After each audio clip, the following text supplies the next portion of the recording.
Nice balls, gang. Warning. The following show features stunts performed either by professionals or under the supervision of professionals. Accordingly, Hayaplays and his team must insist that no one attempt to recreate or reenact any stunt or activity performed on this show. No nakeds were physically harmed in the creation of this content. Good shit. Oh, hey, my name is Hayaplays, and I'm a jackass.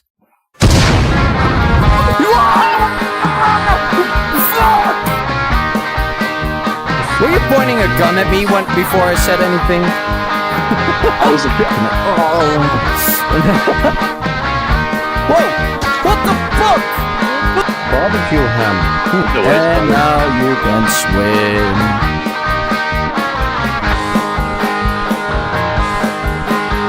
You got a mic? You're so bad. Wait, can I try to put it in your butt? Airdrop! Oh shit! I wanted to pick up the soap and I instantly got penetrated. What fan on Twitch right now? You wanna have fun? You wanna have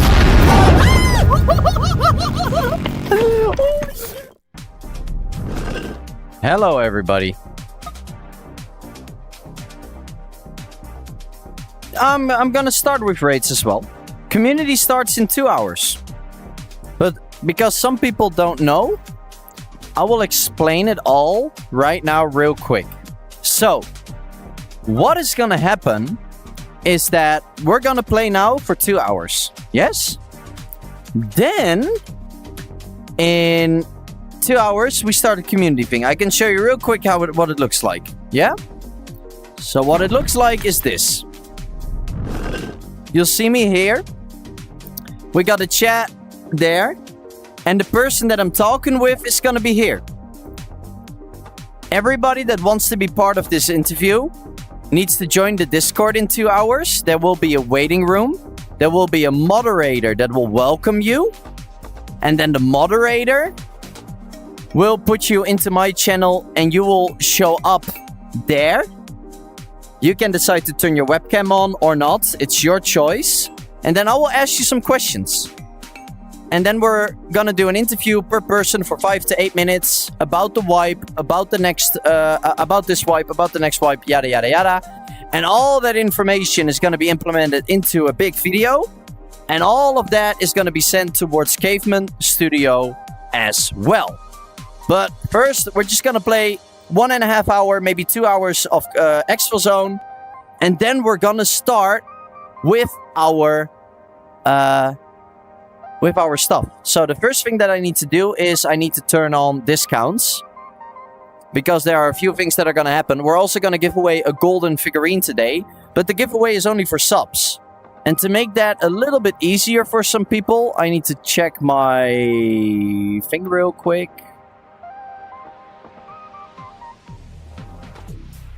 There we go, and then we need to go to... Wait, this one I think. Discounts. How long are we gonna stream? It's 6:12. So we're gonna do a discount for 7 hours. We're gonna start it now. So, gifted SubStacks of 5 are now discounted for 35% for the rest of the stream.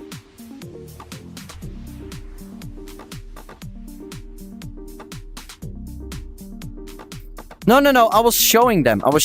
Because not everybody is part of Discord, Twitter, or whatsoever. So not everybody knew about it. We're now gonna start playing first. And then we're gonna start with the podcast. I was just showing it to them. Alright, so let's get some games in. And then when we have enough people here, we can start the interviews. Yeah. Let's see if everything is good.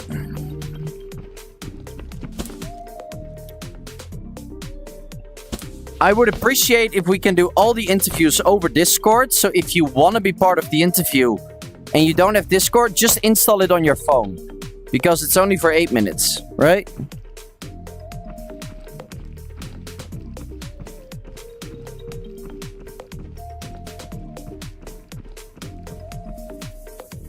A little bit, but it's hard for me to change now, Dale. Let's just chill. Not so crazy. We need to get a little bit more ammo first.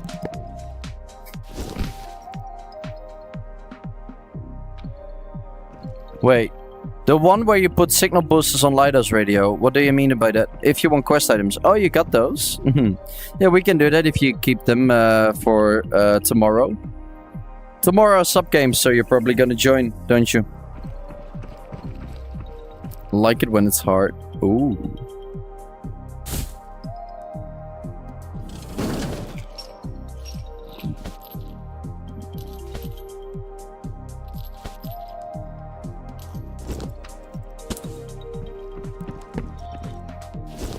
Will you be doing this often? Probably only pre-wipe and a few days before the wipe.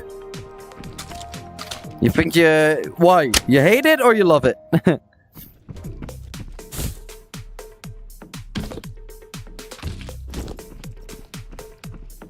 When I was a Tarkov streamer, I did this a lot.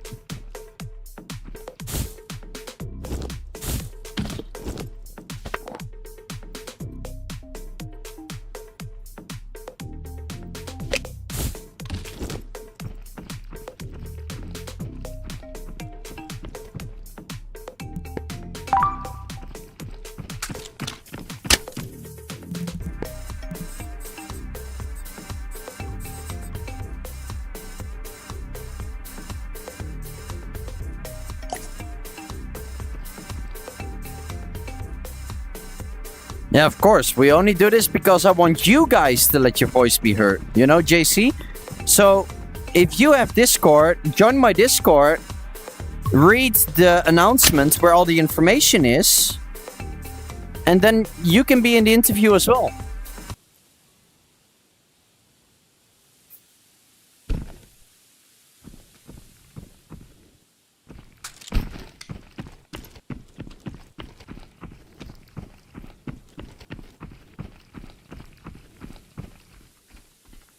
Ah, that's nice, man.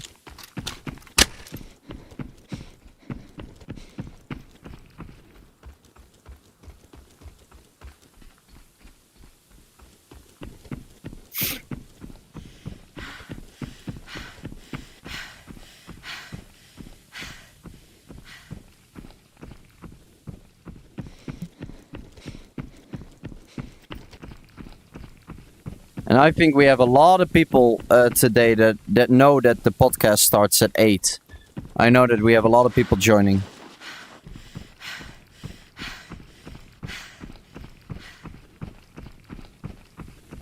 Try to get in. And the questions are simple. I can tell you the questions real fast. What is your name? What kind of system do you use to play the game? How old are you? Then the question is, what are your pros on this wipe? What are your cons on this wipe? And then the last question is, what is your biggest suggestion for next wipe? Those are the only questions. And then we're gonna hop on to the next guy. And maybe I will ask some questions in between as well if something is not like clear or I don't understand you. But that's the main thing we want. We want the suggestions. We want the good things, and we want the things that could be better, you know? And with all that information, not from me, but from the community, we can create one big voice towards the devs. That's the goal. Anti, simple. Join the interviews at 8 o'clock. All you need is Discord, and you need to join the waiting room channel. And we will have a moderator in there by then that will give you a welcome and explain to you the rules.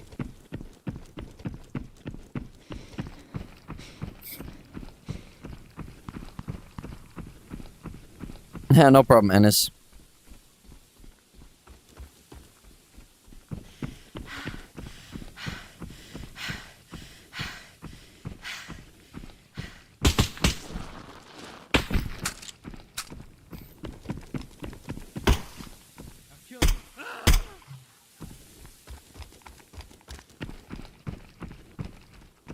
Welcome. Oh, shit. Alright. Maybe some other things are gonna happen in that waiting room. I don't know.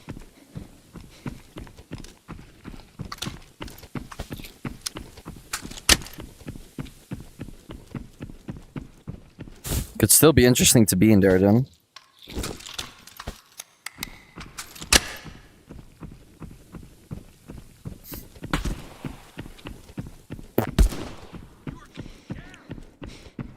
Oh, no bobbling? If we can find a gold figurine in this fucking raid, I already got my giveaway ready.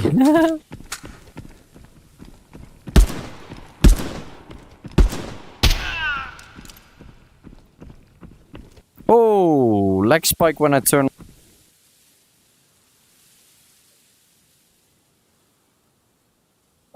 Are we coming back or what? Yeah, we are back. Sorry. When I changed my audio. By the way, Ennis, are you not gonna talk on 2 accounts at the same time?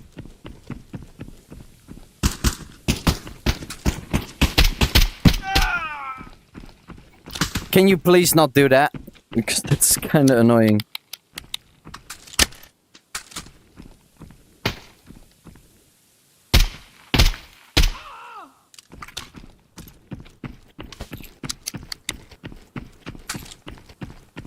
Hey, Bricks. Good to see you're here as well.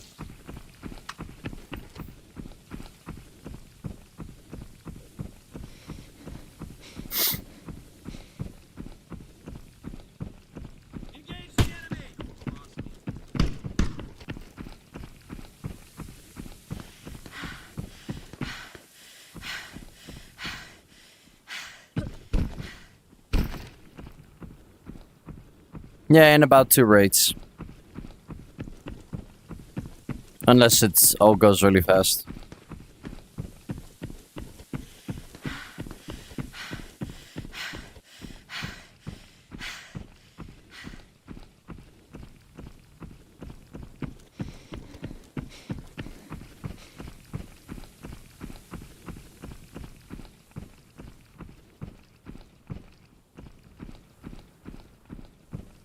I ask you questions and you need to give answers, but you need to be in the meeting room if you want to participate in the interview. Meeting room, waiting room. In 75 minutes. You can sit there now as well, but nobody will be there to say hello to you. But yeah, the waiting room is the voice channel where you need to go. It's below the channel where I'm in.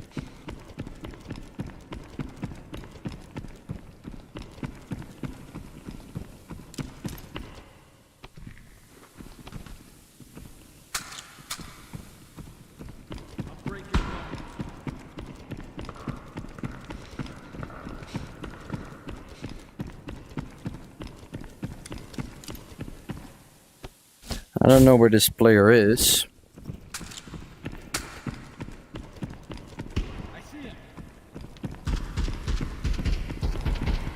I think he's on the roof killing the boss.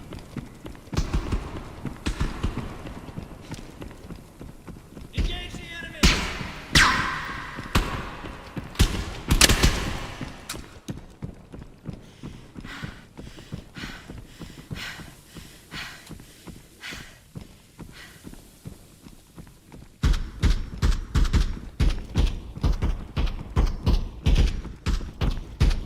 Reloading!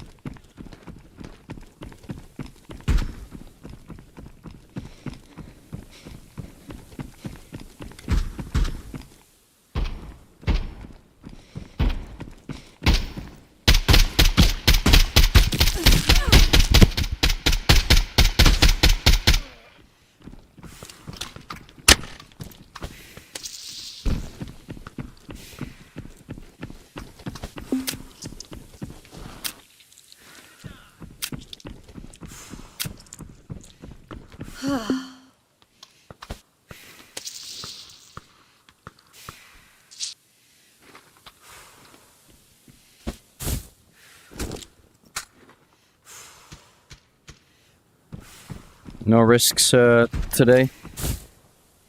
I don't want to risk anything.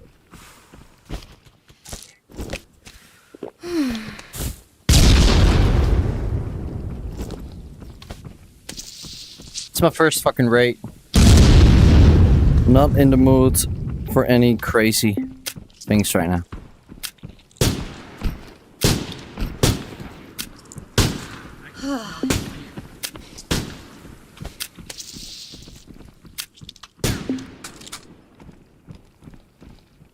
Break your bones. So. There we go.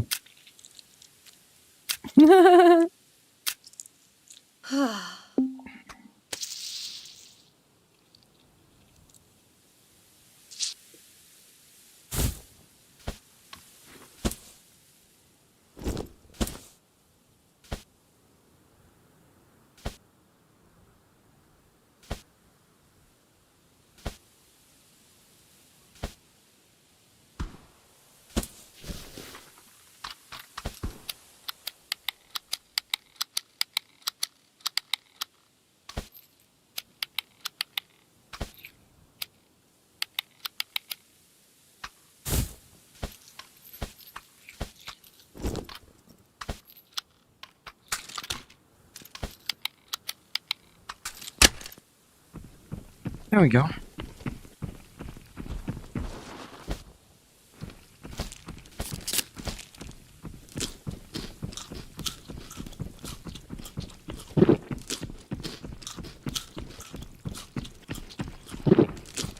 My day has been awesome. How about yours?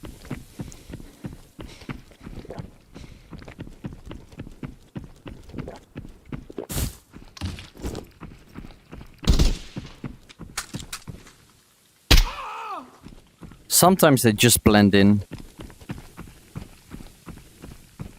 Oh dude, VR is heavy for me now as well. It's heavy to play VR.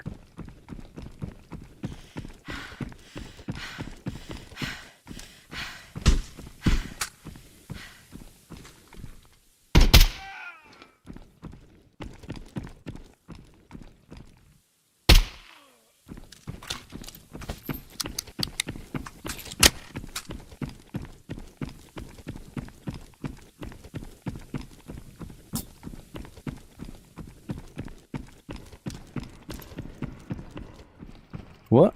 Where are all the bobbleheads this rate?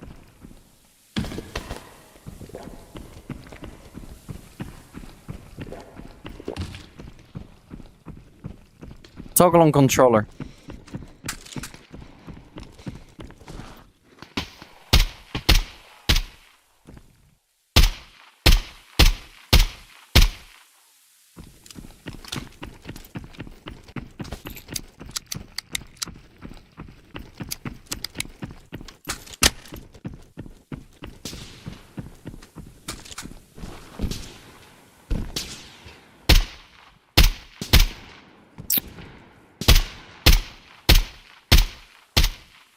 Every time walking in front of that metal.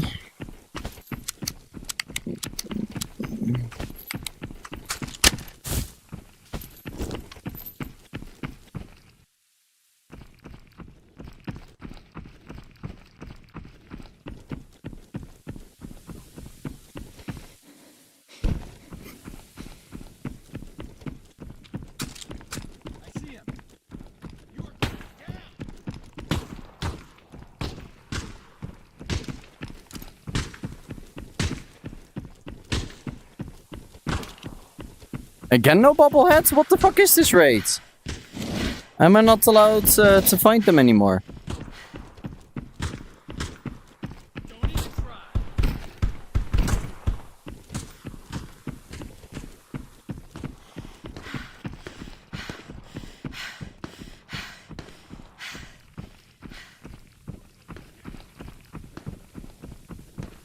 I've only found 12 this wipe.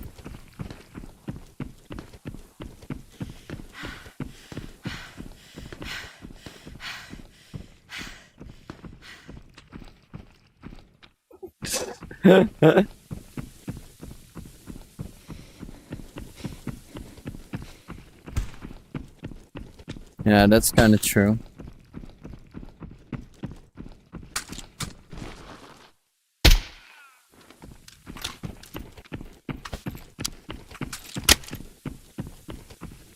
There goes Lord.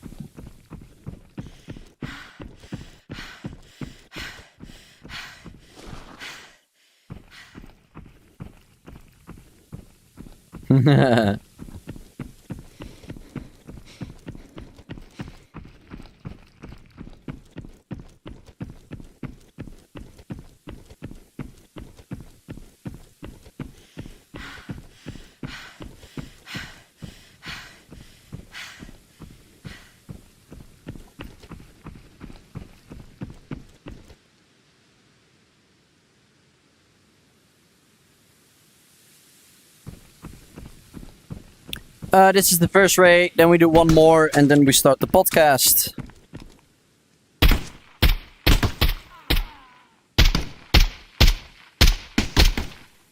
What? Podcast and interviews.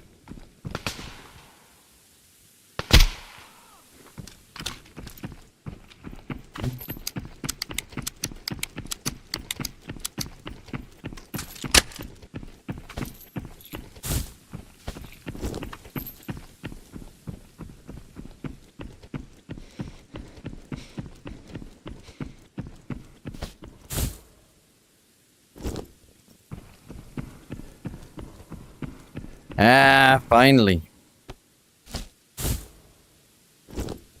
I was like, where are these guys? They're all gone.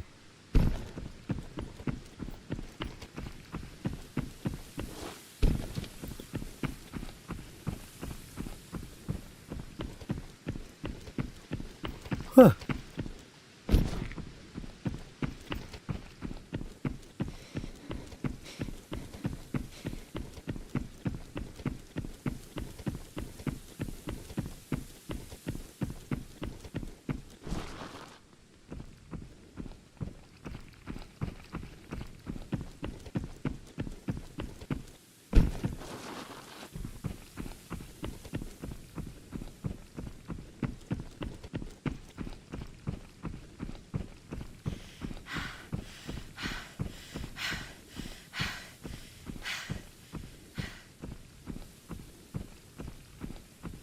Yeah, that's a stage where you get to at some point. Yeah.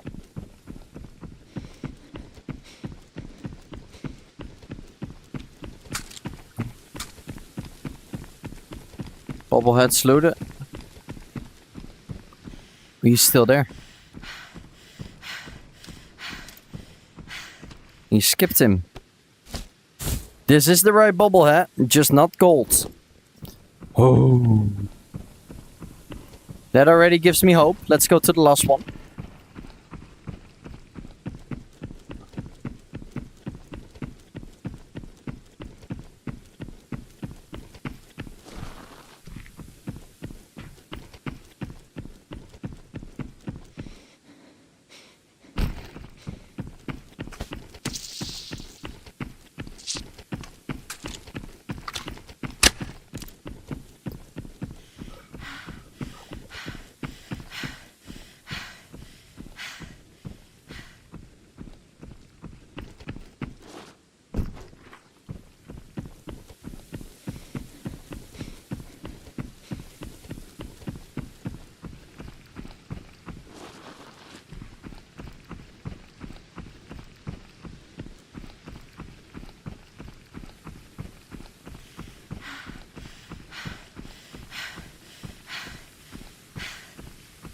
I would keep tasking, my opinion.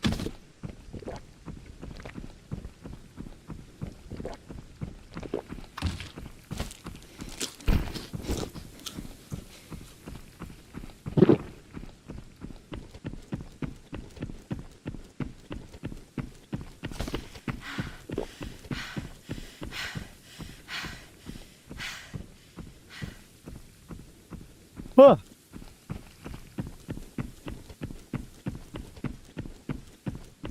See if our friend is here. And otherwise this was a quick raid and a quick extract, so I don't mind. He's still there. So that was already 5 bobbleheads. Thank you. Thank you. Hi.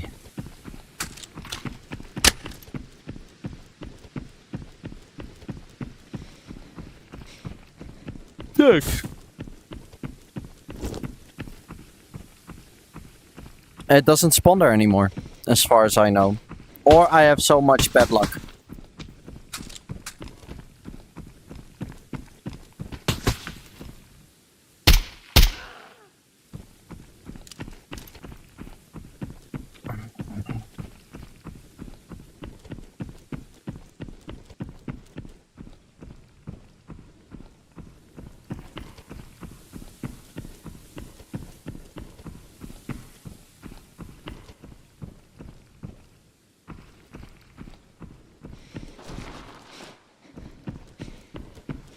Oh.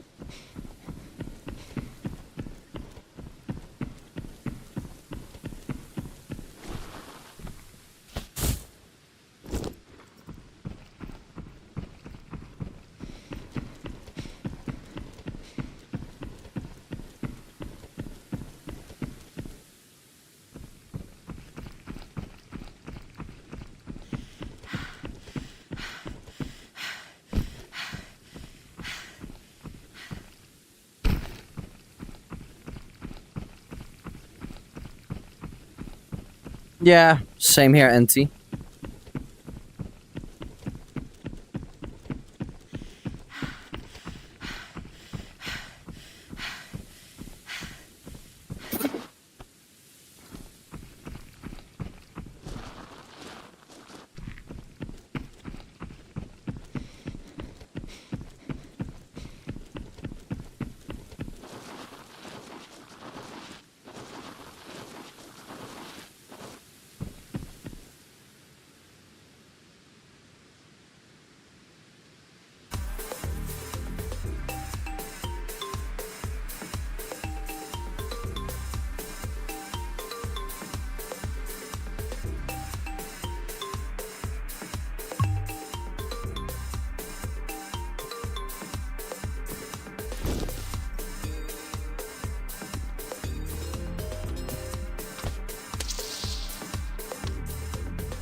Hey, Loki.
Look at that, chat. Howza! That looks cool. Whoo! We did that pretty fast, right?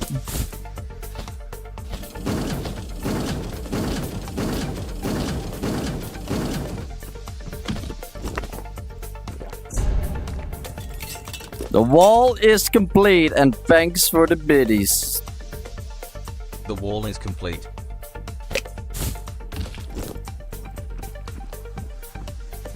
Two full walls of boss armor.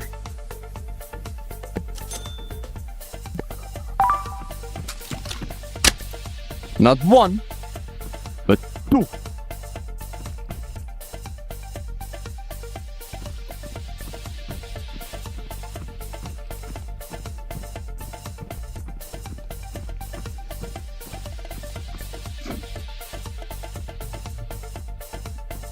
Since you cheered, I'm gonna say cheers.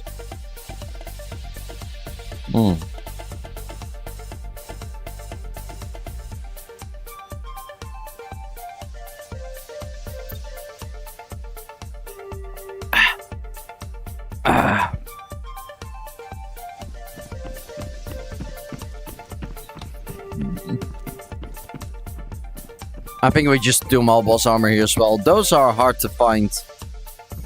Like, those are not an issue. We can find those quite a lot if we do key runs.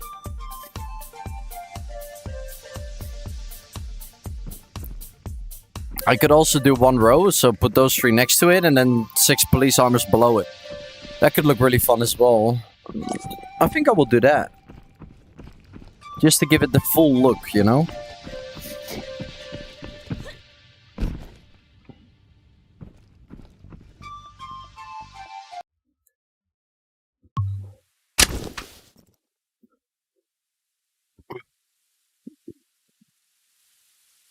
That's fucked.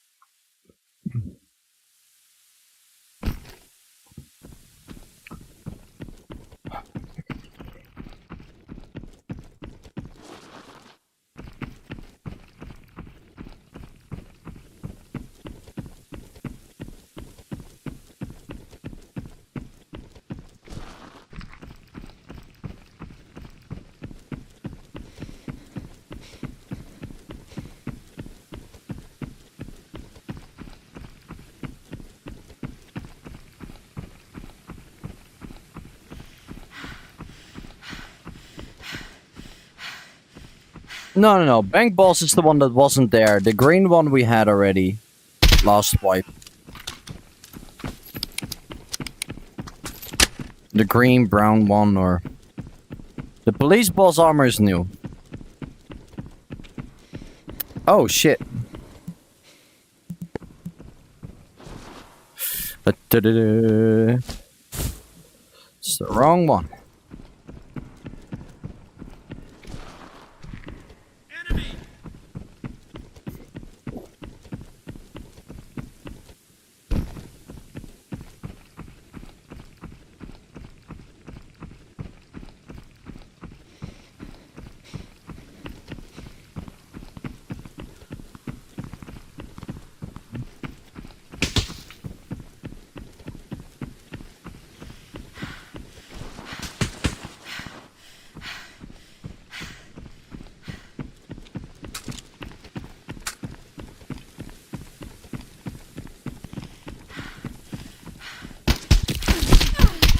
We have a Tommy? A scav?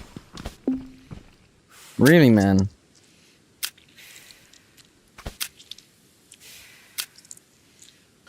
Armor ain't worth shit against them, I guess.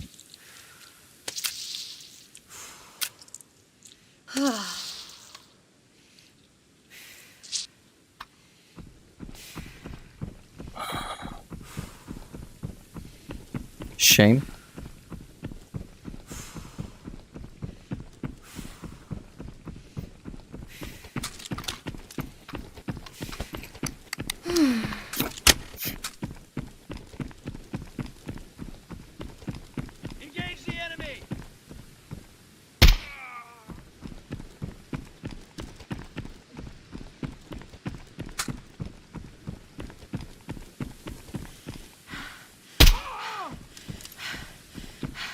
One or two? One. Not the right one. A random Game Boy.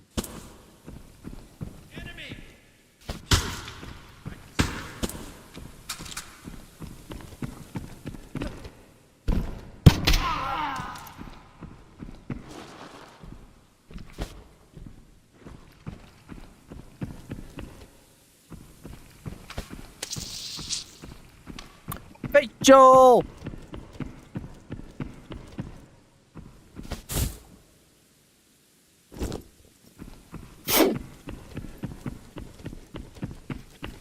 Alright, chat, remember, community podcast starting in 1 hour and 20 minutes. If you want your voice to be heard to Caveman Studios, today is your chance. All you need is Discord. If you don't have Discord, install it on your phone and join my server.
Not many of them are spawning today.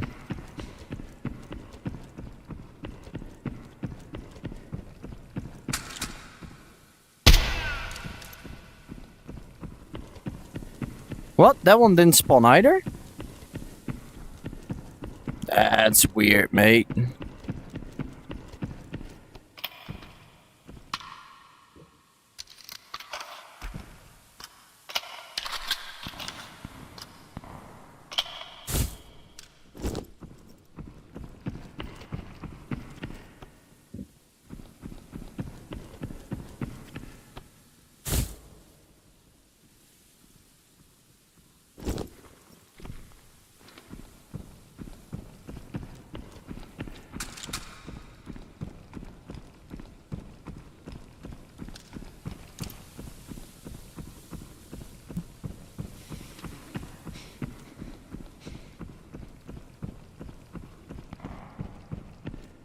Not many spawns today. I don't know why.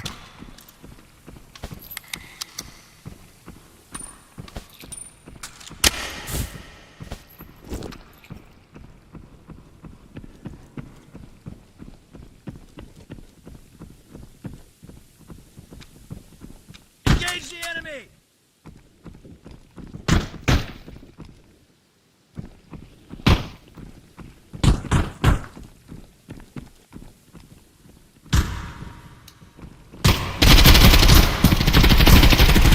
What?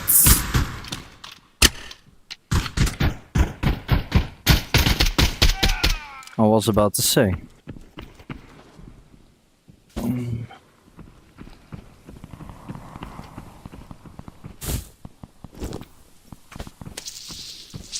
Two in a row.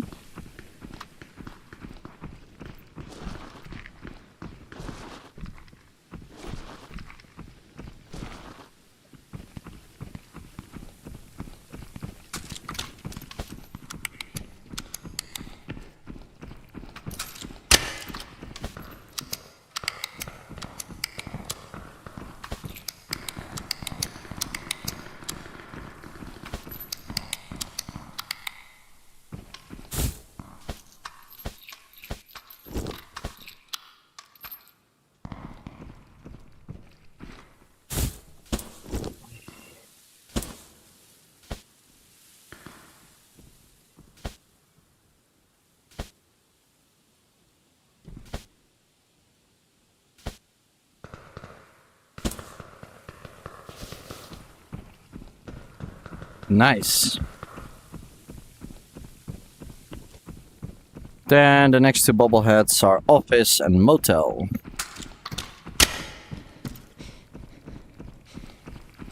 So weird. One in villa, one in Alti, and 0 in the mall. It's just weird.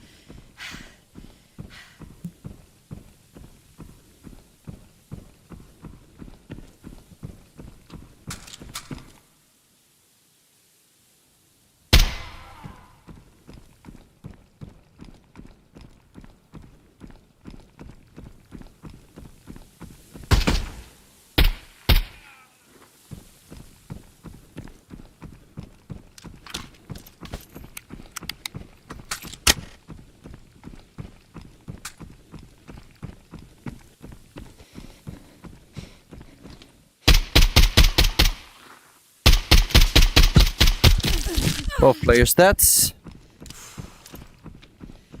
Quick and easy.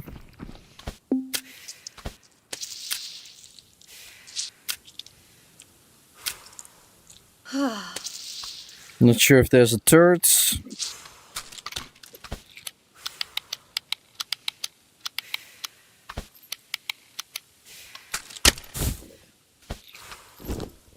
Let's see if there's a turret.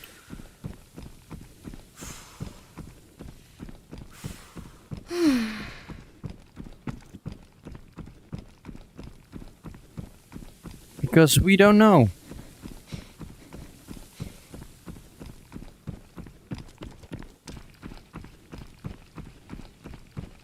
M80 is good enough. M61 just makes it easier. But M80 is still good Good shit.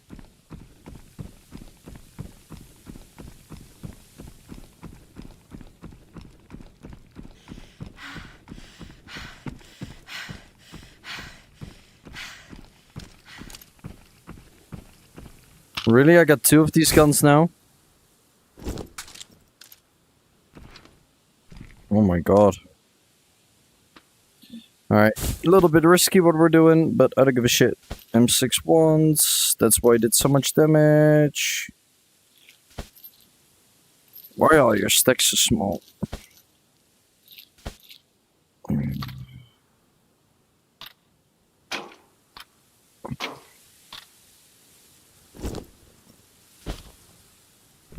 Oh, you didn't hit them yet. Nice.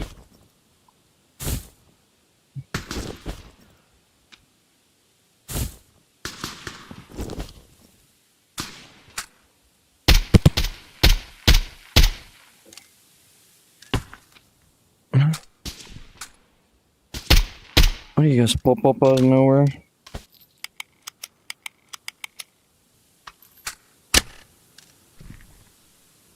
Let me see. Why would you bring 3 of those, dude? That is so weird.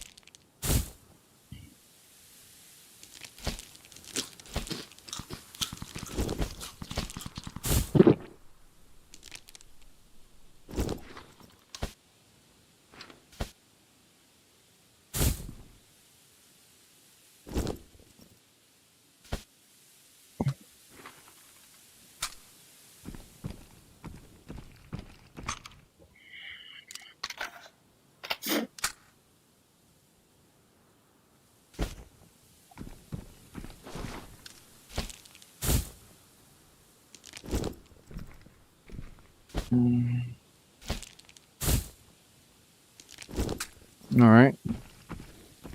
Let's go. Hey, Tempost. Just curious what reasoning is for using the XM5 over the G3. It shoots faster and it's less loud. Like the gun looks more. And it has less drop, true.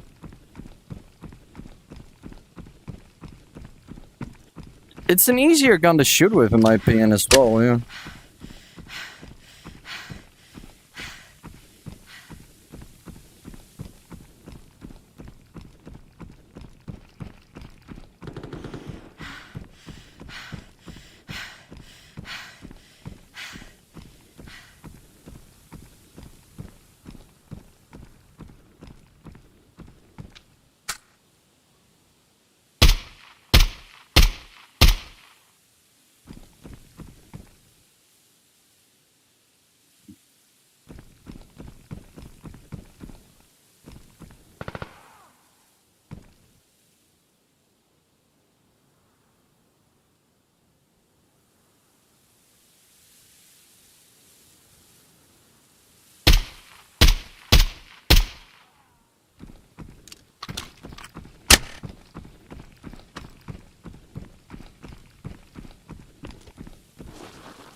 I'm not sure if we found a Berkery or the other one.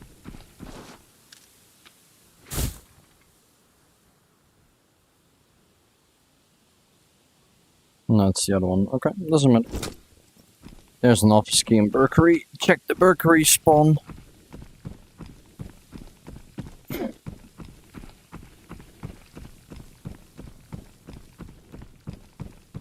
Nope.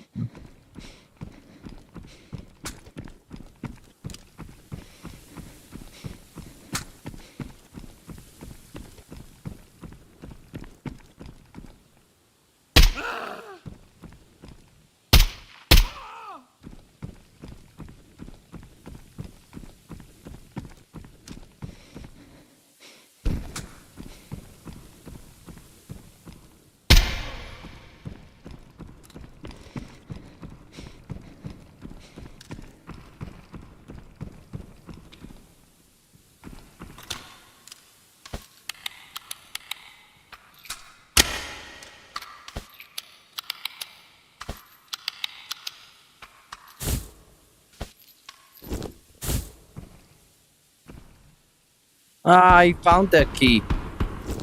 Oh, he found it. I was hoping to be able to use it. Doesn't matter.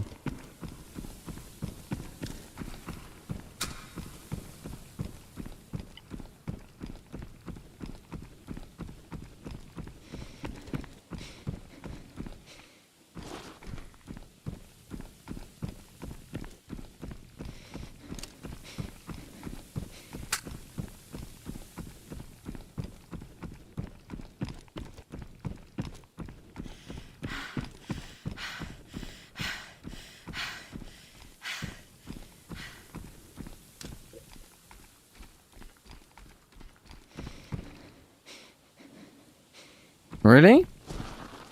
We'll try that another time. Thanks for the tip.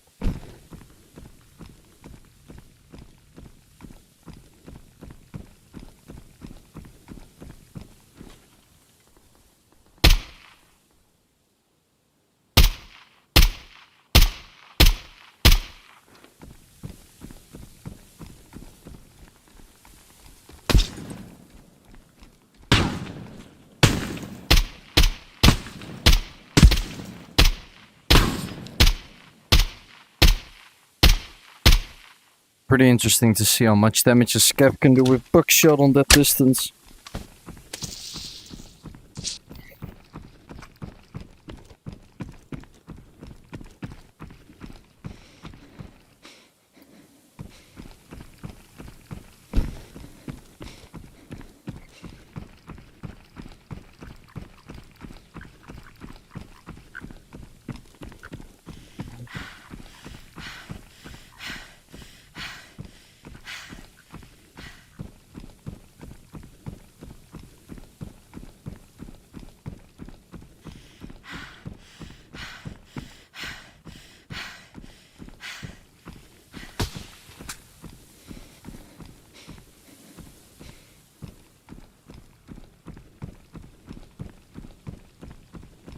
What?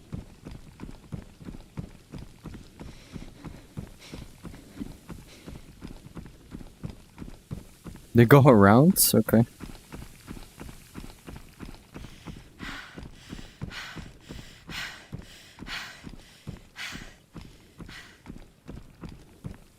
I hope I can use the extra key.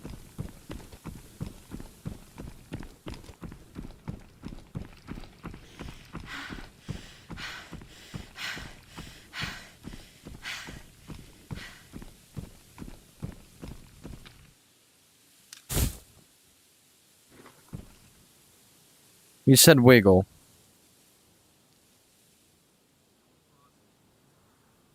Wiggling like this?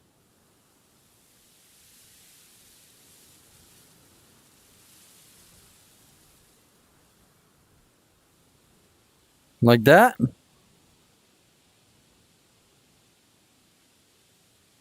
Nah. I don't think so.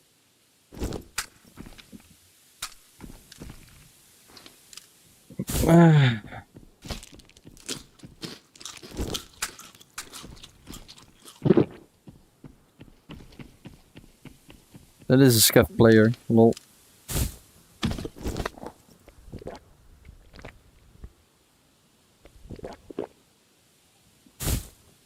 I'm gonna try it with a different hand.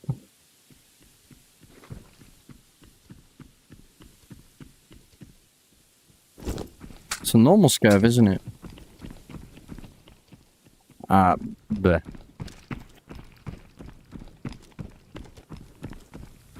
Let it be. Let it be.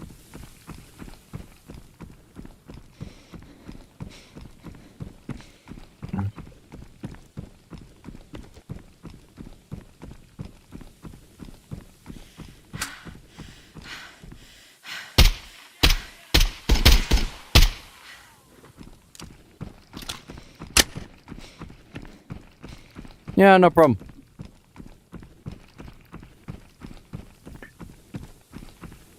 Most important part is when the podcast is going and the interviews.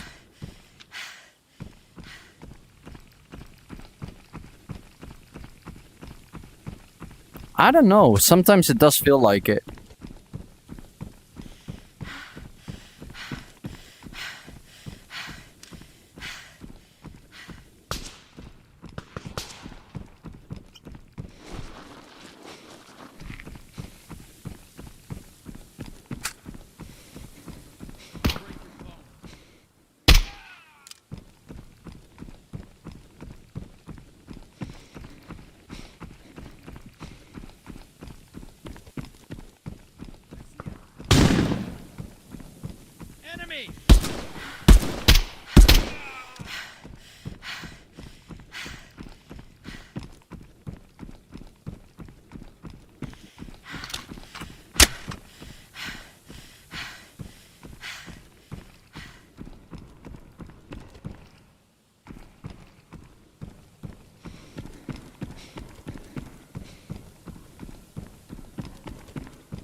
Again, the right one, but not the gold one.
Where did the gun go? Where did my spear go? What?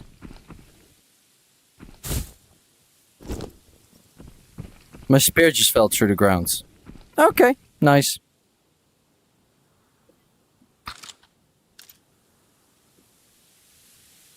That's a nice extract. Spear, gone. Awesome.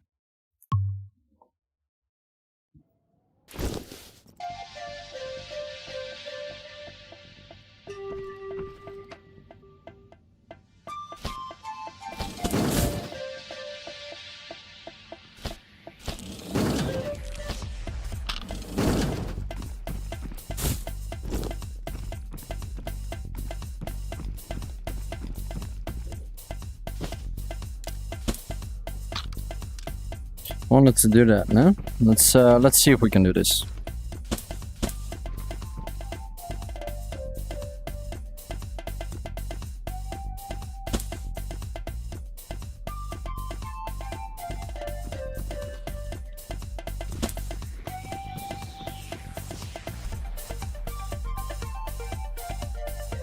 I think we can make it look pretty cool like this.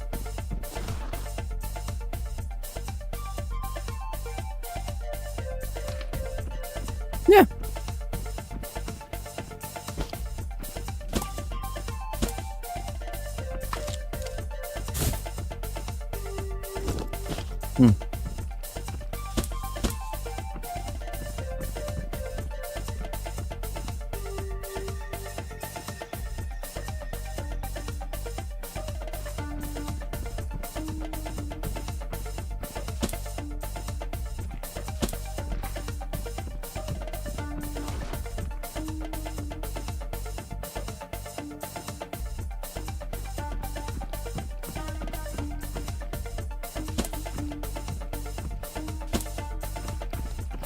Hey, Greta.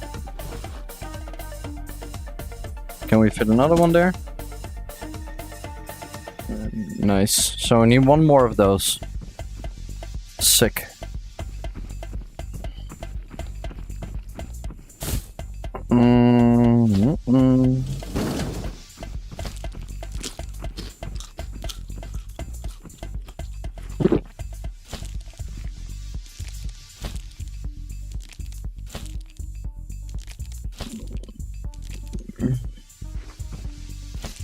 What?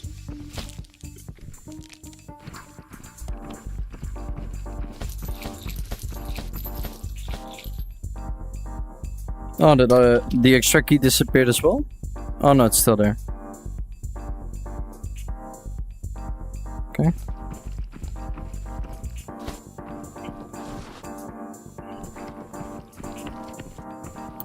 OBS? I use a paid modded OBS. There are a lot of different types of OBS. My OBS comes with a subscription.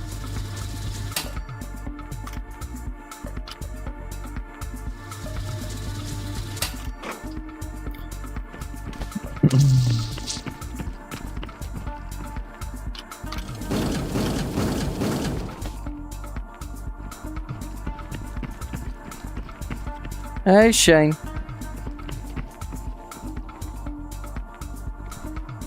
So what is my to go to get for money? Key rooms. Key rooms. No doubt.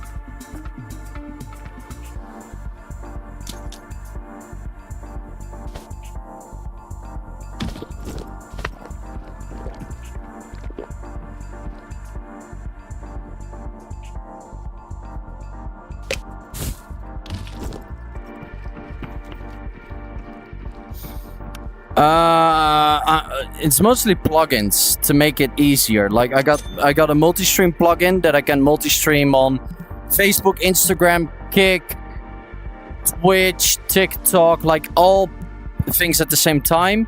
I have some VR plugins.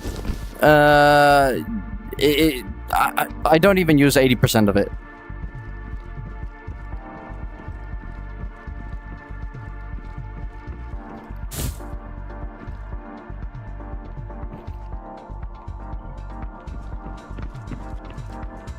Yeah, I'm not sure if most of you guys noticed, but when we extracted, our spear disappeared, so we have to buy a new one.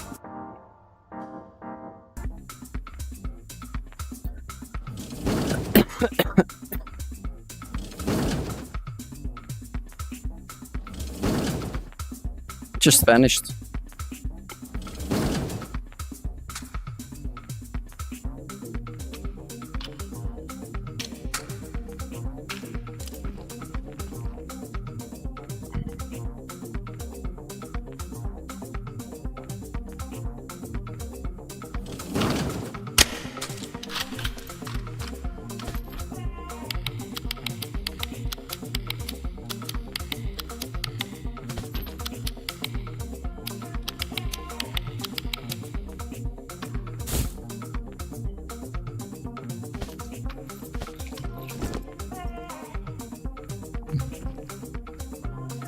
About 250k. It's not that much. It's the ammo that's expensive. Here, look at this, Shane. The gun is 100k. I am gonna buy 7 stacks now. Wait, am I? Yeah. The ammo is the most expensive. Hey, thanks for the wallet, JVR. Een beetje Henk. Je ne comprends van de wiet. Ja, daar versta ik dus geen zak van. I thought you already were a follower, man.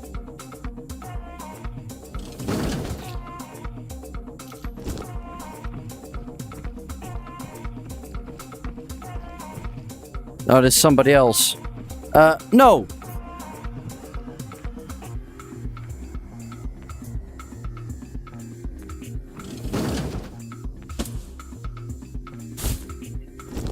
Let's start with hello first. Works a lot better.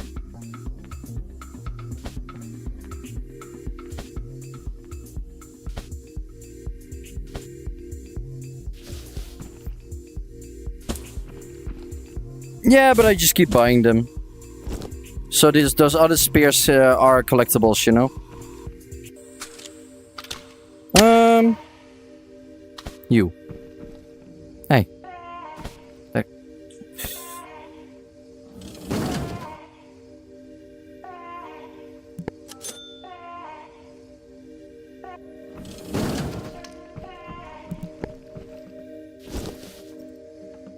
Is that good or bad? What is bad? That you have to watch? You have to watch the stream to be able to play with me.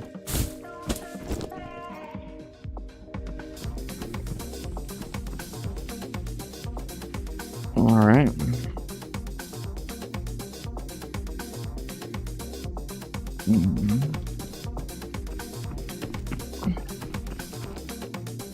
Alright, chat. I'm gonna take a really quick break. I wanna smoke a cigarette. Because after the cigarette, we do one raid, and then the podcast is gonna start, and then there are not many breaks for me left. So, I'll be back in a sec, okay? I just wanted to get a quick smoke, get ready for the podcast.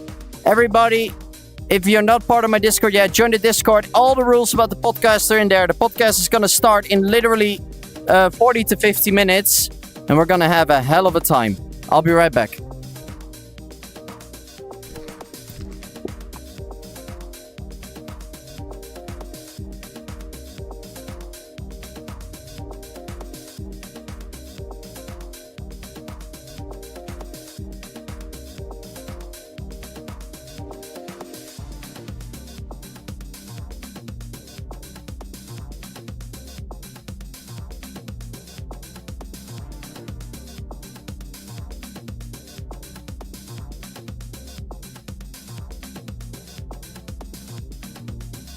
Cause I've got like. So, first question, you're gonna do a thumbs up or a thumbs down, okay? Are you playing naked because you're broke? Are you playing naked because you're weird or stupid? I get that. Alright. Stand on that ledge.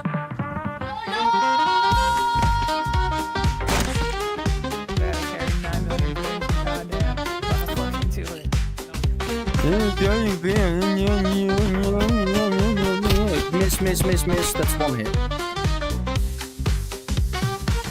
Pushing you now. He's in the military room by the tank. Other one just walked in with you. See it? I'm just gonna go all or nothing. Yeah, I'm gonna go all or nothing. You know, just grab my bag off while they get mad at me.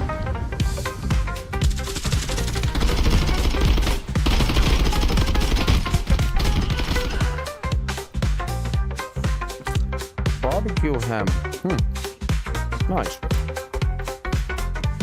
Yeah, on the stairs. Hybrid ammo. I killed him. Get away. He's just there. He's on the roof! Killed him! One dead on the roof. I haven't had this flavor in a long time. This is nice.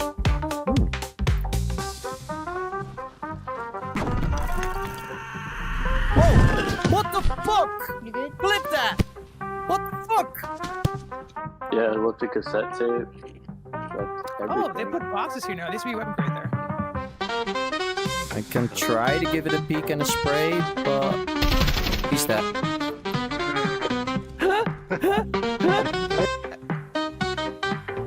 Yo, you got a mic? You got a mic? You got a mic? You're so bad. That's a scab walking on the stairs. Hey,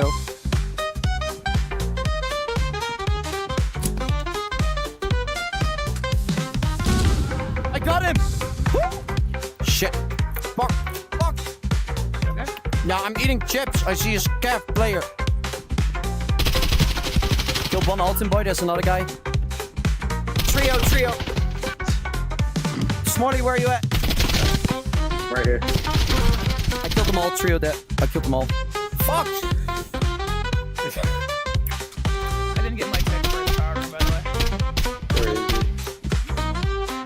he? Oh, I see him. Oh, it's two guys. One Alton guy. Help me with the last guy. Both dead. Oh, thank you. Yeah, they're just one above us. You just had to pay attention. You stupid. Hey, you stupid. Gonna act tough with me? Ow! Ah, miss. Ah, miss. Ah, miss. Ah, you stupid fucker. Ah, miss. Ow. Fuck. You think that's funny? Dude, why are you such a fucking pussy? Dude, what the fuck? Jesus fucking Christ, man. Go back to the lobby. So let me know if you see him like walking towards the... I killed him. You cunts.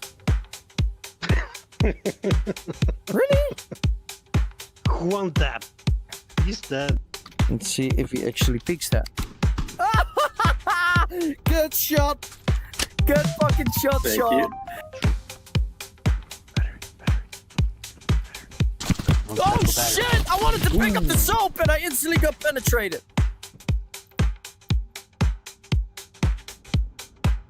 I'm literally eating a bag of chips here. But real fast like this. Oh, that gun is gonna go. That gun is gonna... Yeah.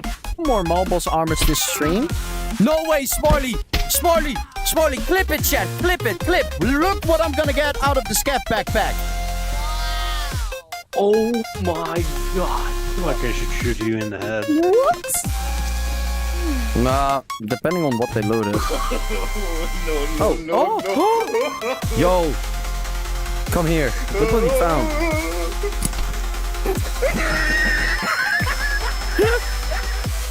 This is safe. Like we can bump heads.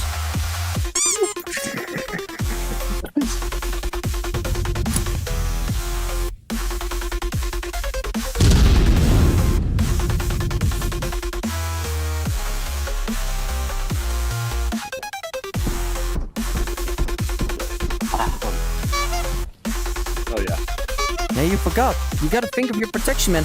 Always use protection. I saw him. I see him. See the spawn.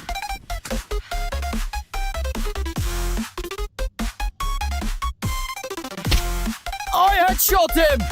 What? Hey.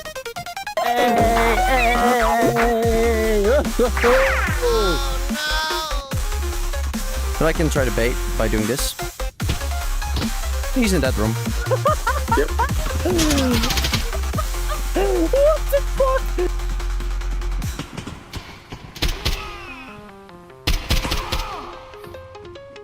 And keep in mind that he was running a PRS with M61 ammo. You dickbag, I saw that. I see him crouching.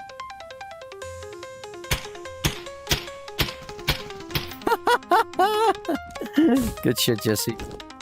Somebody's shooting at me from there. Ah, that's good. Make it real life. I got naded. There's a naked behind me. Yo, dude, why the fuck do you do that? You have a mic? He suicided. Yo. I killed him.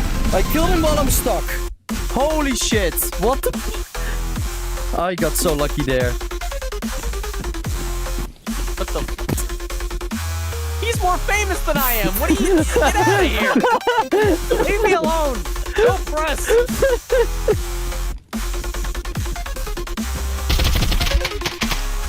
Huh? I was full HP. But I slammed you. Oh, another one? Holy shit. What is this gun doing? Whoa!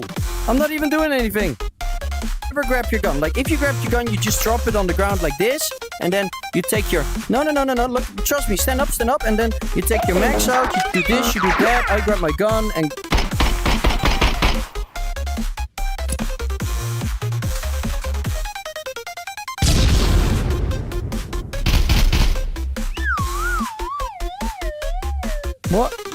What? Huh? Yeah, you're sitting there. Yeah, but you know what? You're a man eating chips with 50 people in the stream, and if I'm like trying my ass off, I can get like 30 at best. Then you gotta show more ass. Smalley! Oh. So if you want to catch Hayaplays, catch them at 5 p.m. US Eastern at twitch.tv/Hayaplays, or catch them later the night at your mother's house. That's right, if the room's rocking, don't come a knocking.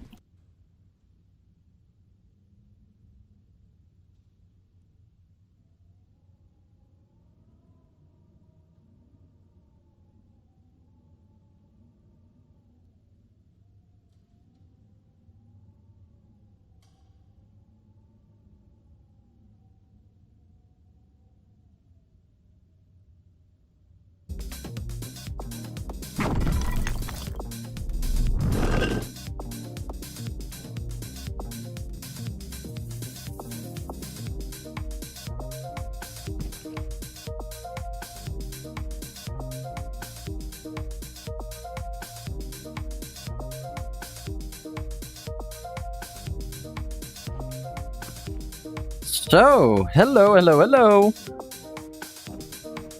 Last raid. And then we're gonna start. Hello. Hey.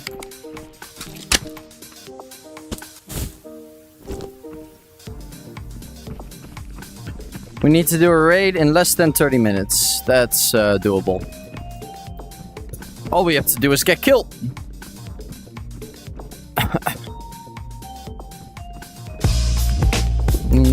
Oh.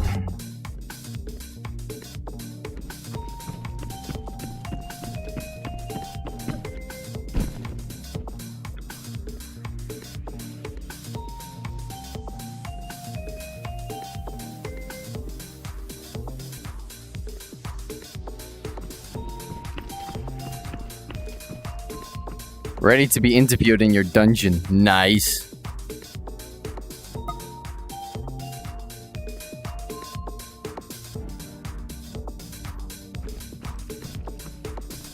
Is there an actual Haya hub? Maybe. Question, if I have something for my suggestion that has a video, you can show to visualize what I'm talking about. You can send it later, but maybe I will understand what you mean.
Alright.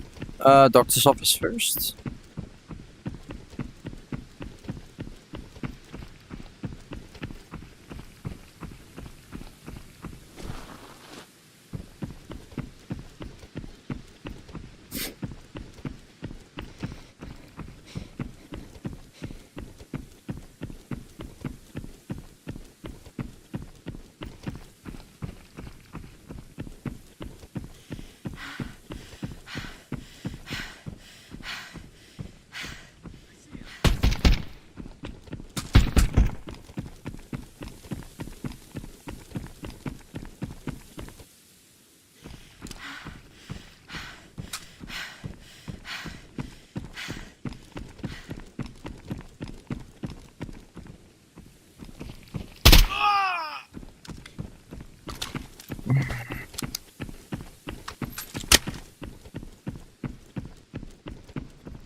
Alright, nice deal. If I find another gold boy this raid, we're gonna give away 2 this stream.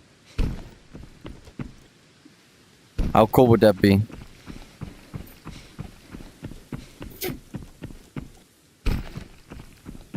Yeah. Huh? Where? Okay. Scary shit sometimes, these guns disappearing and all that.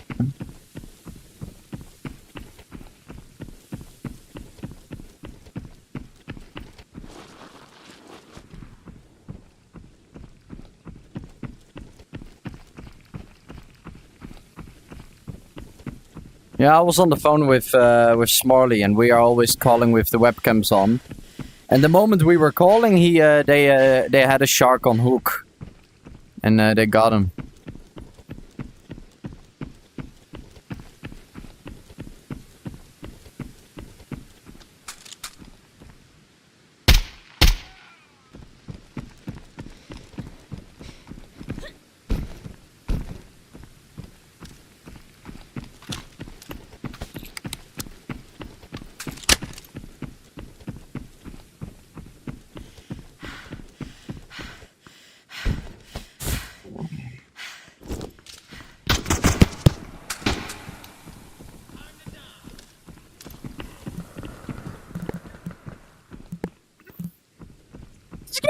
Scared the shit out of me! Why do you do that? I will throw a flashbang at your face. So now you're flashed. And now you don't know where you need to go? Now you're dead.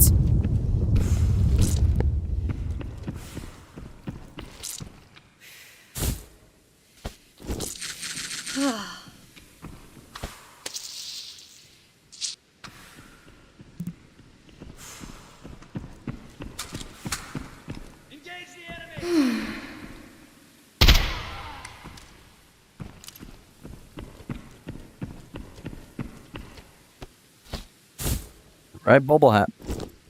Not the gold one.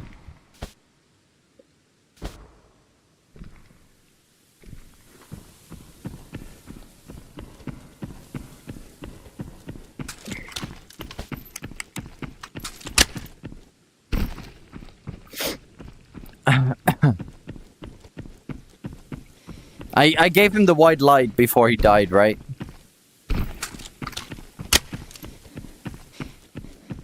Trying to be friendly here.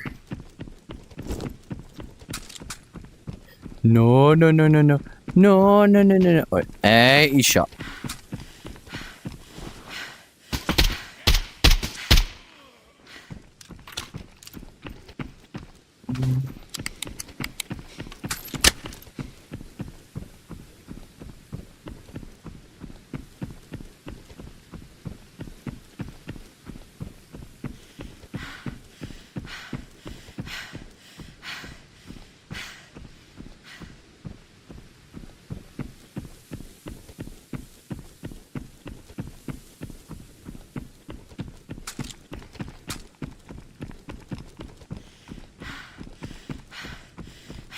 I want to keep that decoy. Don't turn around. Oh, he will turn around when I'm loading. Didn't think of that.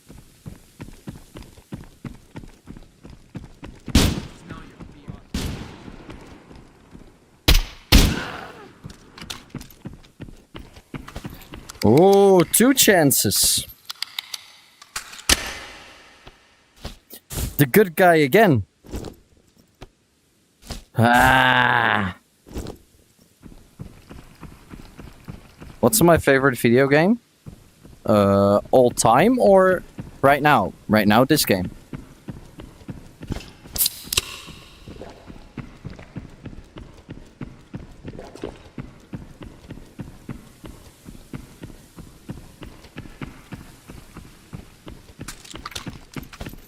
All time World of Warcraft.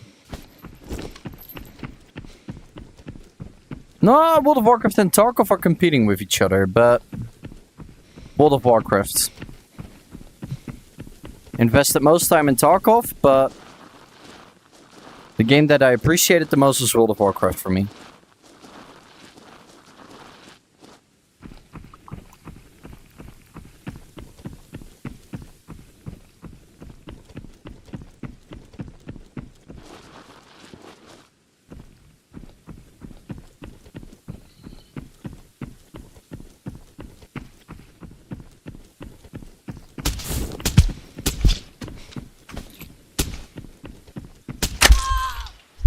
What a headshot. Just when I was about to slide. If I didn't slide, it was a chest shot.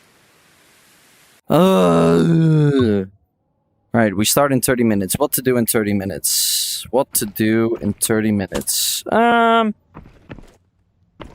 me think. Metro? Okay.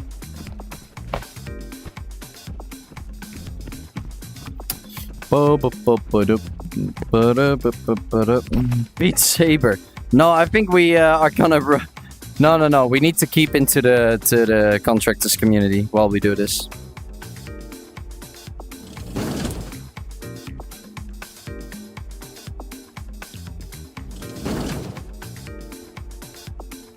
Talk of community, contractors community. Lol. Oh, is my keels actually that heavy right now? We gotta do some cleaning.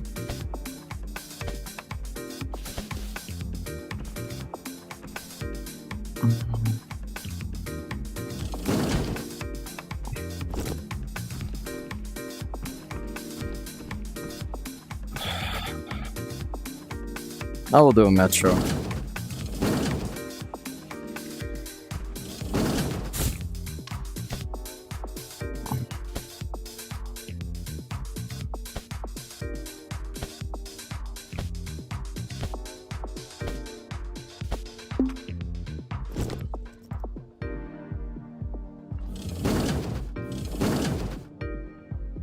How did that fucking kiosk got so heavy? Is it really just from all that ammo?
I'll check that another time out.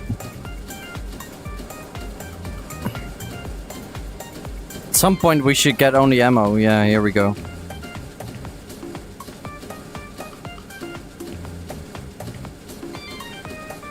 Yeah, we need that. And then we need some ammo.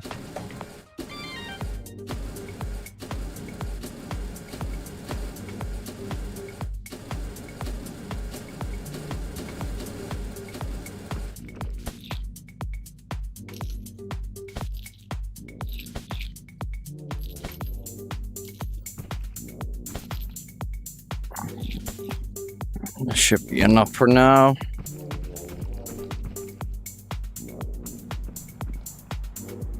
Back again. Hey Lando. Shoreline. Thank you, dude. Tell a friend. Ga je back, ga je back, ga je back. Pepperback, Hayaback, Pepperback, Headshot, bled. Thank you so much, buddy. Bled.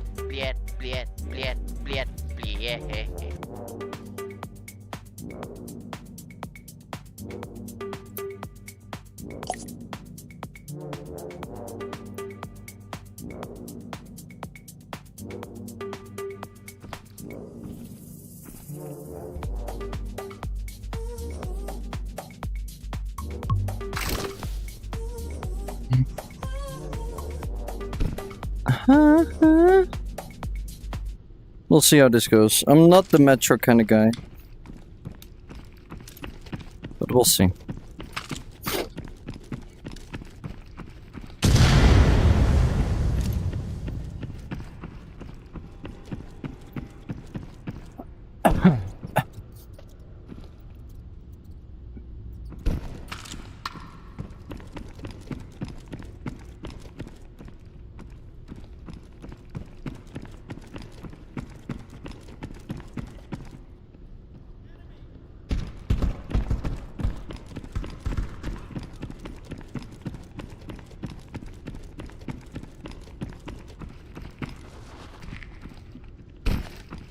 Break your bones.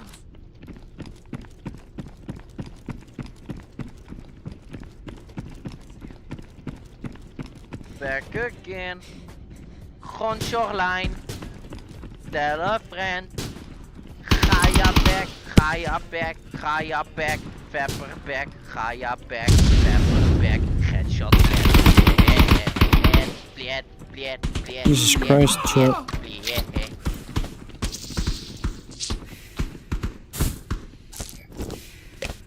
Back again. Shoreline. Tell a friend. Hayaback. Fucking hell, guys. Hayaback, Pepperback, Hayaback, Pepperback, Headshot, bled.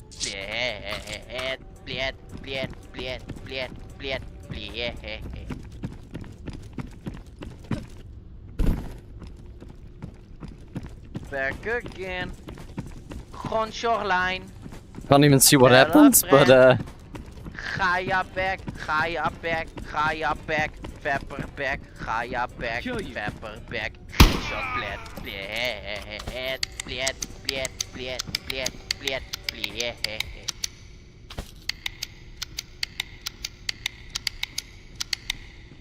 Back again. Shoreline. Tell a friend. Hayaback, Pepperback, Pepperback, Headshot, bled. 2 down.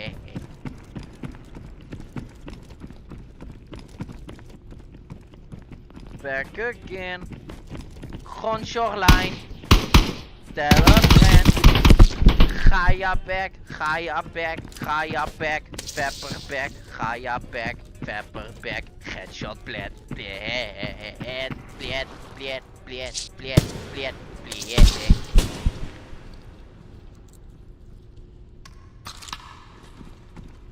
Back again.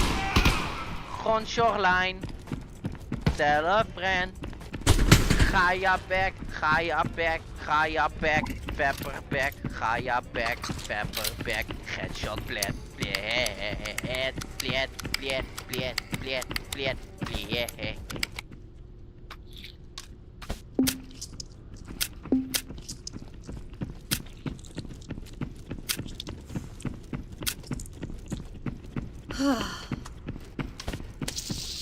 Shit.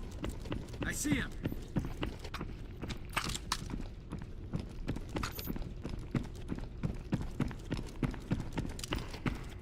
Crazy fucking guys.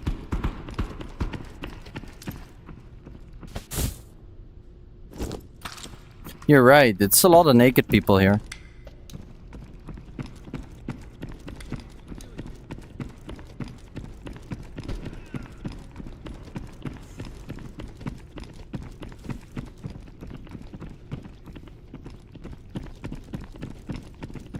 It's number 3.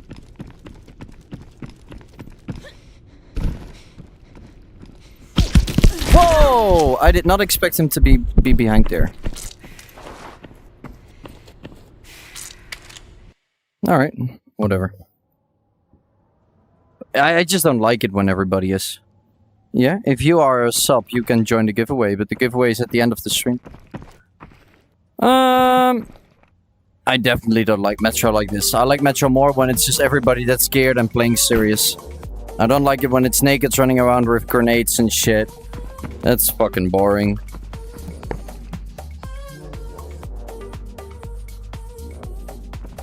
Alright.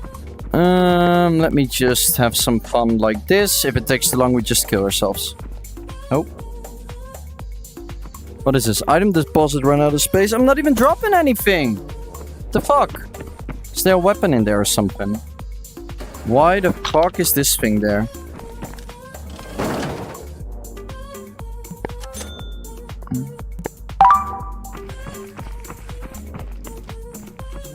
"20-minute cooldown." Cooldown, countdown. Alright, so what did I miss?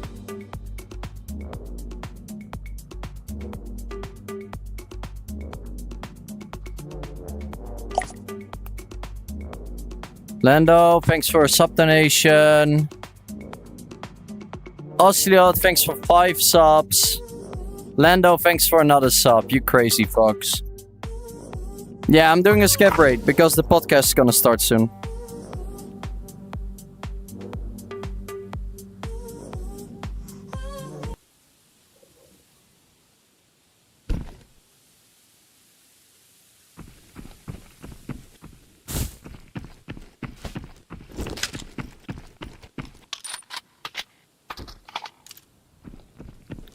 Put the mic on as well.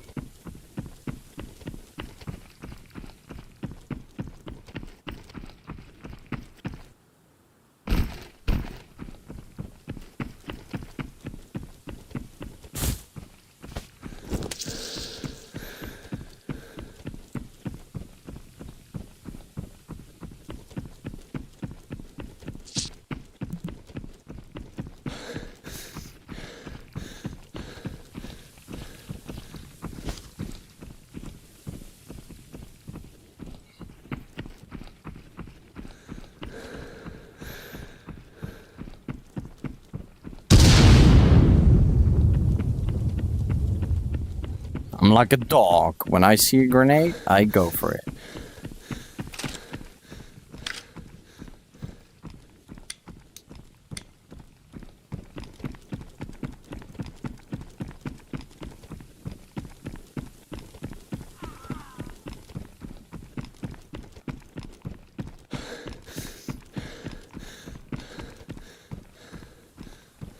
It's the scav player that suicided.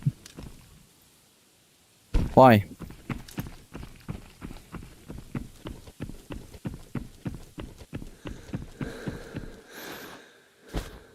Were you not happy with your loadout?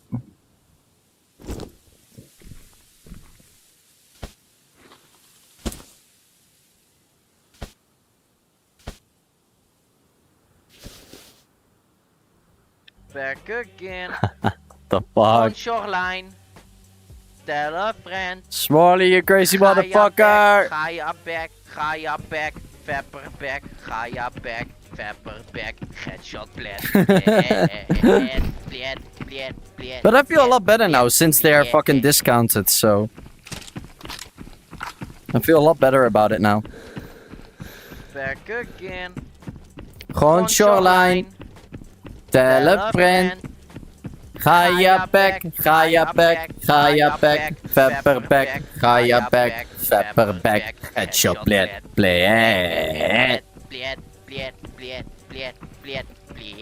This level 1.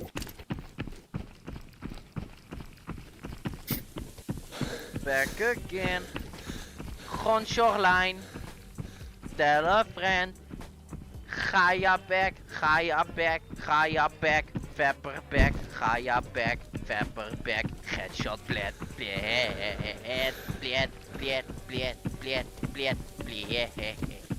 That sub clip is 8 years old. Back again. Gewoon shoreline. Tell a friend. Ga back, Hayapack, Fapperpack, Hayapack, Fapperpack, Headshot, bled, bled, bled, bled, bled, bled, bled, bled.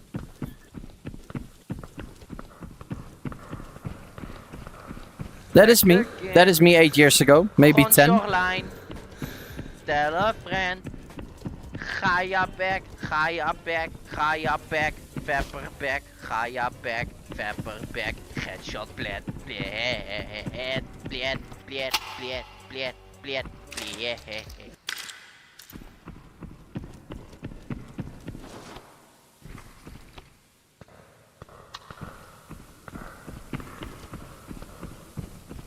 Can you make a YouTube video with it, but it's 10 hours? You're crazy.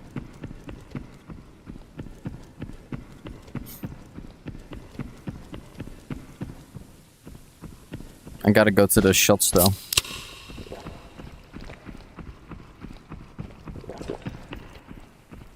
You can also donate 10 subs and then you can listen to it 10 times.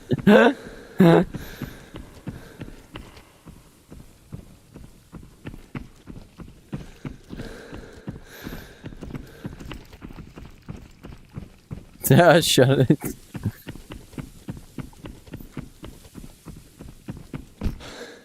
Oh shit. Oh yeah, I have wounded legs. I need to watch out a little bit.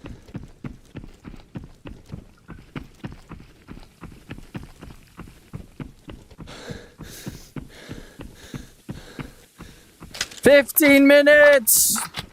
Woo!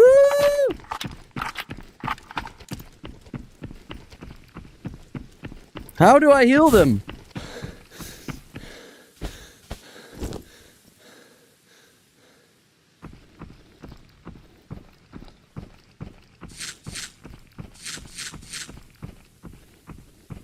No. Doesn't work.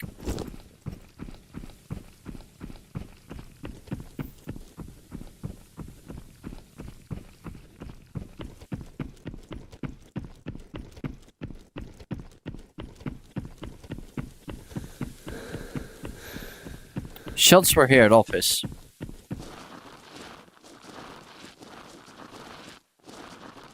You wanna have fun?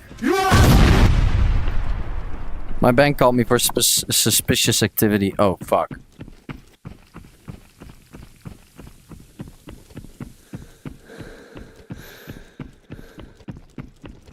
That's not good. Dude, where the fuck are the scav players and players? We're looking for them.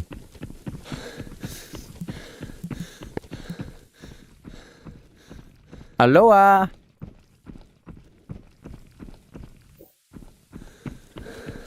Dead bodies. Something's there, maybe.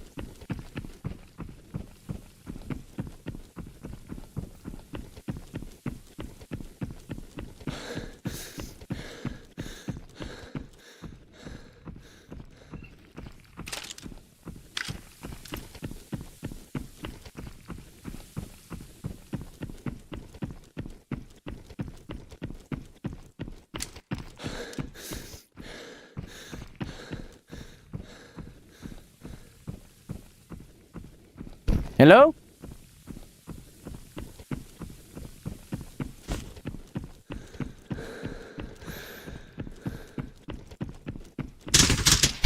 Yo, friendly scab, you fucking bitch! Fuck you, dude. I was saying hello and everything, and now you got yourself an AK. Good fucking job.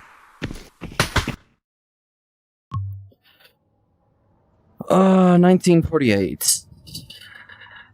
Kinda out of ideas what to do now.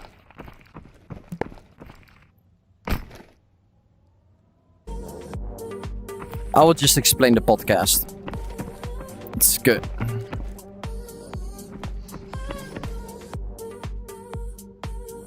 Nah.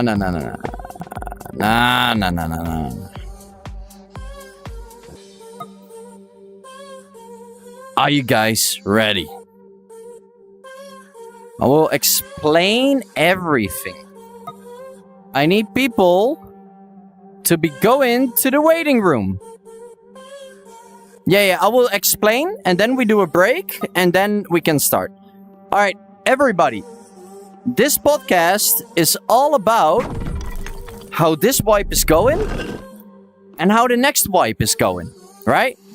So, the whole idea of today is that you type !Discord, you join our Discord channel, and then you join the waiting room. Once you've joined the waiting room, there will be a moderator, a really sexy man, and he will tell you what the rules are. Then one by one, you guys will join me in a call, and as you can see there, that will be your webcam or just your Discord profile will be shown on stream. You are not forced to use your webcam. If you want to use your webcam, you're free to do that. And I will just ask you some very simple questions. We're gonna note everything down. And then we're gonna go to the next. And all these suggestions that you guys have, we're gonna share those with Caveman Studios. Everybody down for that?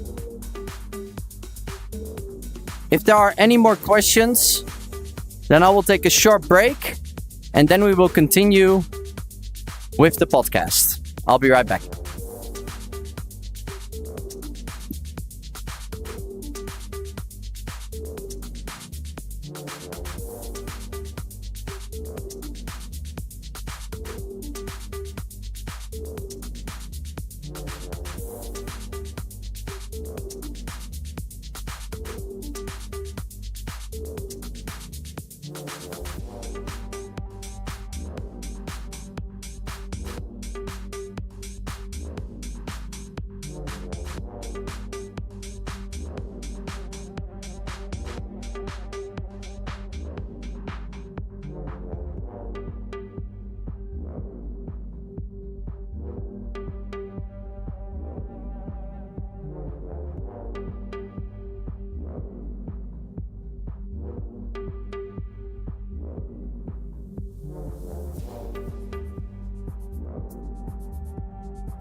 But real fast like this. Oh, that gun is gonna go. That gun is gonna... Yeah.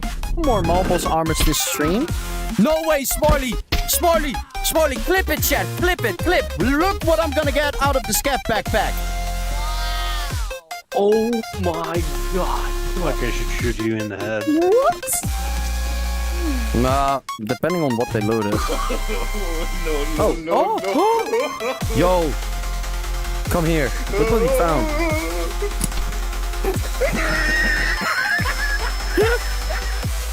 This is safe, like we can bump heads.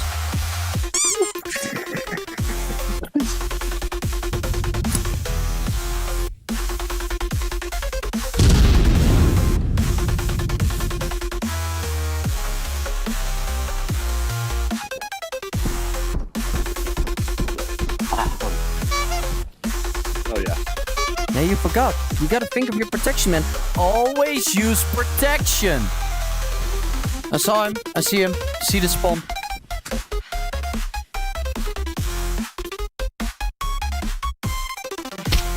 I headshot him!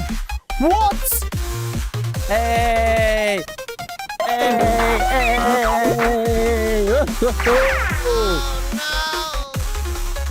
But I can try to bait by doing this. He's in that room. Yep. What the fuck?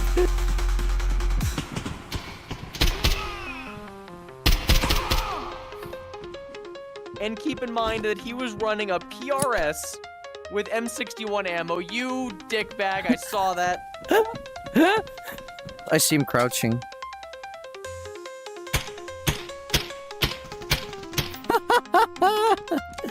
Good shit, Jesse. Somebody's shooting at me from there. Ah, that's good. Make it real life. I got naded. There's a naked behind me. Yo, dude, why the fuck do you do that? You have a mic? He suicided. Yo. I killed him. I killed him while I'm stuck. Holy shit. What the... I got so lucky there. What the... He's more famous than I am. What are you... Get out of here. Leave me alone. Don't press.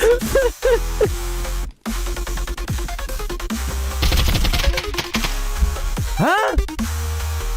I was full HP. But I slammed you. Oh, another one? Holy shit.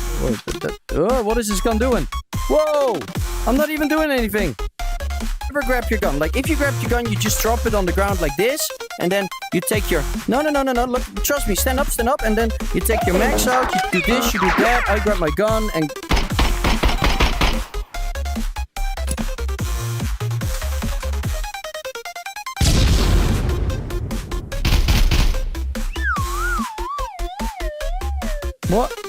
What? Huh? Yeah, you're sitting there. Yeah, but you know what? You're a man eating chips with 50 people in the stream, and if I'm like trying my ass off, I can get like 30 at best. Then you gotta show more ass. Smiley! Oh. So if you want to catch Hayaplays, catch them at 5 p.m. US Eastern at twitch.tv/Hayaplays, or catch them later the night at your mother's house. That's right, if the room's rocking, no come a knocking. Back check, my back check, keys check, max check, armor check, looking sexy, double check. Most important one right there. The most important one, buddy. I will sell you one singular bullet of 9mm PST for 20 mil. What do you think? Think it's a fair trade, to be honest? Well, if I can fuck your mother as well, we got a deal.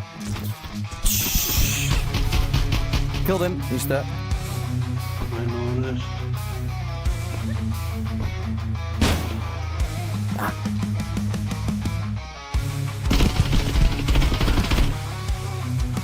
What's that on Twitch right now? You wanna have fun?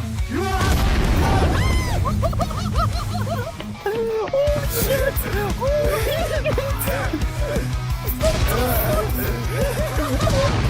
Oh shit!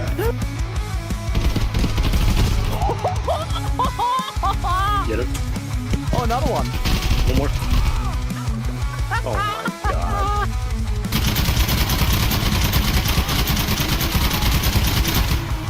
I killed the scat. Oh my god. I fucking hate this gun. Do you want to have this gun? I don't fucking love. Okay. That guy took 3 headshots.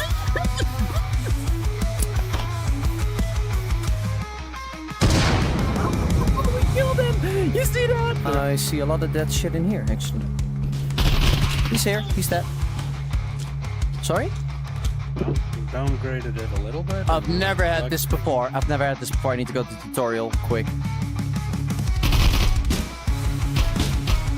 I will smoke it.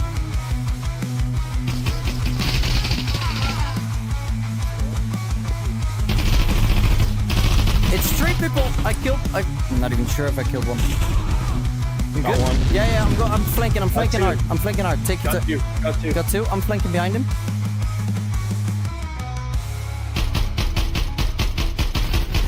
All that.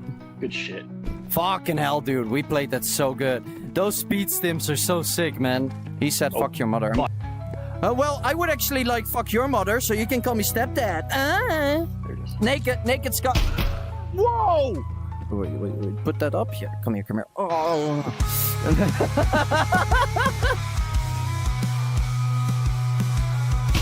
Killed him. Did they come to you from down? They're outside. Killed one player. This is one of the sickest spots to camp. Naked coming in. Naked that too.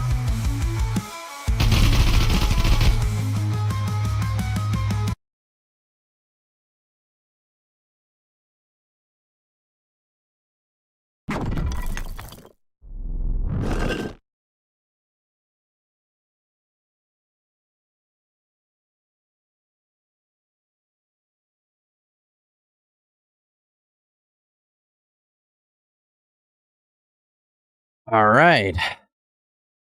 Let me see. So we are back. So one more small explanation. The podcast is officially starting right now. We have people already waiting in the Discord, and we're going to interview the Exfilzone community one by one.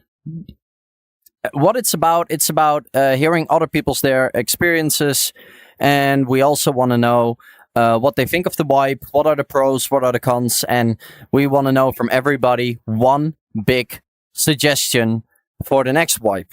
And that's the kind of info that we're also going to give towards Caveman Studios. So I'm really curious how all of this will go, how many people will join, and yeah, that's about it. Like in 1.5 hours, we also have a really big announcement. I partnered up with a company that is doing charities. We are going to launch a Hayaplays product today. And a certain amount of money each time you guys will buy that will be sent to charity. But more of that in 1.5 hours. We have a promo video and everything that we will show on this stream. And when that promo video is done, we will continue with the podcast. We will start talking a little bit about the charity. I will explain the charity as well. And then we continue with the podcast. And then when the podcast is over, I will give away a gold boy. And then I really hope that the person that wins it is a person that needs it or has a friend that needs it. Yeah? All right. So I would say let's start. Dil, I'm down that you move somebody towards me.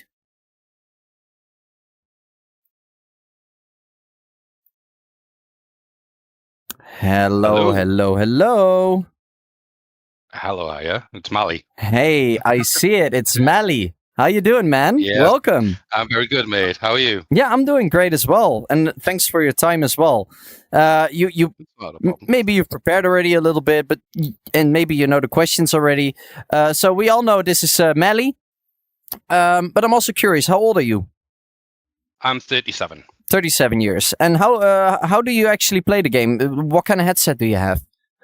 I have a Quest 3 like yourself, but I've only been playing for the past 15 days. I've only just really got into Contractors, so I'm very new to this. So I've been watching a lot of your videos and other streamer videos, and you live on Twitch. Yeah. To learn a bit more about how to play the game more efficiently.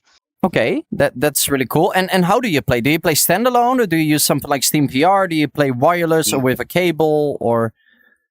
I generally play standalone. Okay. My PC isn't spec'd enough to play via Steam, so standalone, it works perfectly fine. I don't really see many crashes or anything like that. So far it's all good. Okay, so you've only been playing for 15 days now, you say? Yes. Yeah. All right. Yeah.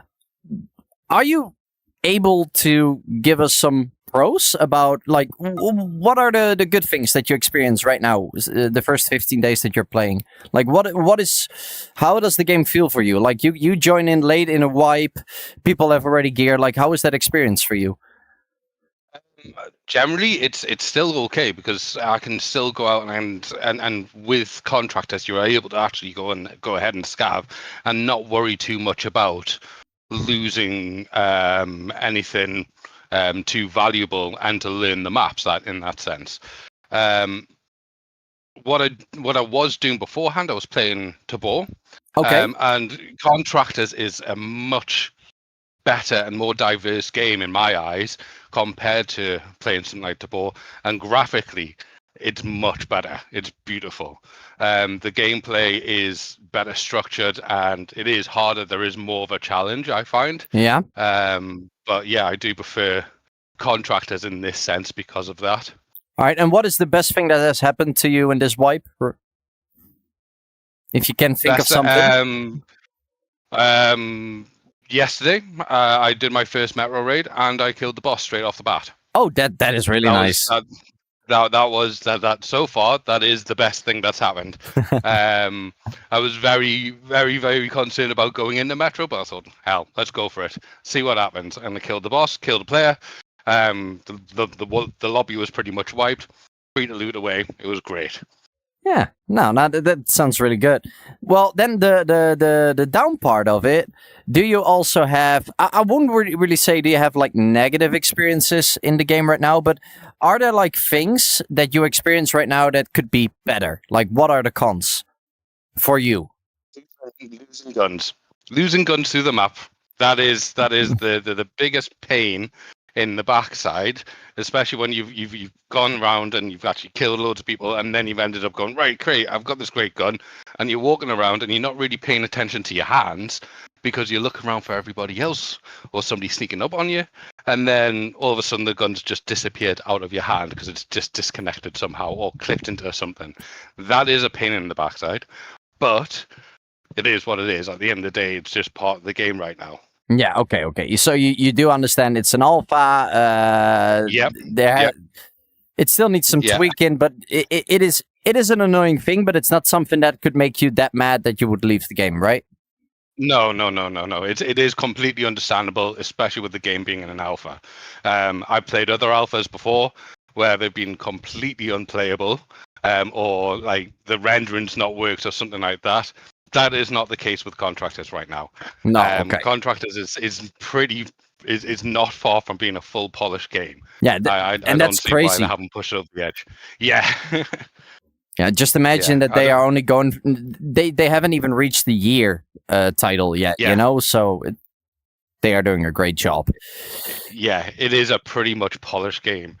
It's so close. It's so close. It's unbelievable. Yeah, it really is. All right, then the last question that I would like to ask you is if you were one of the game developers, right? And the wipe is next week. Let's say it's next week. And you can change one more thing. You can add one more thing to the game. What would you add? I would put something in to stop the leg meta. So at the moment, you can put your armor on so it goes and so it covers you from waist upwards to your head, but there's nothing there to look after your legs. Yeah. Maybe putting in some sort of leg armor that will they'll give you the protection on your legs, but also counteract by you're a bit more slower or you have to use adrenalines more often to keep up the actual pace. So there's also a downside to having that leg armor on, but you are actually covered from the waist down as opposed to just being completely naked and somebody just shooting your legs and wiping you out in that sense. I like the fact that you come up with an idea, but you also immediately say it should have a downside. Like we do have the Mall Boss armor. It has like the upper leg protection, of course. But you are talking about like a full plated leg carrier or something. But with the downside that it or brings a lot of weight or it adds inertia or some bad ergonomics to your character. Yeah, exactly. Like you can't jump or something like that. Where you have to take off your armor and stuff to actually get up over something, which you already have to do if you're overweight with a big backpack on, another bit, and if your stamina's too low. Add something like that kind of mechanic so that there is a downfall against having this extra protection on your legs. I really like that idea. Is there like anything else in particular that you want to add to this podcast, interview, or stream? No. Apart from just keep up the good work. You and your mods are doing a great job. Thank you. Not a problem, buddy. Not a problem. Have a good one, man. Yeah, you too. Have a good one, and I'll see you in the chat. Yeah, buddy. See you in a bit. Hey, see you in a bit, man. Much appreciated.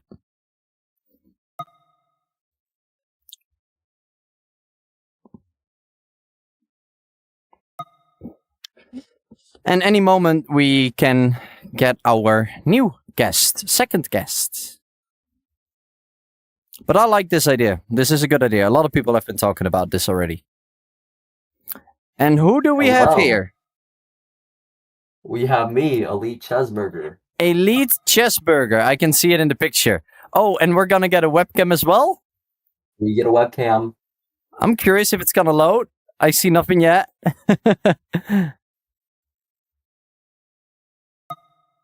Give it a second. Oh, wow. For some reason, it switches up our pictures. Let me see if I can give it a fix. Give me 1 quick second. All right.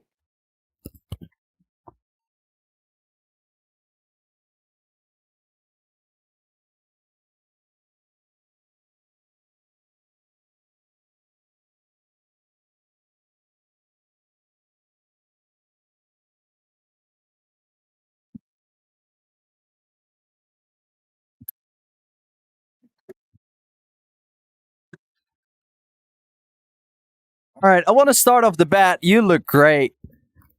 Thank you. Thanks, man. You look really great. Holy shit, mate. That looks really funny. All right, so Elite Chessburger, let's start with the first question. How old are you? 17. You're 17 years old. Okay. And how long have you been playing this game? I've been playing since the free alpha, since it was free. Oh, okay. Yeah, you actually was there from the start. Yeah. Okay, really cool. And what do you use to play the game? Like, you use what headset do you use? And I use a Quest 2 standalone. A Quest 2 standalone. So you don't connect it to the PC or whatever. You just play on the headset all by itself. Yep. And this is what I'm really happy about, that we have a Quest 2 standalone user, because I always read a lot of stories about Quest 2 users that have more issues than Quest 3 users or people that use PC VR. Could you tell me a little bit about it? Like, I want to start directly off the bat with that. What are the negative experiences that you have that you feel like it's because of the Quest 2? So I would say mostly it's the rendering of long distance targets, because I have trouble whenever I'm in a fight. I have a hard time hitting enemies from far away because it's like the graphic quality at longer range isn't nearly as refined, and it causing problems. Okay. But in close range, it's still fine for combat, I would say. Yeah, and how is it crash-wise? Like, do you feel like you crash more often, or is that something that a lot of people say, but it's not the case? I actually don't crash too much, really. I crash about the same amount as my friends who play on Quest 3. Okay. Well, then... So crash-wise is about the same. Yeah. Okay, it's about the same. It's not like that you don't feel like the Quest 2 is giving you a bigger disadvantage crash-wise than a Quest 3 user. Yeah. Okay, now that's good. What are your pros of actually this wipe? Like, what are the good things that you're experiencing? Okay, so I really like how I know some people may not like it, but I like the fact that they made Metro a paid. Like, everybody says about, like, back then, when you're running scav raids, it's a little bit overpowered, and this balances out quite a bit. Whenever someone, like, puts a Metro ticket in, they're risking their money, which is 200k. Might be not much for some people, but some people it might be quite a lot. So it incentivizes you to go geared and maximizes combat and makes it more fun overall. Yeah. I highly agree on that. All right. And are there like any cons to this wipe in your opinion? Yes. As previously mentioned before, I kind of have a little bit of trouble with whenever stuff like clips out of existence, like water battles. Oh yeah. There's this one thing. I get a lot of occasional lag spikes while playing on Quest 2, and it automatically makes you drop anything out of your hand except for your gun. And it happens like every minute or so, and sometimes it can be a bit detrimental. Okay. Yeah.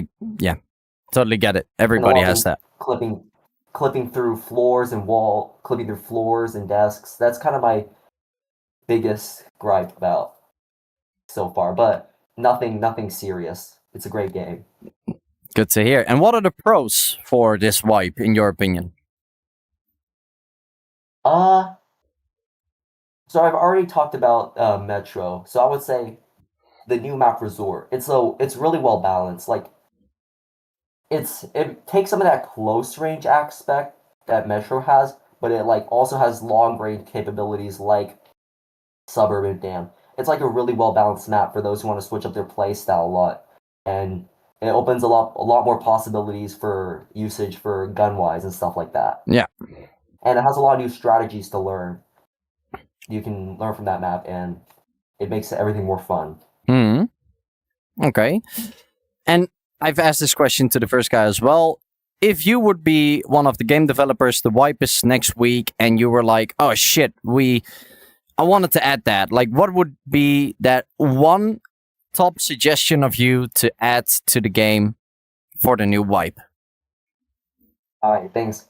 I've actually thought about this for a whole week, and what I came up with was nighttime maps. Okay. And how do you feel? And how do you see that, like in the game? Like, we have to select nighttime, or it's randomized? Because it also, if you would add that, we would actually get. If we have 4 maps now, we would have 8 maps, and then we would also need the right amount of people for all those maps to be filled to get queues. Like, have you thought about that part as well? Yes. So I was thinking of like a day and night cycle type of thing, where basically you have like maybe 2 hours of day and like 30 minutes to 1 hour of night. Anybody who wants to doesn't have to wait too long, but those who don't want it only have to wait like 30 minutes before. And it would be on each map will be separately. So this map is night right now, but that other map is day, so I can go play that. It would also encourage people to diversify their maps if they don't want to go night. And they wouldn't just be running the same map the whole time. So if I would picture this in front of me, you would be like, if you play on the map, you would have a sun in the left corner, and that goes over the map. So at some time, if the sun is left, it would probably mean that suburbs and, let's say, resort, they are daytime, but metro and them would be nighttime. And then a few hours later, metro and them are day, and resort and suburb would be night. So you will have to relate your map choice based on what time it is on that map. Yes, and on top of that, it would also allow Caveman Studios to expand their night vision system. So currently there's only one night vision that's kind of broken. And it's, well, not broken, like it's like really overpowered. Why is it overpowered? Could make, like, work. I say, like, if that were the only night vision available and you brought that to a night map, it has full view. Like, there's no like restrictions, like you can only see this much out of here. Like, if they expanded it, they can make cheaper night visions that have lower FOVs. Yeah, okay. Yeah, same as in Tarkov. I know the game Tarkov, they have like 3 or 4 type of night visions. And there's like the basic night vision, it's one lens, and that literally gives you a circular vision, and all the other white vision is blocked out. But then you also have another one that has 2 lenses. It becomes like an oval shape. And then you have like the spider night vision. It's one with 4 or 6 lenses, and then you have the full view. But that one is really expensive. You're talking in that kind of way. Yes, that's what I'm suggesting, really. All right, pretty cool. Pretty cool. Well, thanks. Like I said, I want to keep most of the interviews between 5 to, let's say, 10 minutes max. And that's mostly because I'm not sure how many more people will join. Everybody that's in the chat right now, if you want to get into this interview, all you have to do is join the Discord and we can have a chat about this. Everything we're doing here is being made into a big video, and it will be sent to Caveman Studios as well. So let your voice be heard if you're interested. Hey, Cheeseburger. Yeah. Thanks a lot. Thanks for looking really sexy. Hey. Interesting. No problem, man. And I'll see you in chat. I'll see you. Yeah. Thanks for having me. Yeah, no problem, nice man. Day. Have a nice day as well, man.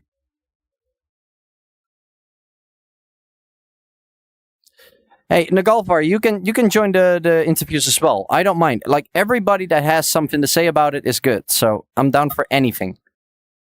Hey. Hello. Let me see. Now I need to change it again. So if somebody turns his webcam on, the stuff changes, and when they don't do it, it stays there. So let me change this real quick. I'll be right back. Gotcha.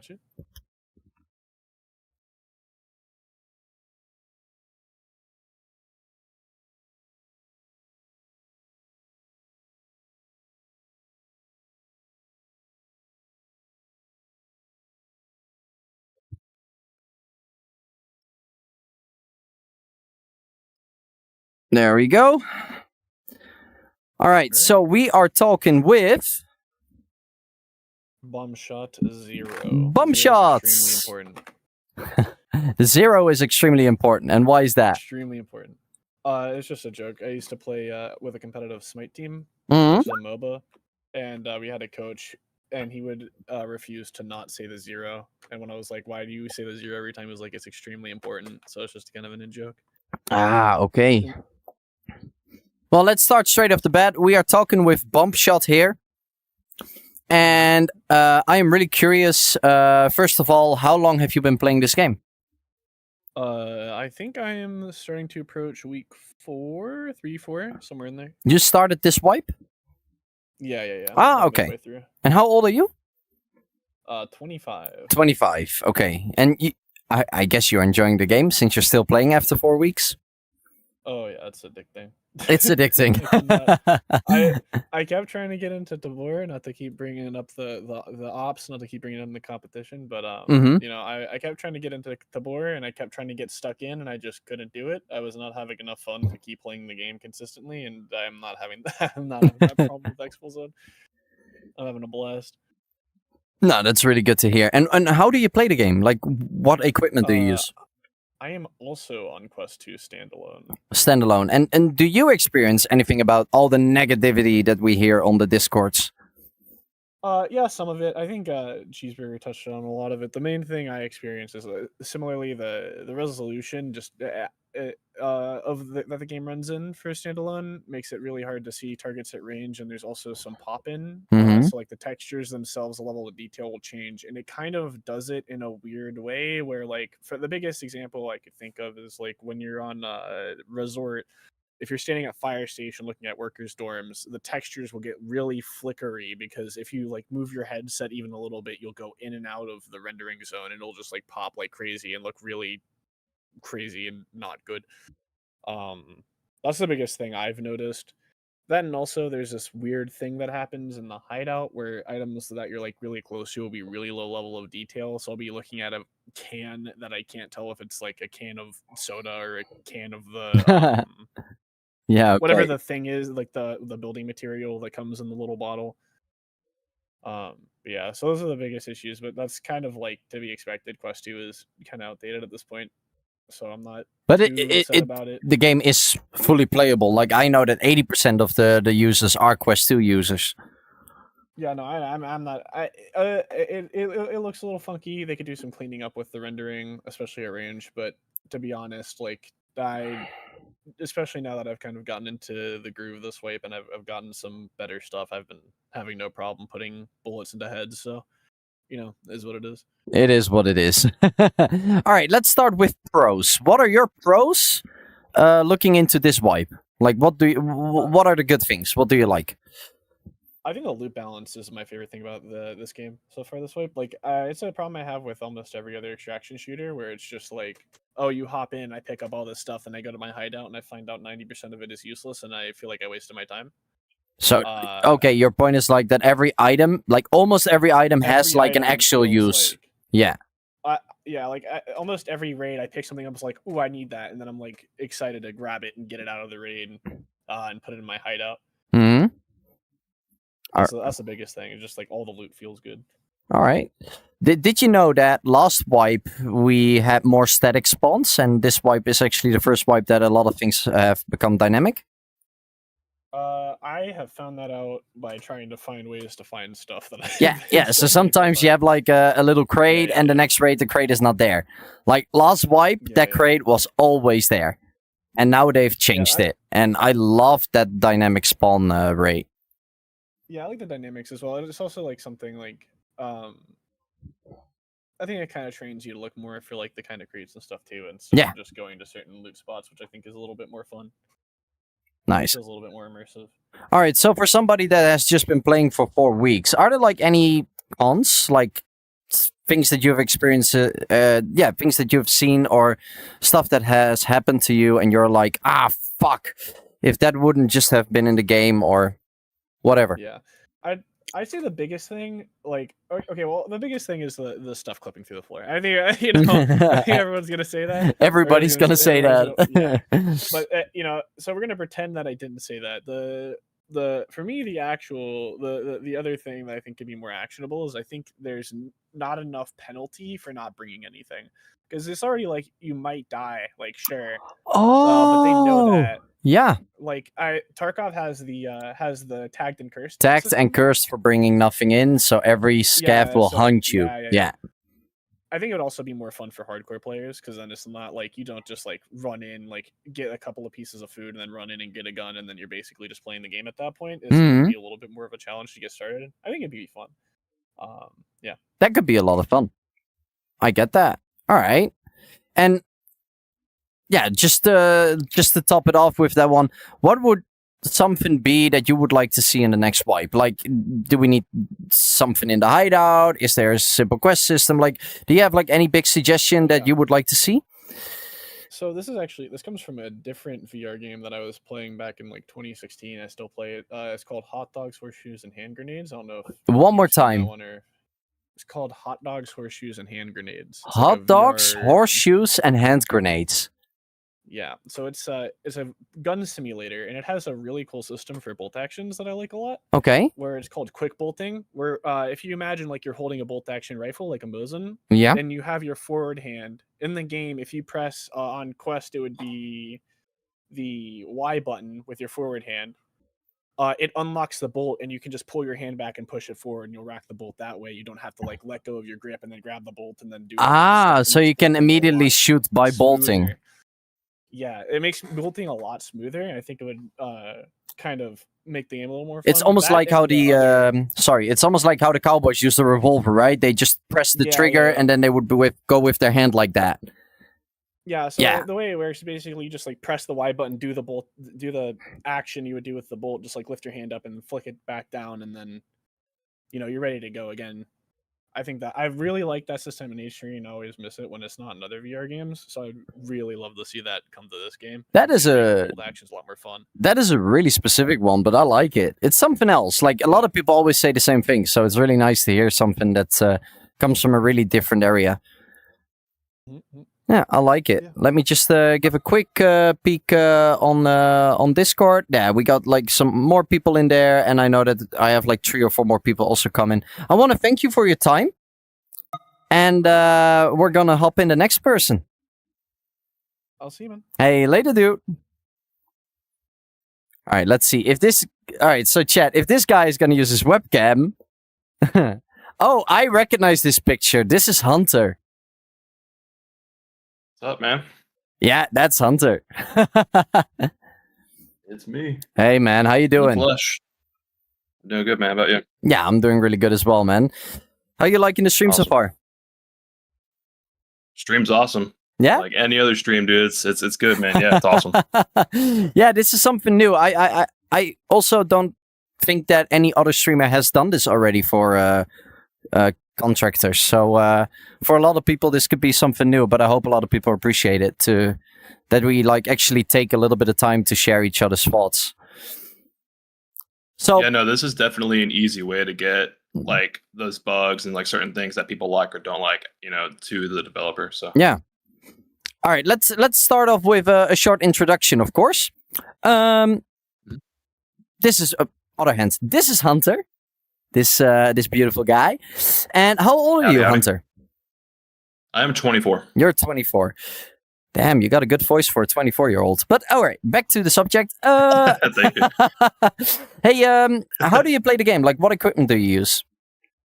I use the Quest 3 standalone. The Quest 3 standalone. Okay, so we haven't had people yet that have the headset connected to the PC or play wireless like myself. But are you? How was your experience by using the Quest 3 standalone? It's very positive. Other than the bug that I have, which is the low memory, that kicks me out of the game occasionally if I crash, and I know a lot of other people have that problem. Other than that, it's perfect. Yeah. Like I play Quest 3 as well, but wireless with a really good connection, and I experience like nothing. I always know that when I crash, it's game related and not based on my equipment. So I have a really positive feedback about that part as well. If you can give me some, how long have you been playing actually? I've been playing since November of 24. Okay, so you were here, like at the start as well. Yes. Yeah, so you are the second wipe in. And what are your pros if you would compare this wipe to the first wipe? Well, pros wise, I actually have quite a few. Take your time. Take your time. It's good. So the one thing I do like about this wipe are the valuable spawns, how they spawn so frequently, and you know the spawn point, right? So you know where to go, keys, valuables in general. You're able to go to those spots knowing that there's a possibility of it's either going to be there or it's not. Most of the time, it's there. But if it isn't, that's fine. You can always go to a different spot. Or if somebody's in that same area as you are, you can go find them, kill them if they haven't put it in their container and take it from them. So I think that's a pretty cool addition that it's more frequently spawned. Yeah. My second one, with the armor and helmet use, right? So okay, yeah. You go into a raid, you get shot up a bunch, you go back into your hideout if you make it out. You're able to repair your armor and your helmet. You brought this up the other day. No, it wasn't you actually. It was another streamer that brought this up. Okay. The degradation of the armor, when you put it on your stand, you fix it, the overall durability goes down. And I like that a lot about it. It's a really good touch. You know, you're not using the same kit over and over again. At some point, you're gonna have to ditch the kit and get a new one, or it's gonna force you to grind harder in order to get more kits if that's your only decent kit. I get what you mean. So that's also a pretty good addition. Mm-hmm. Interactives in the hideout, right? So in the first wipe, there wasn't a lot of interactive like hideout. Like, you know how you can open the fridge, you can store things in the fridge. There's not really a syringe rack where you can put different medical supplies, such as your big medical pens and whatnot. I do like that a lot. And being able to store your fuel cans closer to your generator so you're not walking halfway across your hideout to go grab one, fill your generator up, et cetera, et cetera. So I really think that that's a good idea. Adding more interactives, this is a suggestion, adding more of these interactives into next wipe, being maybe that cart that we have next to the syringe rack, maybe we can just put syringes on there. That would be a pretty good idea. I would think that would be awesome. So overall, the interactives in the hideout, amazing. All right. And do you have like any cons if you would compare them to each other, or just cons based on this wipe? Feedback is always good. Cons wise for the interactives, not really, because I mean they've only improved. Nothing has gone downhill, so there's really no cons on that kind of part. Just two more pros, and then I have a few cons. I can go ahead. I love to hear them. The boxes dedicated to the mags and attachments. That right there, wow. When I talk to my friends, it's a huge help, because before your walls were cluttered with attachments, or your shelves were being cluttered with attachments, you weren't able to store everything properly. But now with these attachment boxes and magazine boxes, you're able to consolidate everything into boxes, and they're pretty cheap. So you can just go out and buy them if you have a lot of money, right? And you can just collect all the attachments and magazines that you want. And that was an amazing addition on Caveman's behalf. The last one that I have, the healing system, right? When it comes to our suture kits, right? We have 3 levels. You have the first, second, third. I think that was amazing. Yeah. Being able to use the best suture kit to get the best results. You know, I mean, just having multiple suture kits to be able to get different results out of it for your character, at least, and it really all throws into the survival of your character. So I think that was an amazing throw-in as well on their behalf. No, I totally agree. I was really into it when they were already pre-showcasing it in pictures and everything. I was like, finally, the med system is already in-depth for VR, but this makes it even better. I really love the fact that they added the part where you lose a percentage of your maximum body parts health as well. It's literally the same as in Tarkov, but I just love the fact that they added that. So the cons, I only really have 2 cons because everything's been a positive experience so far. Nice. Regardless of like bugs and stuff like that. That's just something we can't really help unless we, submit it into the Discord. Cons. So when it comes to our storage boxes, I know everybody probably doesn't like this, especially new players coming into the game. When you have to spend 1.6 million on a storage box for 20 kilos. I think that's a little much. And to be fair, you can't really store big items in that, right? If you don't want to like clutter up your hideout too much and you're saving items for your hideout upgrades, right?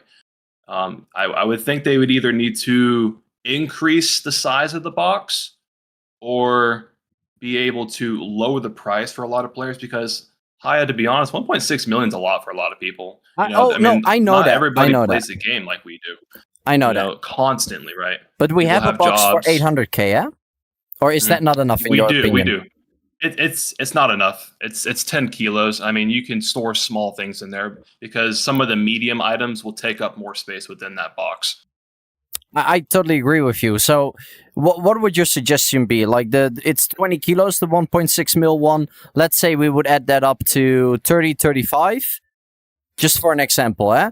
And then the cheaper one would go to 15 or 20, and then add another one that's more cheaper, and that one would be 10 kilos. That is. So, if I listen to you, it sounds like that could be your suggestion.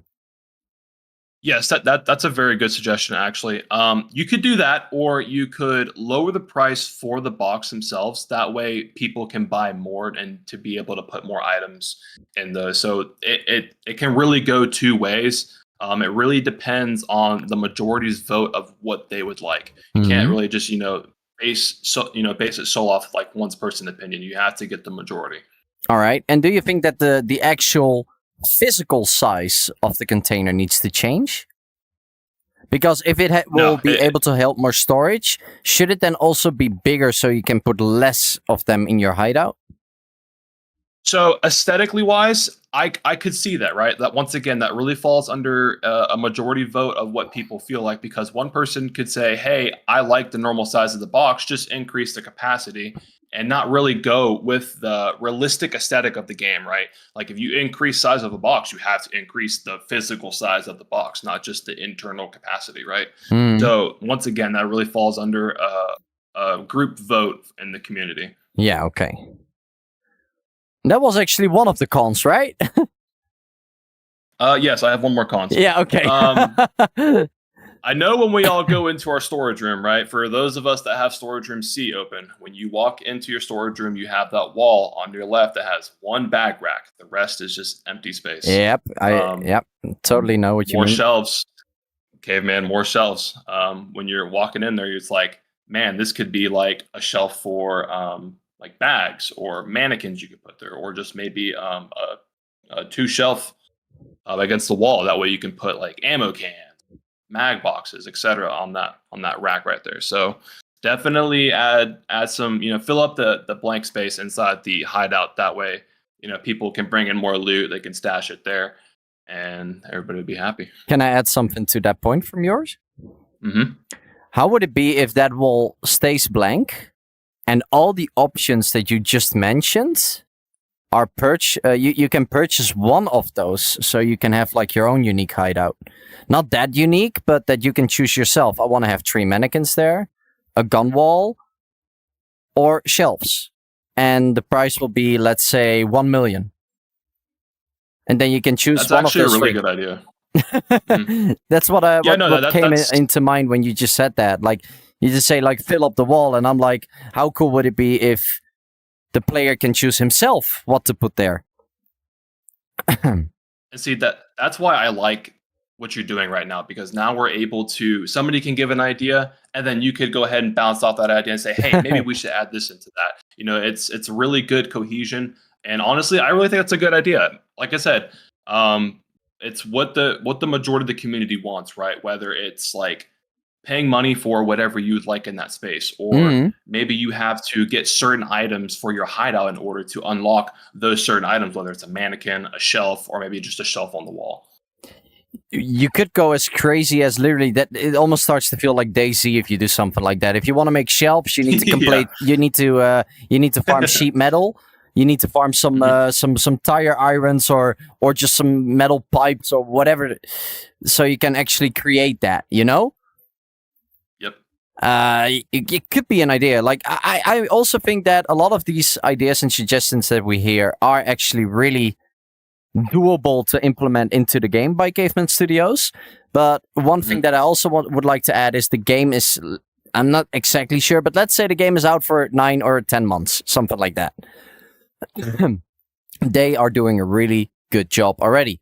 And they can only grow better, in my opinion. So let's just hope that with everything we're doing right now today as well, that we just give them a bunch of ideas, and that maybe some of these ideas will be used for next wipe, but maybe the thing that we are just talking about right now, that will be added in the 2 wipes away from now, or maybe 3, but at least that they know about it, like the community is talking about it. That is something that we would like to see in the future. It doesn't mean we have to see it in the near future. That's my point of this podcast as well. But then actually going on to the last question for you, Hunter, because you actually add a suggestion to your con. But now back to the main question that we are all curious about. If you were allowed to just do something and it will be implemented directly into next wipe, what would be your number 1 suggestion to the game? Ammo boxes. Right. So when you go to your ammo loading station, you know how you put your ammo box down and it locks it into place, right? Yeah. So for example, the shelf that is to the left of your ammo loader, I use that to store a majority of my ammo boxes, right? Yeah. And when I want to go up and switch out a can that I have extra ammo in, I pull it from the rack, and sometimes it pulls other cans with it, and it just makes a huge mess, and it gets really frustrating sometimes, right? So I feel like they should dedicate a shelf, like a spare storage shelf, to be able to lock in your ammo cans, and have it like maybe like 5 or 6 cans on a shelf, right, to be able to fit right there. Because I know when you lock your can on your ammo loader, there's space in between it, right? Kind of minimize that space, but be able to lock the can in there. So when I want to go pick a can out, I'm not pulling like 3 more cans off the shelf and just making a whole mess when I'm trying to load ammo and get quickly back into a raid. Yeah. I want to add one thing to that, if I think about this right now. And I'm going to do it in a question way. What do you think of the actual amount of ammo that you're allowed to put inside the ammo crate? And then before you answer, have you ever tried stacking up ammo on top of each other until you get the same size of an ammo box? To the first one, the ammo capacity in the cans are accurate. They're pretty accurate for like an ammo can size, because little background real quick. I'm in the military myself in the U.S. Army, right? So ammo cans store about a couple hundred rounds in a can, right? So that's accurate. So the ammo size or the ammo capacity inside the can shouldn't change. To your answer to your second question, I have not actually. I've never stacked ammo to the actual size of a can in game. Actually, I've never really thought of that. I've done it one time, and the amount of ammo that you get to is like between 750 and 900. So that's the thing multiple people have done. Like if you put the ammo on top of each other, people are like the ammo box is like literally just 4 walls with a cap on top of it. If you open it, it should literally fit that amount of ammo. You know what I mean? But I was just curious about you. How would you think about it? Like, is it realistic? 300 rounds? Well, you say you're in the military, and that's quite realistic. Like, but let's say it different.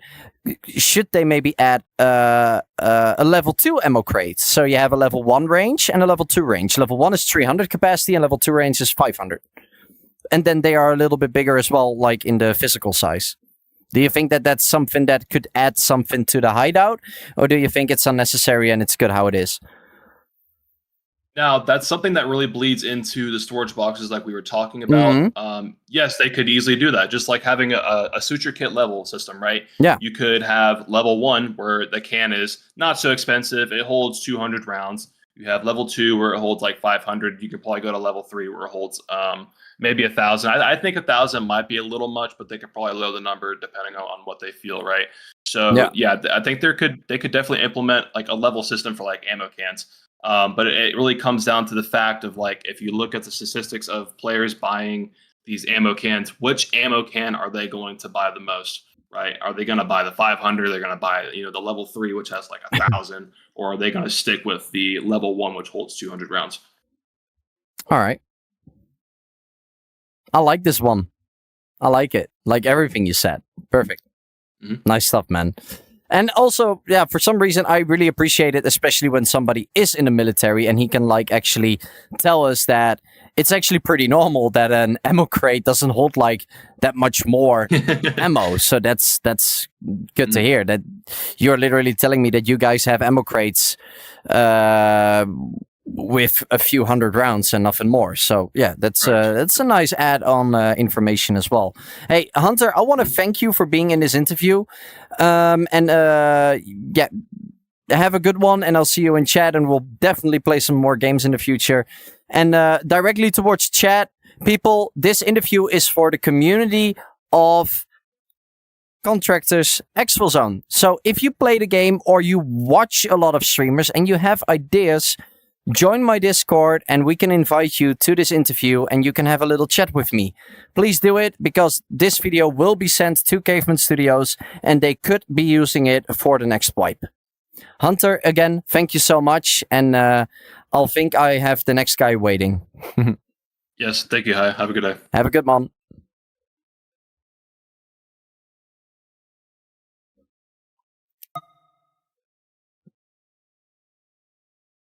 Hello, I think we have Antti here by the picture. Yes, hello. Dude, I'm learning pictures now. That's so crazy. How you doing, man? I'm good, man. All right. I want to start off with the first question always. So your name is Antti, and how old are you? I'm 28. 28. All right.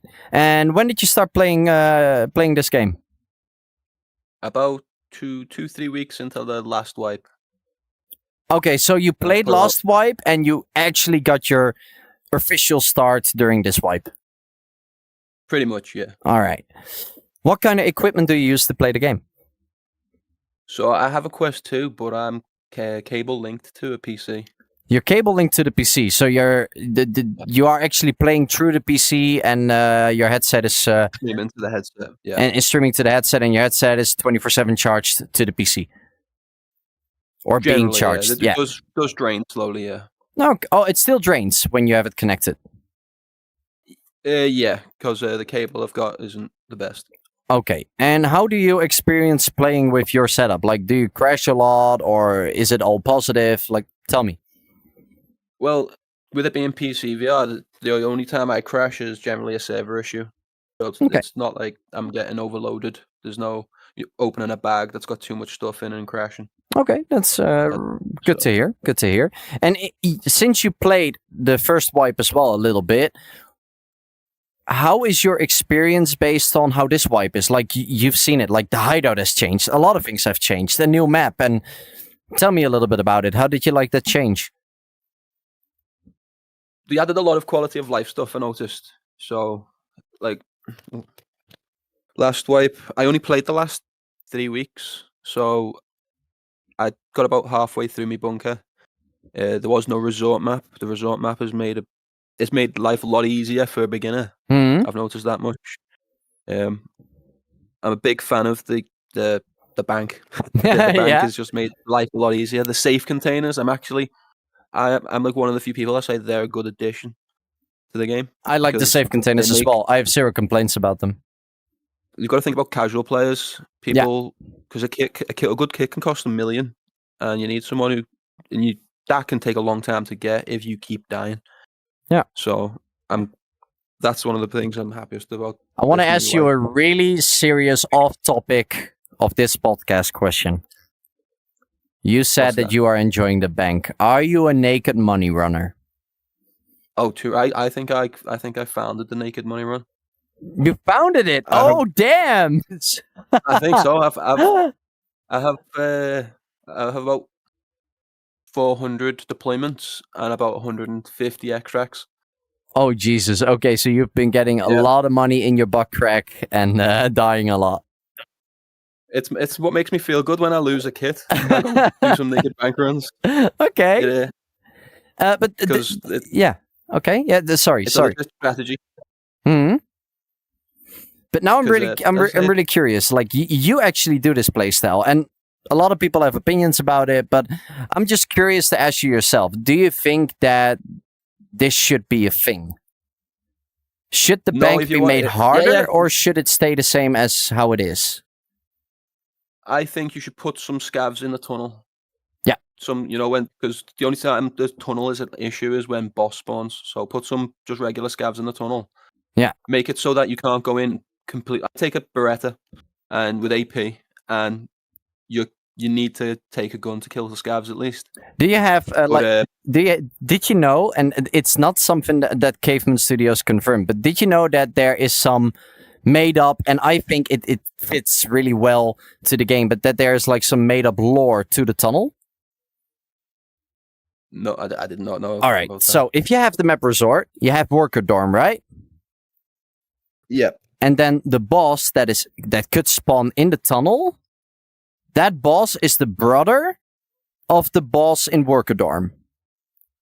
And the guy in worker dorm took over the worker dorm. He enslaved all those scavs.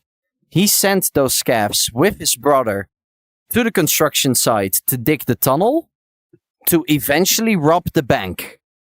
And that's why the Altin boss is in that tunnel and the police station boss is upstairs to defend the bank.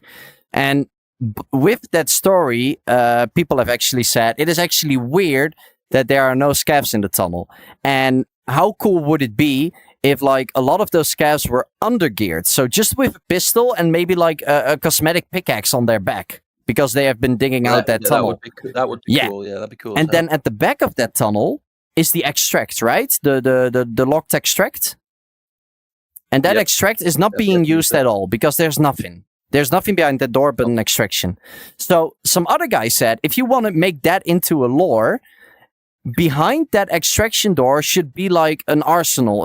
Not too great, but like an arsenal made out of pixels, of course, with just 2 or 3 gun crates that you can loot, because that's like the loadout that they have prepped there to rob the bank.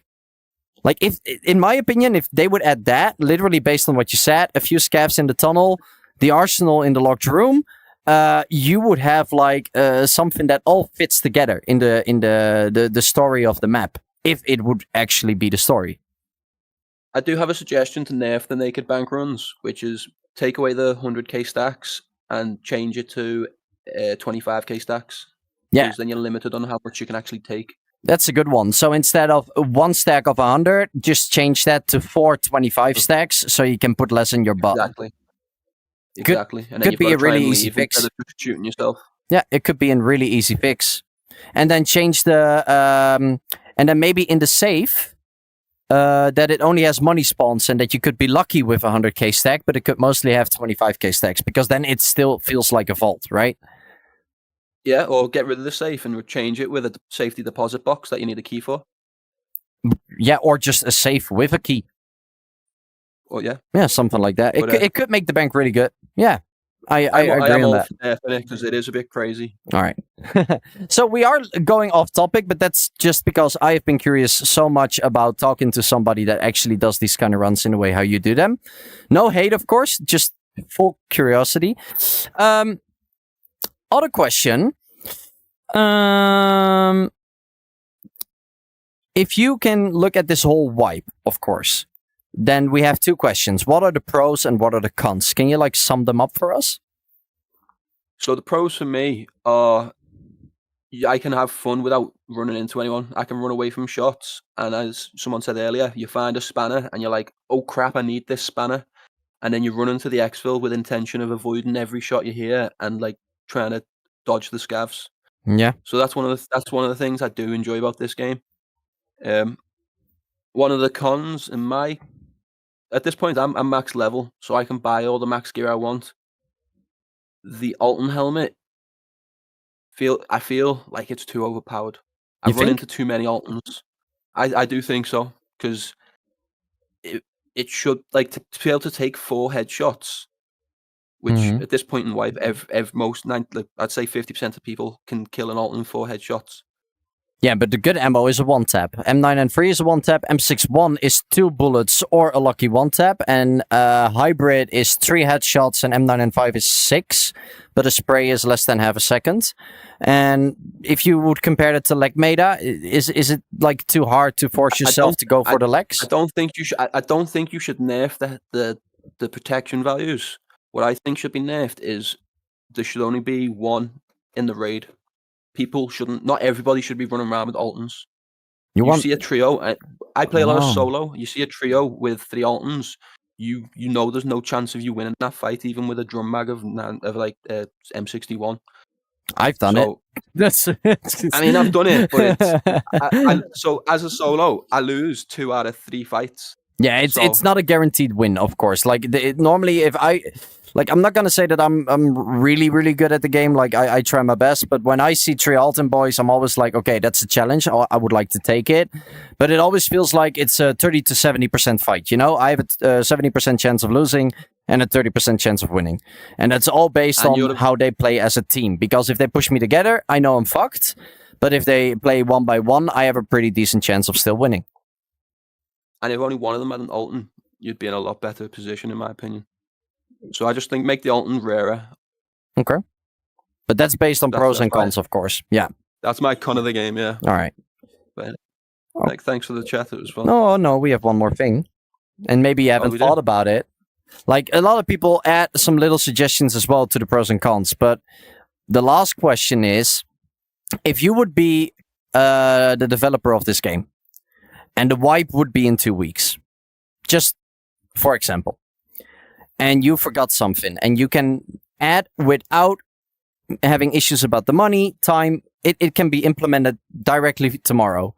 What would you suggest that they would add for the next wipe? It could be hideout related, quest related, level related, it can be anything.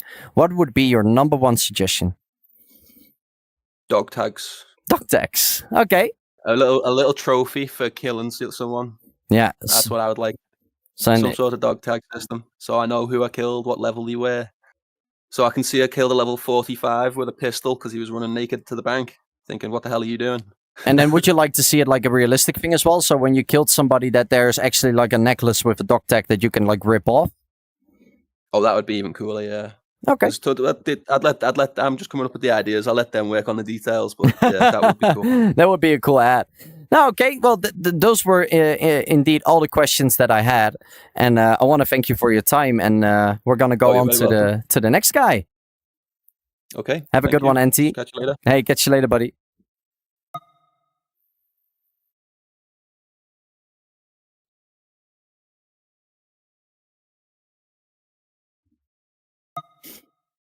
Who do we have here? I will have to speak now because it's no picture. Sacrificial Goat! I have no microphone yet. I don't hear you. Hey. Now we can hear you. I'm doing really good, and it's nice to hear a voice to the name. Hey, I appreciate it. Sorry I don't have a camera today. Things are a little messy in the apartment, so please forgive. Doesn't matter. I actually want to know, where are you from again? Because I really love the accent.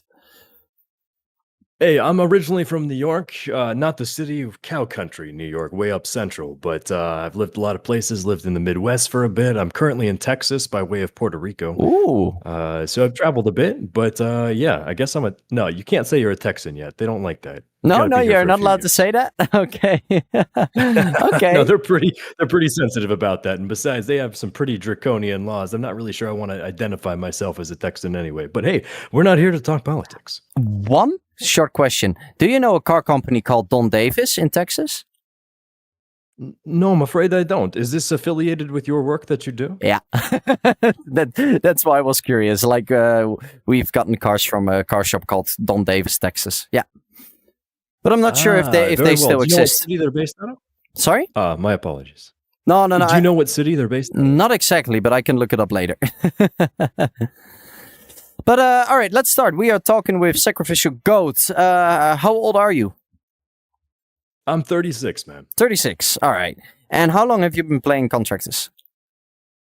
As soon as I realized this game is far better than Tabor. I think I was playing Tabor over winter holiday, and then in January I discovered Contractors and immediately uninstalled Tabor after the first hour of playing this game.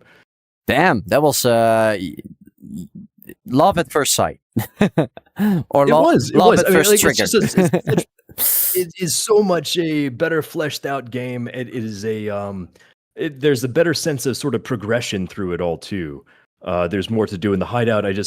it is the next evolution. I feel it truly is a better game. I feel. All right, it's good to hear. And how long ago was that? Plus minus.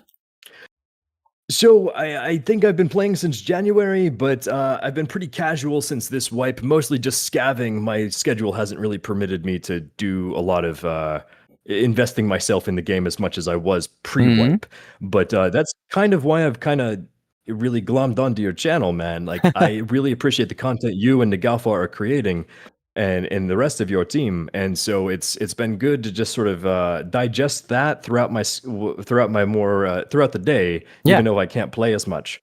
It sort of scratches the itch, if you know. Oh, thank you so much, man. Like we try our best. It's all about fun, and we'll see where it all ends on the long term, of course. So you have played a little bit last wipe, right? Yes. Yeah. If you would compare both wipes, how are you faring this wipe compared to the other? I'm actually doing far better, and I don't know how much of that is just like the loot spawns being pretty regular, or me finding more content that sort of shows and maps out where these places should be. But like pretty much as soon as I scav into resort, I know what route I'm taking. I know based on what minute and which round of scavs I'm coming in as, like where the best stuff is and what likely isn't picked over yet. And again, thank you for those videos. It's my survivability in raids has gone way up as a result of just watching these tips and tricks videos, man. Yeah, nice. This current raid, or this current wipe, I'm certainly like I just broke 10 mil. Like most of my valuables I never sell, so I'm sure I'm closer to 25. But nice. I'm certainly doing better and playing more tactically now than I did the first down. I used to just like run and wait until someone shot at me and then take cover and assess from there. But like now knowing where scavs, like sort of where they're pathing, or even just being more mindful of other players, it's definitely a different experience this wipe. Good to hear. Good to hear. And if you would like sum up the pros and cons, and starting with the pros, of course. And let's use the American hamburger system, or sandwich system. You tell me some pros, you tell me a few cons, and then you end with another pro to keep it positive. Can you do that? Yeah, absolutely. I mean, pros just all around. This is again coming from Tabor before. There's kind of not really a comparison here, right? Like it's just. Yeah, sure. There's bugs. There's the clipping through, same stuff that everyone else has mentioned so far in the interviews. I have issues with that too, or the random like scav invulnerabilities if they are sitting on a stairwell and you're trying to headshot them and they fucking kill you instead, right? And they seem to eat up a whole mag of bullets. But I have to say that even though the random clipping issues or bags falling out, I also kind of just assume that this is just part of the new medium that is VR, right? Like we wouldn't tolerate these kind of bugs perhaps in a flat screen game or any other sort of version, but as an early adopter to VR, I'm much more lenient perhaps about those sort of issues. So I don't really have any negative things to say about the game. Of course, yes, I also would echo that the cost of storage boxes should be less, or perhaps maybe we could have an increased kiosk storage. Or perhaps even the penalty for the nakeds. How many times I've come in and just getting wiped by someone who is camping an area. That's very frustrating. I think maybe the only thing I would suggest is perhaps having more cross. Like I am a Quest 3 standalone user. Oh, I forgot to ask. Of course, game, yeah. Yeah, and that's good enough for me. I like it because I like to be able to take it and share it with other people. But I have a desktop, and I could virtual desktop this. But if I did, I would love for the crossplay to be available. Like that, a VR shooter can actually play against. What? Pardon now? You're suggesting crossplay. Yes. Oh, sorry. Sorry, not crossplay, but being able to Steam VR and still be on the same account as that I am when I am playing. Yeah, I would love that as well, because that would literally mean that since I'm playing on Steam VR, I am not able to bring my headset to my friend and show him the game because I don't have the game on my headset. Absolutely. And so like I have nothing in my base right now on the PC VR, but I use OBS, and I'm pretty like I would love to be able to record and share what I do, but that's a minor inconvenience, right? If nothing else, I could have another account in which I play hardcore on, but you are actually able to share, that's you know that, right? That you can it would be nice. share, but you are able to. Like, you can go on your standalone, link your Meta account with the website of Meta, so your PC mirrors your headset, and then you can record or share that from OBS. And I would say try to figure it out, because you got a radio voice. People would love you. Thank you, I appreciate that. No, and I also I mean really it. appreciate your voice. And I just got to meet Nagalfar for the first time in chat, and huge shout out to him as well, because the content you all are creating has really been a game changer for me. I know watching your streams and just learning those tips and tricks, even from vaulting ledges, or even the other day when that guy got to the top level of that building in Resort and you all figured it out. Like, no one would ever figure this stuff out unless you made videos about it. So thank you for educating the community and making us all better.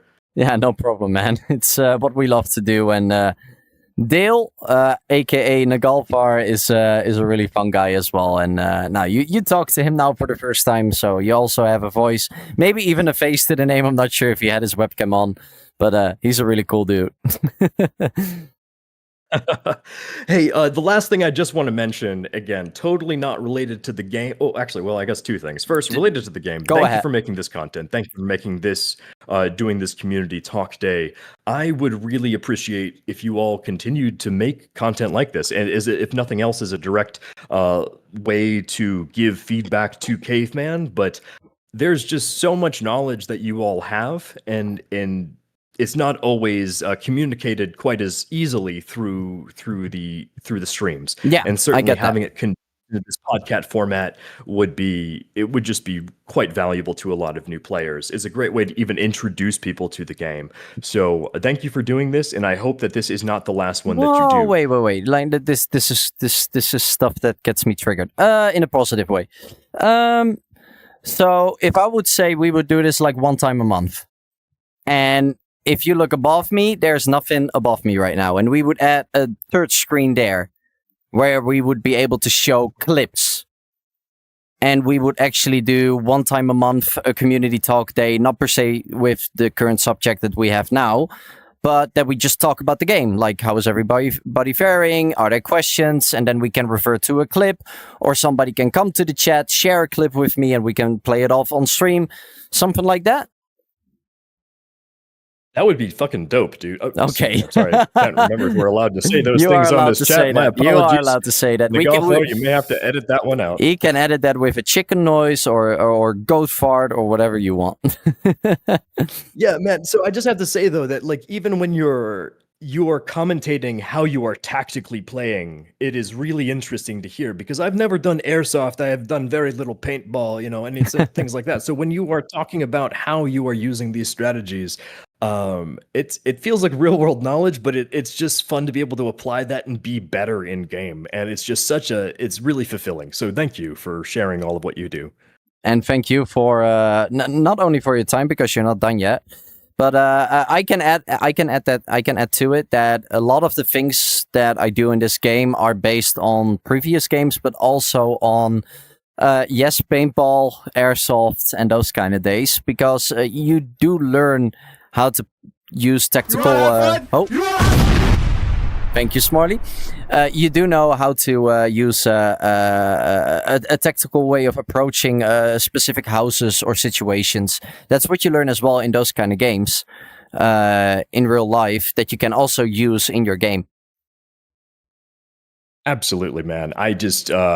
I find that your channel is a wealth of knowledge. So this is mostly an appreciation sort of like chat here. I don't have a lot of feedback to give to Caveman. Y'all are crushing it there too.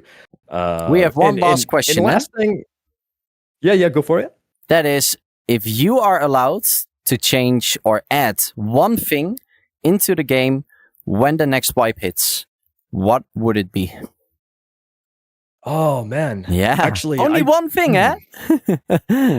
Only one thing. Only one thing. That makes it hard. This is really the first extraction shooter I've played aside from Tabor. And I don't know, maybe require less gunpowders and imaging modules for the upgrades. I'm just going to be real about that. This is a bit of a struggle. This is a bit of a grind. But I also appreciate that they have that sort of, I feel very, again, that sort of sense of fulfillment and accomplishment when I do finally unlock something. Yeah. So perhaps it's not imbalanced at all, and I'm just haven't been playing enough to really be able to find these things, or I'm not daring enough to go into every airdrop that happens. But no real comments on that. No real changes or suggestions, to be fair. No, that's good to hear. Anything else you would like to say? Otherwise, I want to give a small announcement as well. Hell yeah, man. I just want to say thank you for playing some Beat Saber at the end of your games. I look forward. I have learned so many random new troll tunes that I have shared with the office and everyone I know. I have a small contingent of people who are now half horse, half man fans as well. So please don't stop with that. I truly enjoy it. I'm glad that my schedule allows me to see it every day. Beat Saber is a part of my daily exercise as well, so it's something I would not quit doing. Small announcement in between, guys. We do one more interview, and after that interview, we are launching our charity event. And it's not like an event that it lasts for a period of time. It's going to be permanent. We're going to launch a product, and it suits the stream. It suits our banter. It suits all the fun that we always have. But the product is something you guys can buy. And it is something that is going to charity as well. So if you buy the product, a percentage of that goes to charity. After this next interview, I will play, during my break, a video of the charity, the promo video. I will then play a clips video, and then I will play the promo video one more time. And then we will continue with the podcast until there are no more people left in the queue. After the queue is done, we go back to Exfilzone and play some fun games. Yep. Dale, can you bring the next person? I have a slight feeling who it's going to be.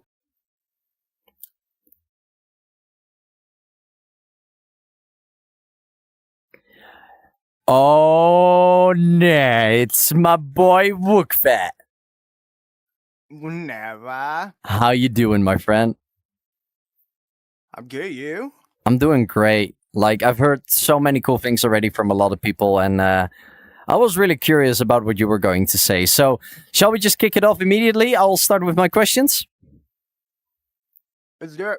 First of all, shout out to Wookfat. Wookfat is a fellow streamer. I played with him quite a lot of games in the beginning, and we are going to team up again next week as well and play some games. He's a really nice guy. Look him up on Twitch. Give him a follow. He's really fun to watch, trust me. All right, Wookfat, how old are you? I am 39 years old. 39 years old, all right. And since when did you started playing Contractors?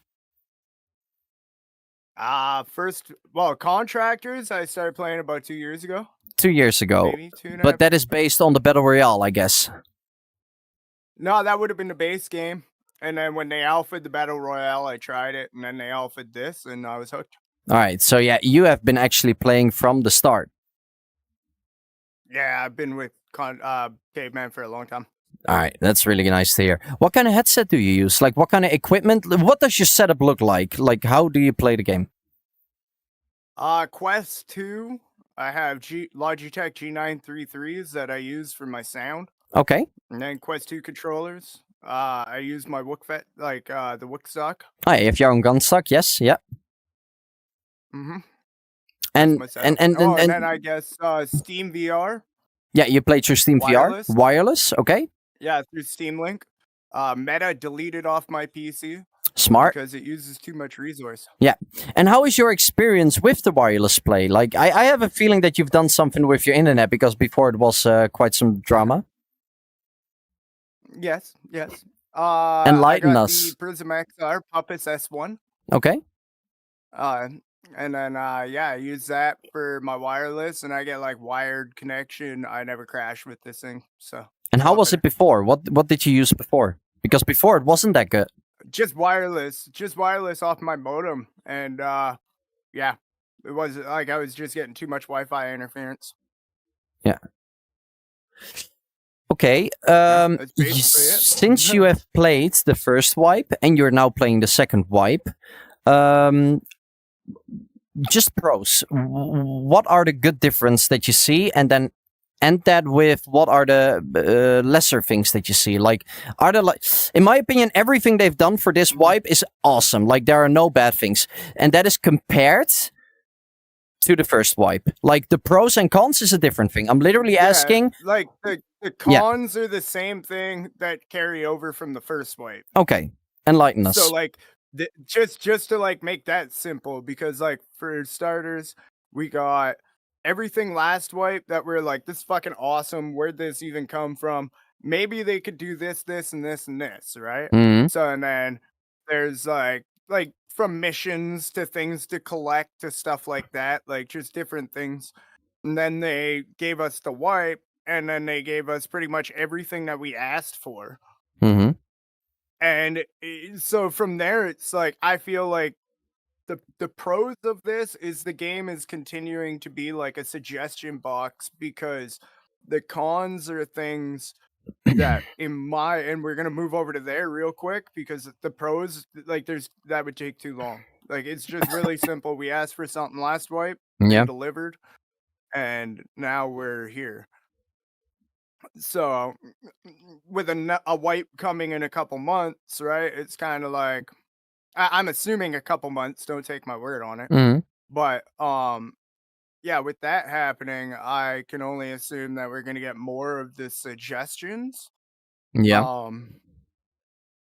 So with the cons, Yeah, it'd just be like, tell what are you your know, cons during this wipe? Like, what do you experience? What should like instantly be changed? The environment. The environment needs to like not have stuff fall through it. Okay. Like, on like hills and certain textures, you pretty much know shit is gonna go through it. Mhm. It's just where is the question. However, I don't know, like the meshing and the texture of the ground, or like not the texture, but like the terrain, I love. So I don't know how, like, that could just take time, and it could be a quest issue, you know? Mhm. I don't know. Okay. So, but that would be like, honestly, in my opinion, the biggest con, outside of like, I wish I could take a hat or a toque off of a bot and put it on my head and survive like 5 M80 rounds. Yeah. But you know, yeah. I don't know what that is. I don't know what that is. So it's you know, Yeah, I I don't. can't speak down on that. It's just funny to me. I have the same. I literally have the same problem at that. Doesn't matter what kind of ammo you bring. If it's M993, M61, or it's FMJ, it doesn't matter. You need to shoot the scav 4 times in the torso, for example. It feels like the scav doesn't register. The bullet that he is getting hit with has a specific type. It feels like the scav just needs to be shot in his face, or multiple times in the body, and then he still has that ricochet chance on his helmet. It doesn't matter what ammo type you use. And yeah, I have my thoughts about that as well. Not per se negative. I can laugh about it as well. It's just scavs, like 9 out of 10 times they're blind as shit. But a different thing that I have noticed is that scavs hit me, and it's like you lose 5-6 HP, right? That happens sometimes. Mhm. I'm not sure if this is a thing, but I have seen it so many times for these past days. When a scav actually blacks out a leg or a stomach with just one bullet, there are always players nearby. It almost feels like that the scavs then get pumped up to fuck you up just because there's a player fight nearby. I don't know why, but it always feels like... try to pay attention to it. When a scav blacks something out, I know that there's a player nearby. I just know. It always happens. It is so weird. Let's see what's up. Yeah. But the thing that I'm most curious about, and I know that you've been talking about this a lot on your stream. You talk about it a lot. But if you can only pick your number one suggestion for next wipe, and that could be hideout wise. Just a sec. It could be hideout wise, it could be quest wise, it could be environment wise, doesn't matter. What would be your number one suggestion to add to the game? So we're not talking about fixing something, we're talking about adding something to the game. Adding. Yeah, what would you add? Oh God. Yeah, there we go. Yeah, I would go back. I would go back to being like,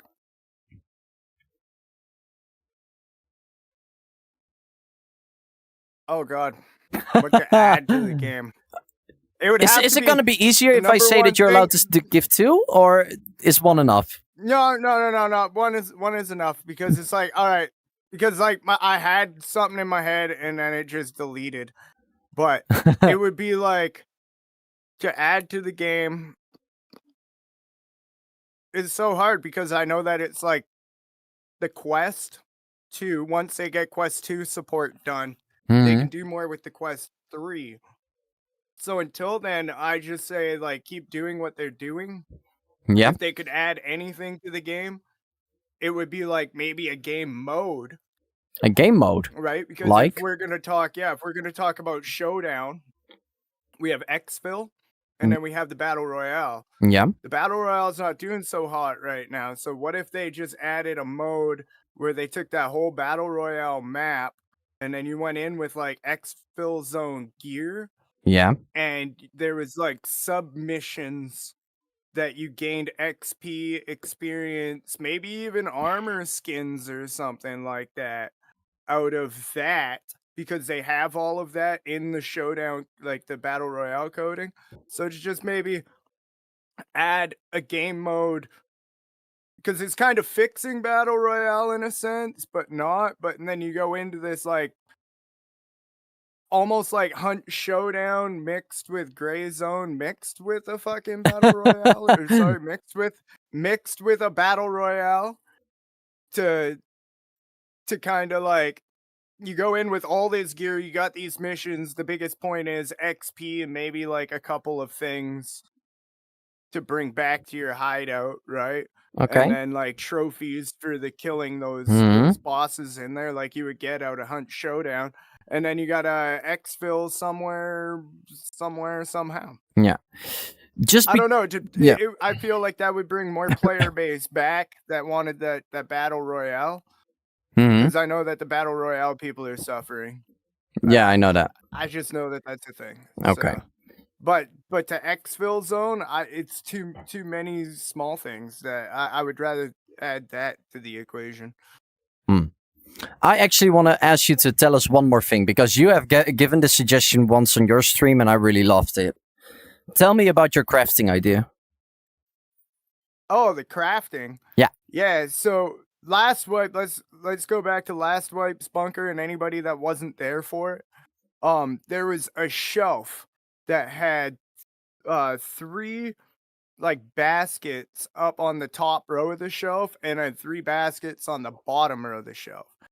Now, maybe perhaps as you unlock things in your hideout, you unlock those baskets to do different things, or the timer on those baskets, where say you add like a chocolate bar and something to that basket, it would create like 2 cans of food, or like the little cat cans of food, or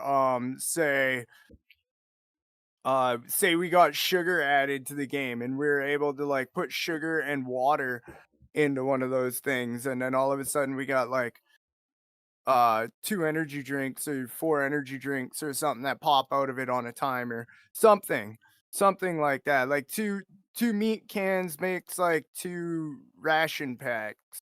Yeah. You know, and then it just on a timer. Say your coffee filled like pot, when you upgrade that, you turn it on and you can say refill your like orange thing with coffee rather than water.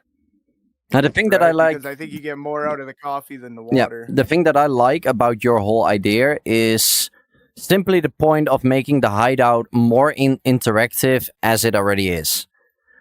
So if you look at the Tarkov hideout, literally every station you have, you can have an interaction with it. Like the workbench, for example, in the game you can find gunpowder and you can find gun shells.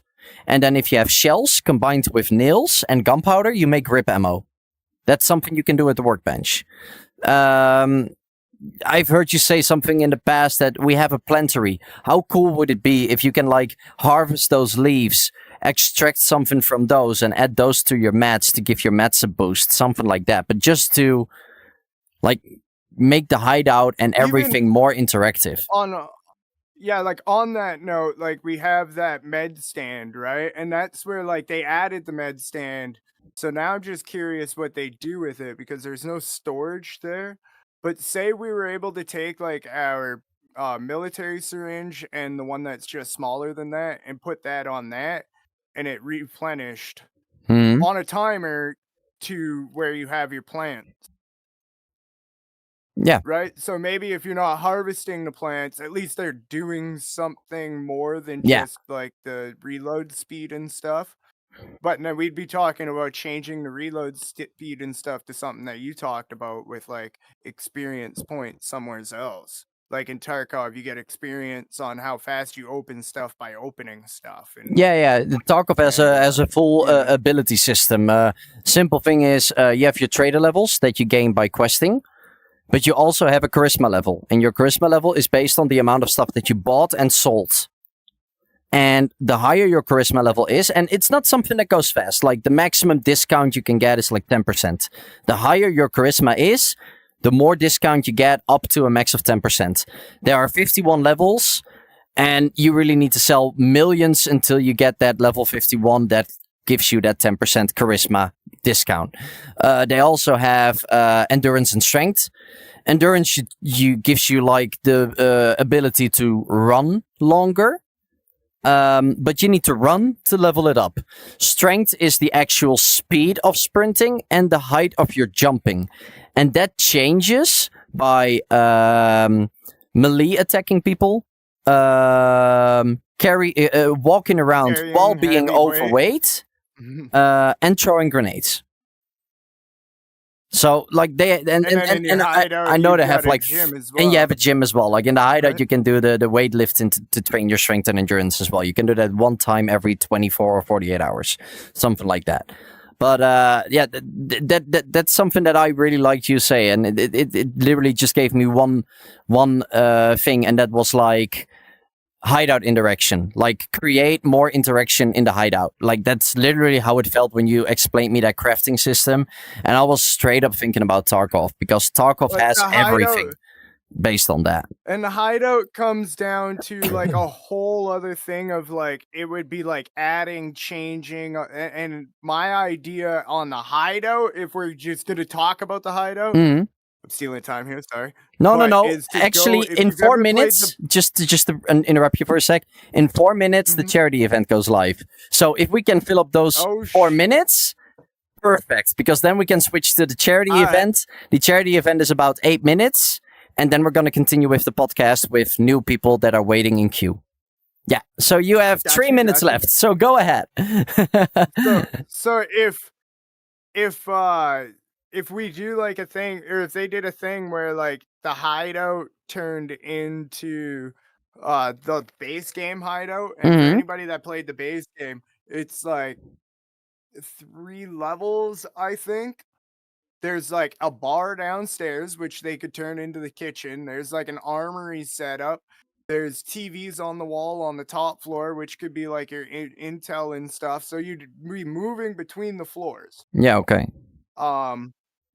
And then I feel like with that, they could add more to the hideout that's interactive without breaking everything in the hideout, because it would spread it out. And I feel like that's why they did the hideout this time more spread out, is because there's so much lagging in the hideout last fight. I totally agree. Now, when you're in there, you'd have a lot of interactive stuff because like the things you talked about, like add this, that, the other thing, and they already have interactive stuff there where you could go shoot targets down for SMG challenge, rifle challenge, sniper rifle challenge, pistol challenges, and then there's like pop-ups that come up all around the building you can shoot. You can hit buttons and get rushed by like zombies or just AI. So I feel like that would be a great hideout to have, because you got things inside the hideout to waste time if you're waiting on people.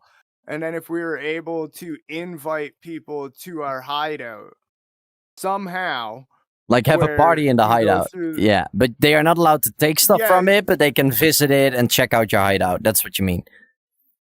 even hear me out on this one, right? Mhm. Even if you loaded into their hideout, and then if they gave you your gear back and you Oh. Yeah. you load back into your hideout with all your stuff, and then you're or you just start game from right there. It would kind of be like Yeah, but the that's a good thing. But preloading that's the hideout owner giving stuff to the other guy. But that's different than the invited person can interact in the hideout. That is something they should not add. And I think Yeah. it's really hard to add as well. But if you just hand him over a Yeah, so backpack, it's almost that like, should work. Yeah. the invited person can drop stuff in the hideout, but they can't interact. Or with you have the a trade hideout. box. You just have a trade box in your hideout. Everything you put in the trade box, everybody has access to. Yeah, and then when you have like, say you have your team come in there, the armory is like is locked and all that kind of Yeah. shit. It would be the preloading screens to whatever. So if you played bomb in the original game, the bomb mode, there's like a basketball court that Yeah. you hang out at. So it'd be kind of like taking that but incorporating it in the hideout. And everything would end up being caged off, and the only thing that would be open is that trade bin. I really It'd like be that oh, one. here's all your stuff.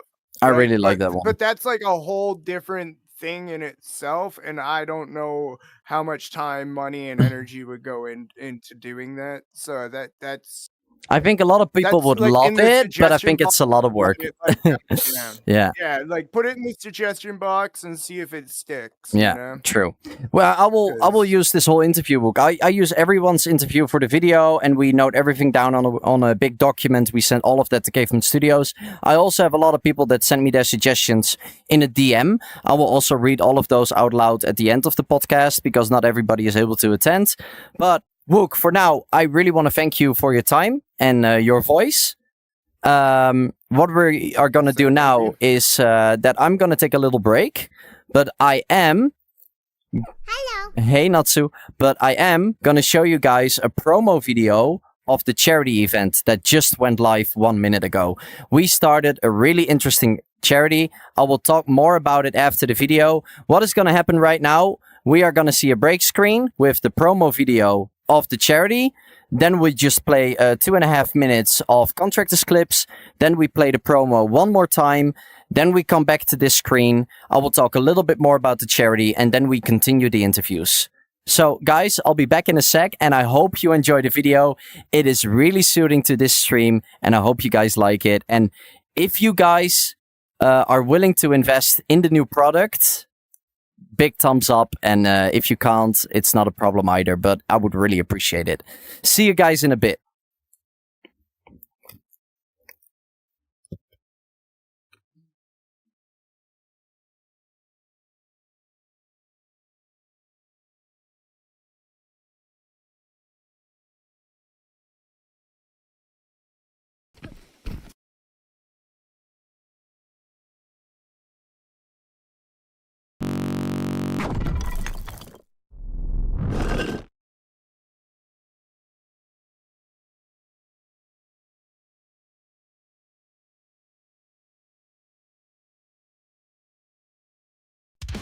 Yo, dude, what's up with the outfit?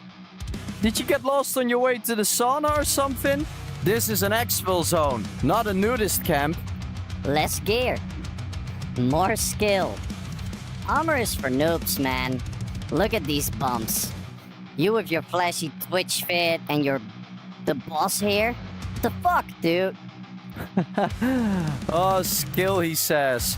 Dude, you're one bullet away from a respawn screen. Get real and get on some plates, man. Talk doesn't fill max, streamer boy. Focus on your chat instead of me. Alright, man. You asked for it. This is your last warning. Gear up or eat lat. Bring it then, content creator.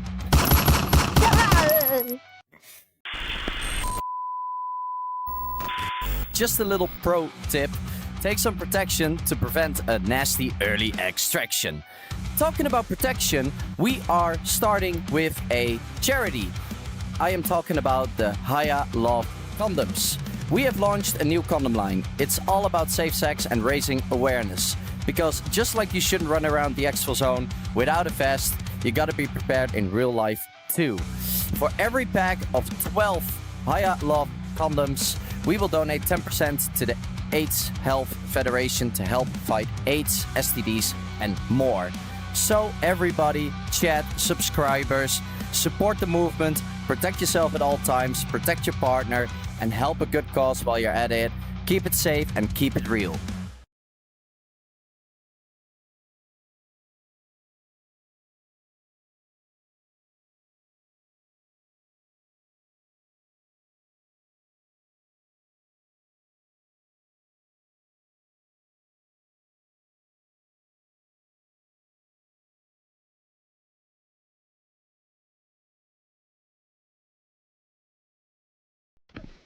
So funny. Alright, so we got a few bubble heads fall.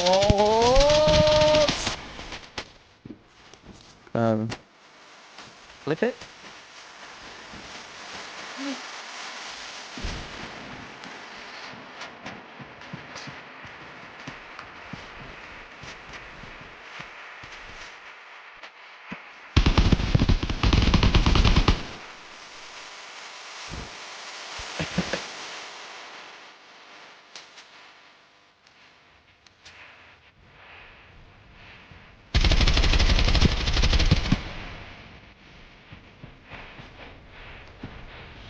What? Yeah, he's dead. He's dead.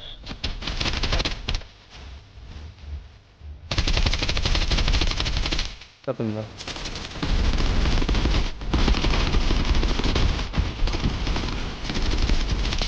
Legs. Bottom did it.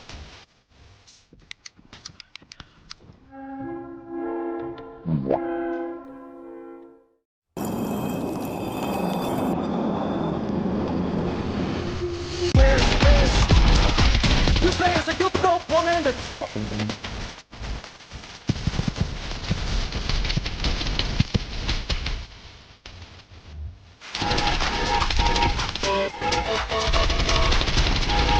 One dead. There's one more. Set it. Hold that.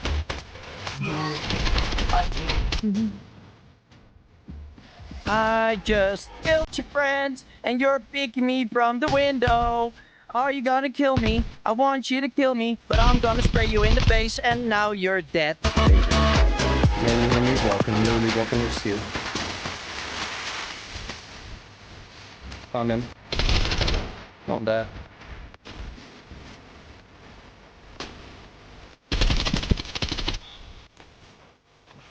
Three juices again.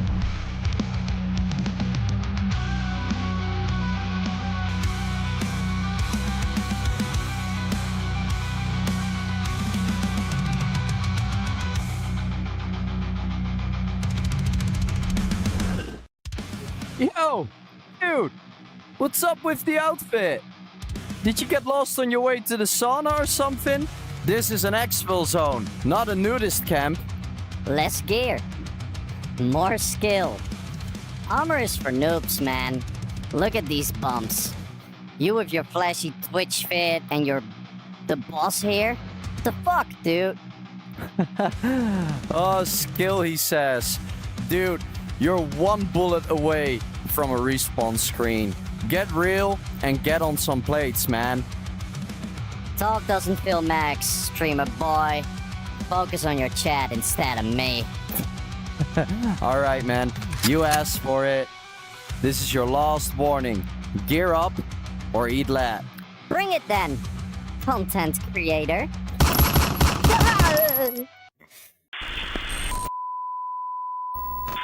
Just a little pro tip. Take some protection to prevent a nasty early extraction. Talking about protection, we are starting with a charity. I am talking about the Hayaplays condoms. we have launched a new condom line. It's all about safe sex and raising awareness. Because just like you shouldn't run around the Exfilzone without a vest, you gotta be prepared in real life too. For every pack of 12 Haya Love condoms, we will donate 10% to the AIDS Health Federation to help fight AIDS, STDs, and more. So everybody, chat, subscribers, support the movement, protect yourself at all times, protect your partner, and help a good cause while you're at it. Keep it safe and keep it real.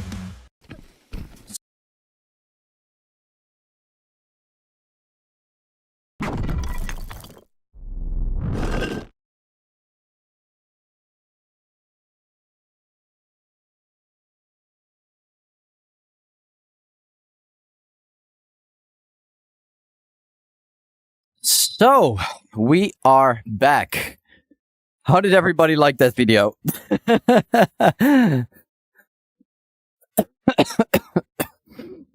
I love this so much. This is hilarious. Just the image of a dude in a VR headset promoting branded condoms is hilarious to me, and also doing it for a good cause is great. Yeah, that's the whole idea.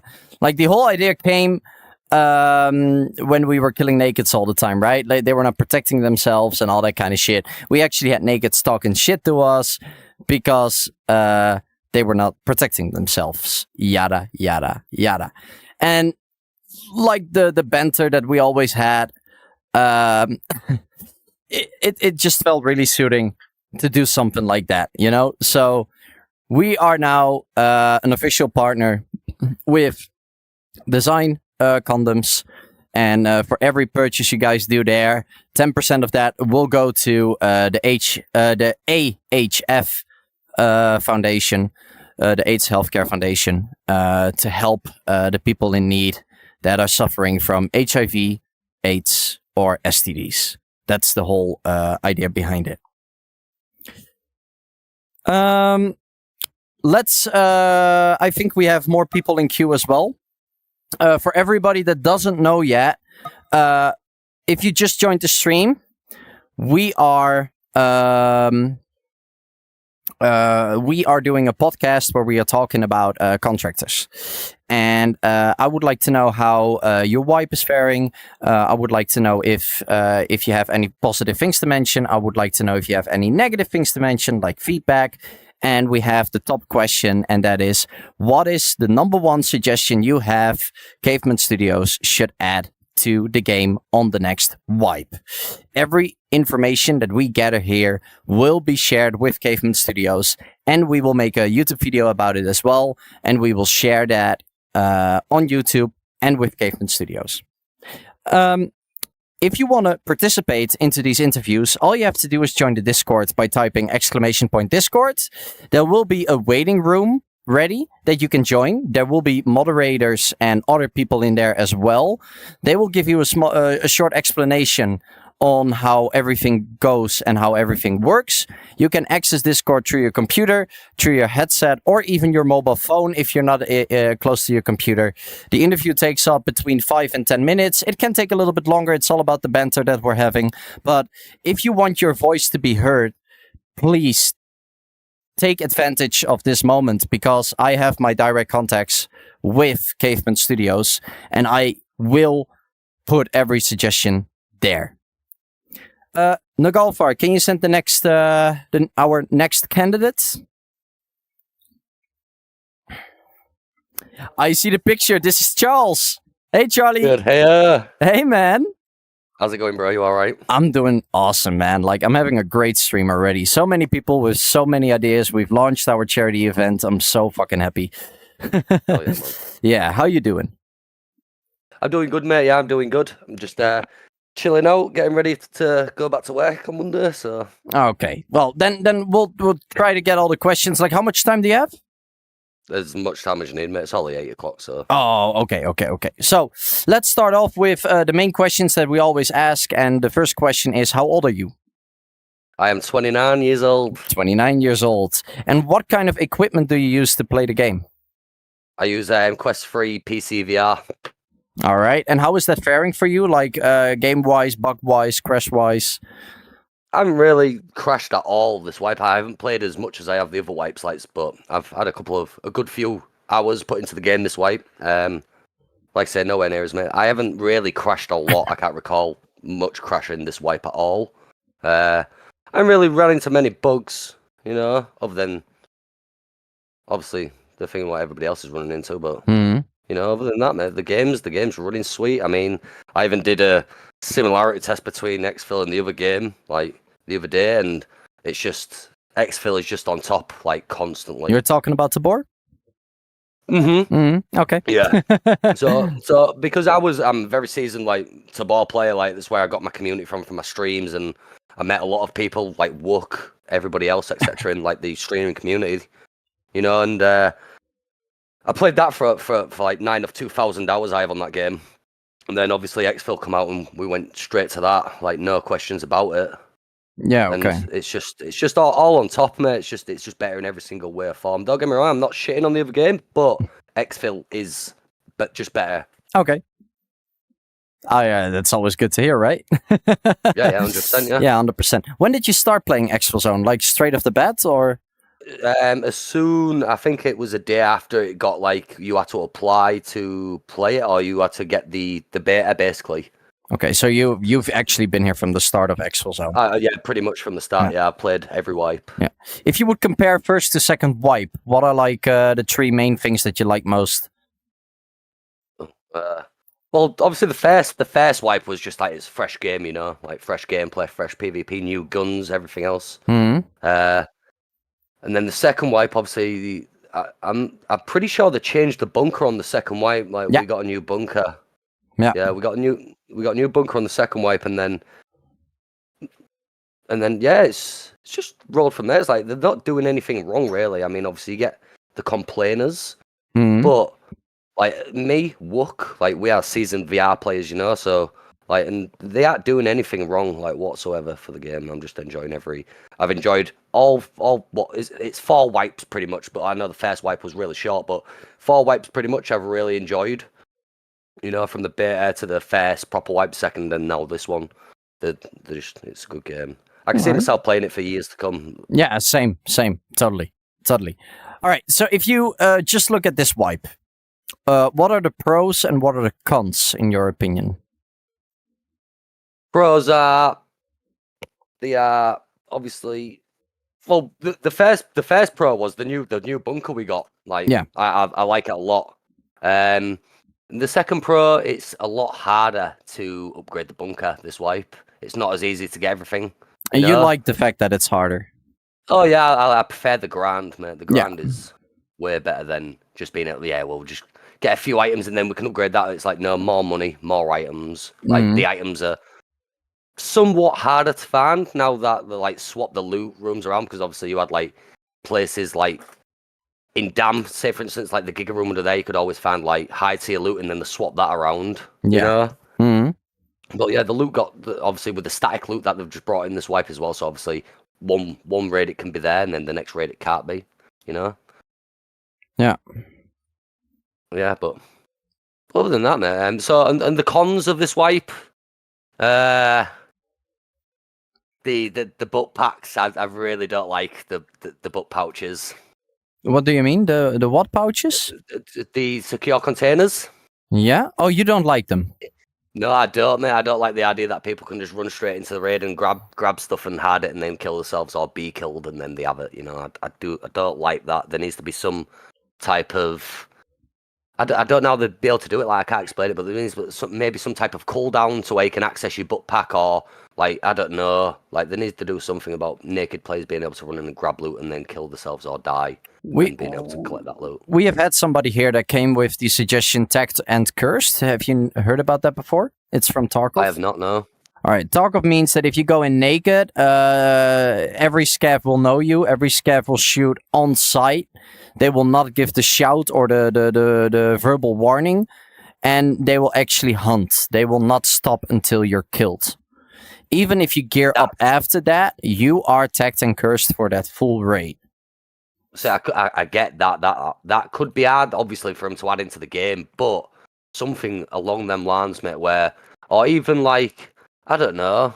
Well, yeah, that exactly. Or they'd just be like, Tax and care. Like I said, I don't really know what they could do to combat it, but that's like the only feasible thing that I've heard, to be fair. Like, you get tagged, so maybe people...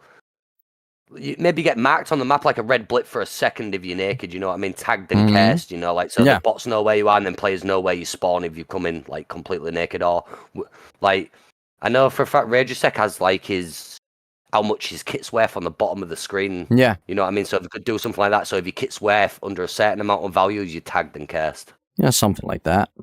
Could be. Obviously, the value could change for every map. Yeah, it's simply a suggestion, right? Yeah.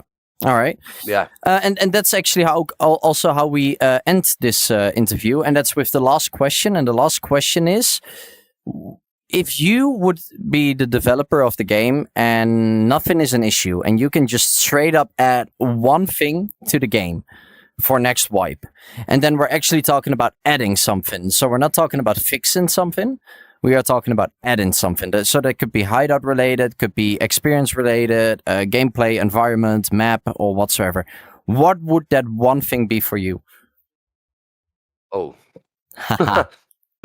I don't know. Maybe, you know what? Maybe a headset like in Tarkov where it knows like the ambient sounds and you hear footsteps better. So yeah. You mean the tactical headsets that they use to enhance the footstep sounds and reduces like weather-ish, like environment sounds around you. Yeah, basically, yeah. So that would be pretty cool if they could have that like tactical hearing. Yeah, that would be sick. Oh, I haven't heard that one before, but it's a cool suggestion. Yeah, I really like that one. Anything else that you would like to say? Because otherwise this interview is over and we go on to the next person. I'd just like to say, hey, I'm glad you're doing so well on your streams, mate, and I wish you all the best of luck in your future streaming on YouTube, bro. Thank you so much, Charlie, and we'll team up soon as well. Yes, sir. You enjoy the rest of your evening. I'll be watching. Have a good one, man. See you later. You too, mate. Hey, see you later. All right, let's see. Who is coming next? You can send over the next person, Dale.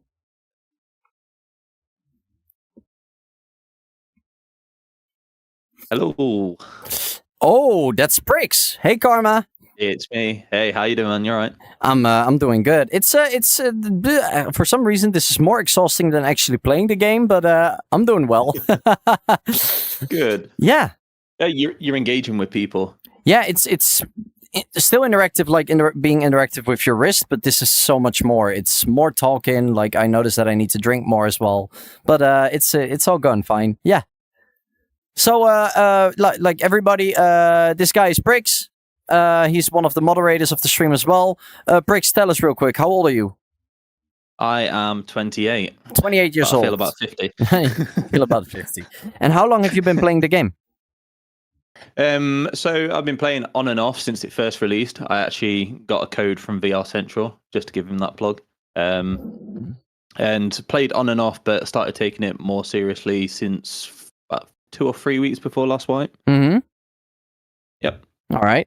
And what kind of gear do you use? Like what kind of equipment do you have to play the game? So I'm going to be a pain and be awkward. So I've got a Quest 3, but I play connected to the PC via Steam. And virtual desktop, but I've also own it standalone as well, so I kind of switch between the two. I'm gonna pause you for 1 second. Dale, I'm not sure if it's possible. Can you maybe ask if he can join the interview? I'm not sure if he's online. Just send him a message. Okay. You play both wipes, so I'm actually kind of curious. Like, what are your opinions about this wipe compared to the last? This wipe, there definitely seems like, the game's definitely more popular. I think, as a whole, Caveman Studios are absolutely killing it. There's the other game, which has been mentioned quite a lot of times tonight. I actually started off trying to play that game, and I stopped because I just didn't like it. It was too dark, it didn't feel polished. The gameplay was kind of boring as well, as where with Showdown, it's so addictive. Yeah. Even when you're not on it, you're still thinking about it, or you're in a higher stream watching it be played, and that makes you want to jump on and play it as well. It's the same for me. Like, I already play the game a lot, but when I have some spare time, I always have like on lurk mode a streamer in the background to just watch a little bit of the game. I always like watching people. Yeah. Yeah. It's nice seeing how other people experience the game as well, and what they're doing different. Like I think I've said before in the stream, like I've learned a lot of stuff from your streams and being in your streams. For some reason, it improved my aim. Yeah, funny, huh? Yeah, it's weird. Can you give us some pros and cons on this wipe? Like, yeah. Pros, I think the stuff that they've done to the hideout, like this hideout compared to the last one, is 10 times better. Obviously, I know there's been some suggestions about storage. There's definitely, it feels like a lot more storage, and it's a lot. I'm quite a neat person. My base is insane. There's a lot of ways for you to keep it clean. Obviously the upgrading as well, like everything that you upgrade now has got its own unique reason for you to want to upgrade it as well. Another thing, like, yes, there's still a lot of bugs. I know guns going through like floors and walls and just pinging off has been mentioned a lot. Like that is things that, yes, shouldn't be happening by now. I understand it's an alpha game, so that's sort of like a con. I do know that they're always trying to address these issues as well, so it's not like they're ignoring it. They do listen to the community very well. Quests as well, like the quests are fun, but once again, that comes with a bit of a pro and a con as well. Like I think in ways a lot of the quests are very samey. I don't think they get challenging at all. Like I'm near end game now, and I can't really think of anything that I've done quest wise which has made me go, oh wow, that was really cool. So once again, it's a pro and a con. I think there could be other ways, other things to be done within a quest. Like it'd be cool, for instance, to like actually meet up with a trader, for instance, and within the same raid, like you get an item off a trader and then you have to take it somewhere, and you know, maybe there's like I don't know, there's like an ambush that's specific to you because you're doing the quest. You're talking about like more quest interaction.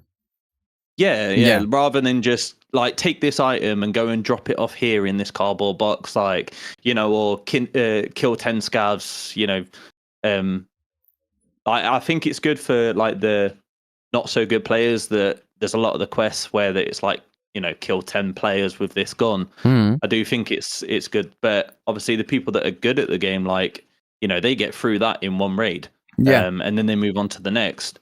Like maybe trying to like mix up the quest line a little bit. I think it can become very samey.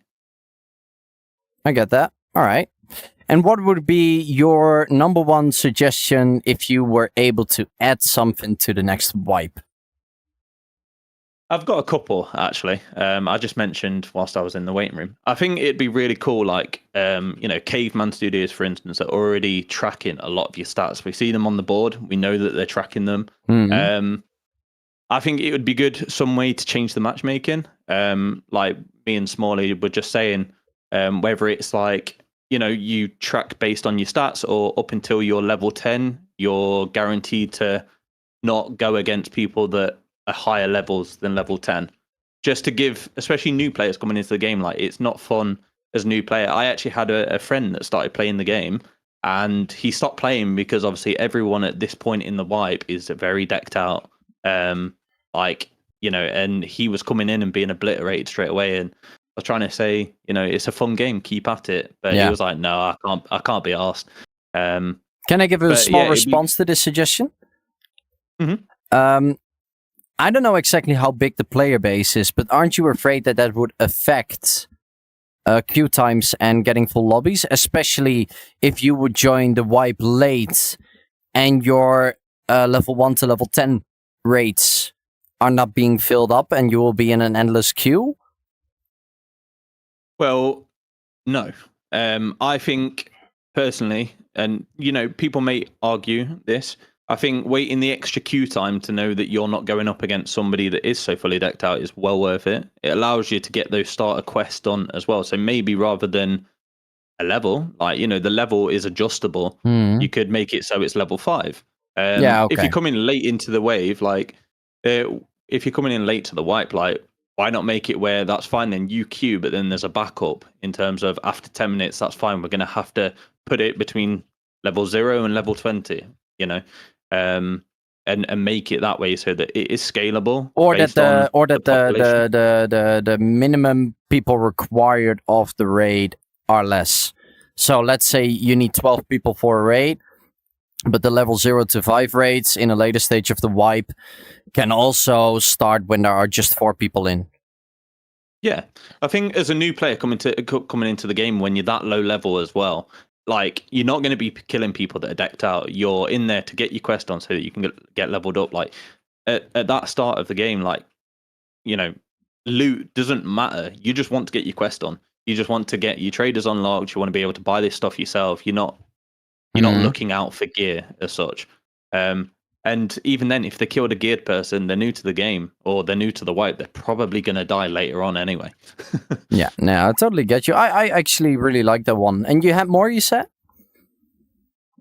Yeah, I'd like to, I think it's been mentioned already, I'd like to see some sort of scav rep or the way that scav runs are done to be reworked slightly. Hasn't been set yet. Scav reputation hasn't been set. So give us an explanation about what is scav reputation. So scav reputation is obviously based on how often you kill scavs as a scav. Tarkov has it. I completely get it, and I actually spoke to Lon about this myself. And I get it's always the risk when you're in a raid, but it's nice. Like, for instance, like at the moment, dying on a scav still affects your KD as a contractor. Mm-hmm. And it's already difficult enough, especially if you do care about your KD, going up against that. You're already at a disadvantage because you've got worse off gear compared to a contractor. So I think it's kind of knowing like scavs should be able to work together to kill other contractors, for instance. People, unfortunately, especially this wipe, have gone to the stage where they're going through very toxic ways to get that kill, like pretending to pass you something or, you know, making it out like they're friendly so that they can just kill you at extract. And I get it's part of the game, like 100%. Caveman Studios cannot stop that kind of toxic play. No matter how much they try, they can't stop it. No, they can't. But I do think there should be repercussions for that. And I know already once you kill somebody, it does trigger the scavs to kill you. But when people are going through ways to kill you at extract, like they're going to get out anyway. And it's one of those where it puts a lot of people off the game as well. I always see in the Contractors Discord itself, it's always mentioned. It's been in their top voted suggestions for months. Yeah. And I do think it's about time that something like that gets added. Really nice. I need to respond real quick to chat. Plumber Carl, if you want to get into this, it's free for everybody. !Discord. You can join a wait room.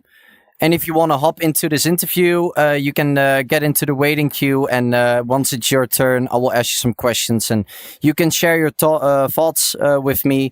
And everything you say will be used, not against you, but towards Caveman Studios as one big suggestion from the contractors community. So if you're interested, hop into my Discord and jump into the waiting room.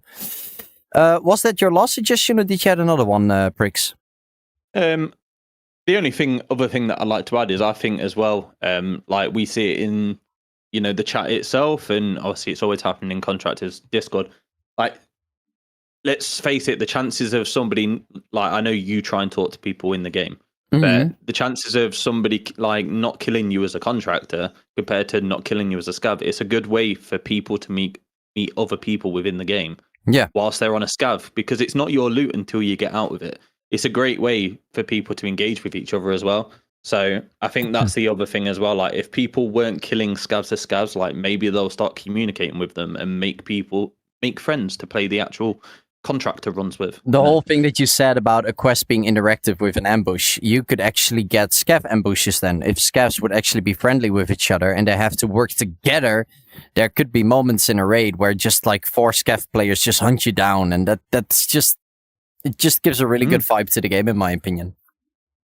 Like, imagine as well, you know, and don't get me wrong, I think at the moment, like, Cavemans don't need to add any more content into the game. I think they need to focus on bugs rather than new content. There's enough content in the game, but for future, like imagine adding a quest line for scavs where when they can combat the issue of people running in naked and filling their bags and getting out, like, you know, you have a scav quest where you get like a marker on your map and you need to go here and try and stop this person.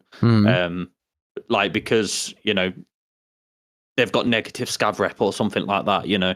Like, there's so many different ways that you could go about it to really make the game engaging. And obviously, if you kill like a scav that's got bad scav rep, like further on down the line, like that should be, you should almost become like marked in the game on the map. So then other scavs know this guy frequently kills people, get him, and then if you get him, you get a reward for it. Or you can just go and carry on and do your raid. Yeah. Totally get what you mean. Yeah. It could be nice. Yeah. But apart from that, I don't want it to seem like I'm flaming them. Like, they are doing an absolutely amazing job with the game. Like, they need to keep up what they're doing, and get those bugs fixed. No, but I think you just give positive feedback. It's not a negative thing. That the things that you're saying are not negative. You're mostly being positive, and you just give feedback. Like, you're actually the first guy that says, they don't need to add anything to the game. They just need to fix a few things because there's content enough. And that's, in my opinion, a pretty huge compliment, because most people forget about the bugs and they just want to have more, you know, like, yeah, it's different. It's a different take that you just took there. We've seen it in other games as well, like Rainbow Six Siege. They're on their new Siege X now. They had a season where they dedicated it to fixing bugs. Many years ago, you know, it's like maybe even every now and then it's just, we're not going to push any new content, we're going to fix bugs, and that's what we like promised to you that we're going to do. Quality of life updates. Yeah, Tarkov has done that one time as well, and that was one of the best wipes I played. yeah, exactly. Yeah, because with new stuff always comes new problems. It's true. Yeah. And if you keep if not, pushing you end up with a massive backlog. Yeah, and if you keep pushing in new stuff and you don't fix the bugs, and you are fixing bugs, but let's say you push in new stuff, you get $50 and you fix 30, and then you push in new stuff again, you get another $50, and now you have 80 to fix, but you are only have the capacity to fix 30. So then on the third wipe, you have $100 to fix while you can only fix 30. So it piles up, and that's what I see a lot in the game Tarkov as well. In the past years that I have played the game, like, I don't know anything about the current state of Escape from Tarkov right now, but that's how I experienced the game over the, let's say, 8 to 10 years that I played it. Yeah, and I was obviously a Tarkov fan as well, and yeah, they did a great job with managing their bugs as well. Yeah, 100%. Yeah.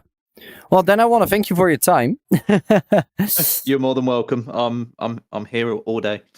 No problem. And right, catch you later. Catch you later, buddy.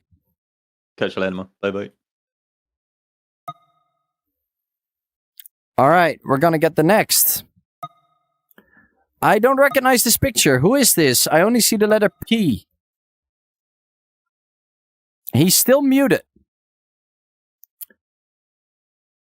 Oh, apologize for that. I thought I unmuted. Don't matter. What is your name? My name is Plumber Carl. Plumber Nice Carl. to meet ya. Hey, man.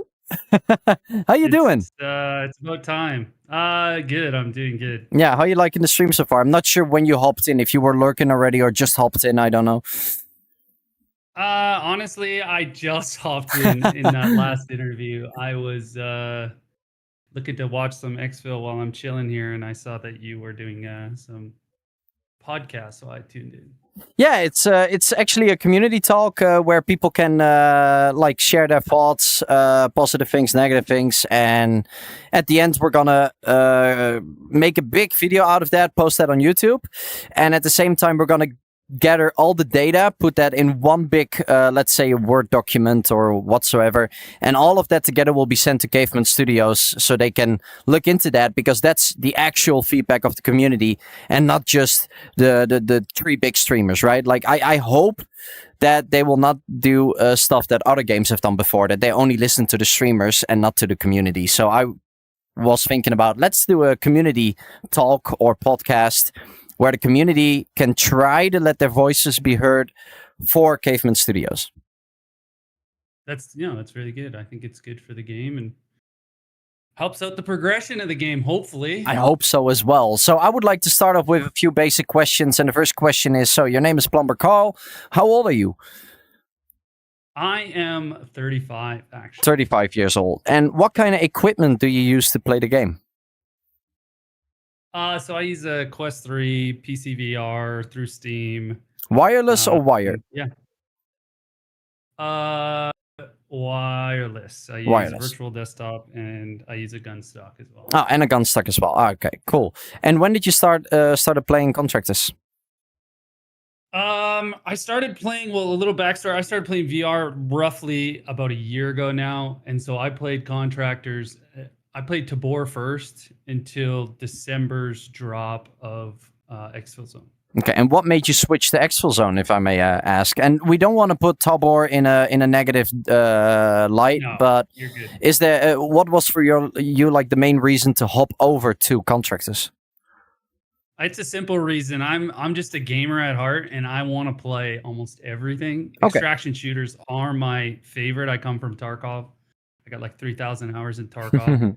So it's actually Tabor is what made me get into VR. So kudos to Tabor. It's an impressive game. And then Exfil was coming out with an extraction shooter, and I just hopped on it to try it out, and here we are. Do you still hop back to Tabor, or is Tabor like forgotten after you started Contractors? I got. Plumber? Well, that's the. Yeah, can you hear me? Yeah, I can hear you. You went a little bit robot on me there. Oh, sorry. Yeah. So to repeat the question. that's you heard it. Okay. I heard it. I heard it. Yeah. So do I go back to Tabor or am I just Exfil? So yes, I have gone back to Tabor a couple times, only for like an hour or two. It's what I like to call the Exfilzone effect, where it just put a mirror up to allow us to see what kind of game we were playing before. It allowed to, judge the two games and allow to see the difference. And Exfilzone is just 10 times better, in my opinion. Yeah, that's an opinion is allowed to be shared. So yeah, yeah, opinions are there to be shared. So that's not a bad thing to say. But okay, that gives us a little bit of an image on how long you've been playing and where you come from. So you have played both the wipes as well.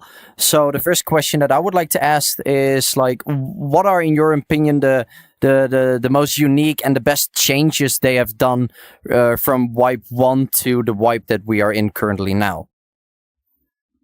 Okay, sure. That's a good question. Let me just preface this first. Like, the first thing that blew me away about this game entirely was quality of life. Like, I think anybody who played this game that came from Tabor or even just started playing it just got a lot of the wow factor moments, like reloading your magazines, backpacks, helmets on the side of backpacks, all that stuff. So super, super good that way. And that's what kept me playing this game. To answer your question about the big thing that they added between... I mean, there's some big, in my mind, controversy, but what I really liked, obviously, is the new map. The new map is really nice. It's like this city type map, going in buildings. I mean, to me, that was like, that's content that I want. I think guns are fun, but if I can't use a gun in a cool environment, what's a gun, So I think more maps is good. So I really like that they added that, and also the hideout as well. I think the hideout upgrade was really cool. The different rooms, it really felt like a new thing, a new home. Yeah, and I was okay with the old hideout. It was kind of like an old dog, new trick kind of thing. Like, I was just like, man, I kind of like the old hideout, but the more you got playing, it's just like, no, I kind of like the layout. I definitely miss storage in the old hideout, but I think regardless of that, I think there's some room to improve the hideout, and we could talk about that in a bit, but anyways, go on. So the next question that we ask everybody is to give us a few pros and a few cons on the wipe and the current state of the game. Sure. So pros for me, like I said, quality of life is huge. I think it's so good. And I think they need to lean into that even more. I thought, whoever was in charge of quality of life deserves a raise in this game. And I think if you just really want to separate yourself from the other game, other games, I'll say, is just lean into that quality of life, make it just fluent and less janky, and people are just going to keep showing up. So I love that. Let's see some other pros. I mean, they're doing a good job. There's not really off the top of my head. I mean, other than the missions, I love the mission system in this game compared to others. They're more Tarkov related. Yeah. Sure, they can get a little bit more complex, but they're pretty complex in the way they are. Like without using YouTube or a task guide, #PlumberCarl task guide. I created a friggin' task guide for this game to help people through it. Yeah. Spent a lot of hours on it, and it's been extremely helpful for people. But I love it. Like, I just love progression. I love tasks. I mean, some people play it for PvP, which is totally awesome. But I want to get into a raid. I want to create a story. And by creating a story is hearing gunshots, having to go over there to do something, maybe making a play on those gunshots, but having to get my tasks done. So I love missions. I think missions are crucial in an extraction shooter. Once you get all your missions done, I mean, some of us already know being level 50, and I've been level 50 twice this wipe, or I'm almost level 50 this wipe. I mean, you don't got much to do after. Like, what, you're just going to make money and hunt Timmies down? Like, I feel bad for the Timmies because that's all we do. We just hunt them down and kill everybody. Yeah. But, so I really like that. Those are kind of like my pros, I would say.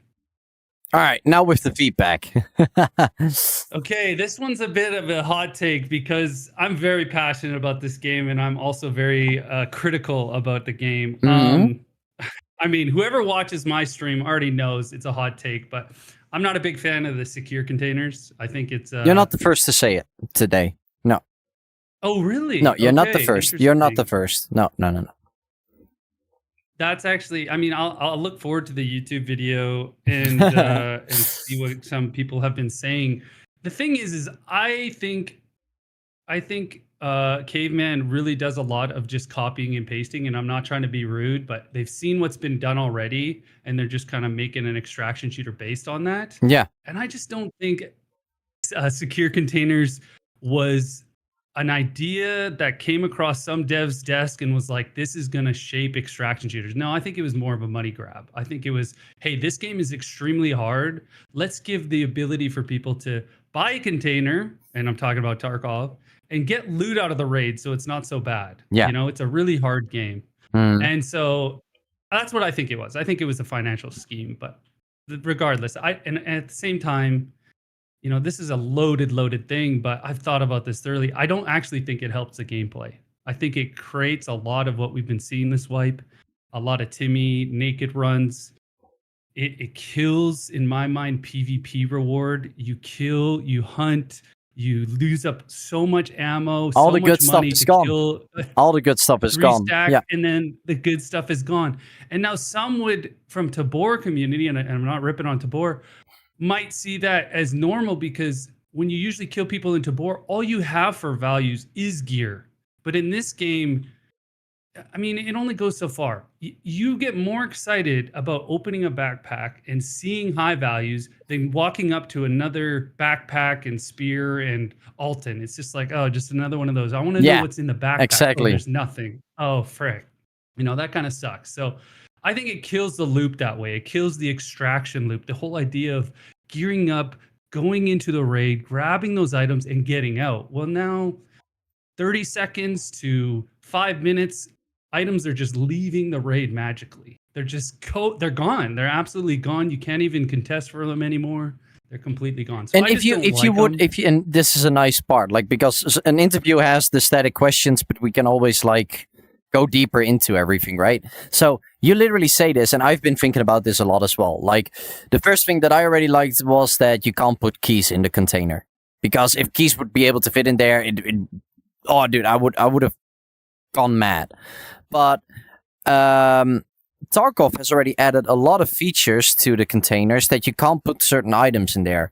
A nice example are quest items, but also high valuable items have like a cap. And this game doesn't really have that yet, but I know that Tarkov has like an item that's called the LEDX. And I would compare the LEDX to like, let's say an elephant. money-wise. Right. And in the Gamma, like we can only fit 2 elephants in a Neptune container, but in Tarkov you would be able to fit maybe 10 of those LEDXs in your container, or 9. Correct. But they have added a feature that you can only have 2 in there. And I was thinking, how would it be if they would change something to the game that you can put stuff like ammo in your container, but if you find a gold figurine, that doesn't fit in there because it's already really lucky that you got it, but you now also need to take the risk of getting out. And that also counts for the elephant, the graphics card, and all that stuff. But like the standard hideout stuff, because we can like rank items, right? So let's say all the legendary and ultimate items, they don't fit in the container anymore. And all the common, uncommon, and epic items, they do fit in there. I think it would add a way different gameplay, because it would be totally worth to check backpacks again. And everything that goes in the bot container is 9 out of 10 times trade or hideout related. And that could be a way to not get rid of the containers, because a lot of people are used to it now as well. So I would say let's try to tweak the containers. And yeah, this would be my suggestion. But what would be your take on it if you would try to change it, but try to keep the container in the game? Carl. Yes. So I have kind of 2 angles on this, the secure container thing. And, my first thing is a world with secure containers. Like, I mean, it's in already. To take it out now would be... Yes, that wouldn't work. Oh, dude, it'd be worse than ripping a Band-Aid off. Like, yeah. it would be very, very hard. Although I still think it's the play to do. But let's just say a world with secure containers. To say, okay, first of all, by adding secure containers, you've just added a whole other like complex balancing that might take 5 years to figure out, because nobody knows how to balance these things. Now that you put them in the game, there's so much balancing required. It's just going to be a hassle from start to finish. So that's just one take. It is what it is. My first thing to do, if they're in the game, I would treat it as one. I like the way that you have to progress to unlock them, and even the best one takes to level 50. Fair, totally fair. Second, so I would keep that in second. I would make it like any other equipment, that it has to be purchasable upon death. Meaning you shouldn't have to purchase this thing once and then just have it forever. If I buy a backpack and I go into raid and I lose it, I have to go buy another backpack. I think secure containers should be the same thing. One, it negates naked running. If you had to pay 50,000, or like depending on the size, yeah, so the container should be a little bit less expensive. But if you die, you keep what you got in there, but you have to buy it again to use it again. But they will not be like 6 mil. Exactly. They will be a lot cheaper. Yeah, okay. Exactly, like 50,000 for the smallest one, but maybe you're like, man, like so some of these naked runners are like, man, I gotta buy another one to go in to get money. Well, then maybe they look at their assortment of secured containers and they're like, I'll just take the small one this time. But they don't gonna lose the contents, because technically, if you die with your secure container, you just go up to let's say the module or the kiosk, and here's your items from last raid. But yeah, if you want a secure container, you should have to buy it again every time. That's my world with secure containers. Kind of like that take. As for balancing about items now, I do think keys should not be in it. There again, that takes away from that PvP element, like writing your story. There's nothing like killing somebody, finding those keys, and just changing the dynamic of your raid. Okay, now I can go here now. Now I can go here now, So 100%. Definitely keep the keys out.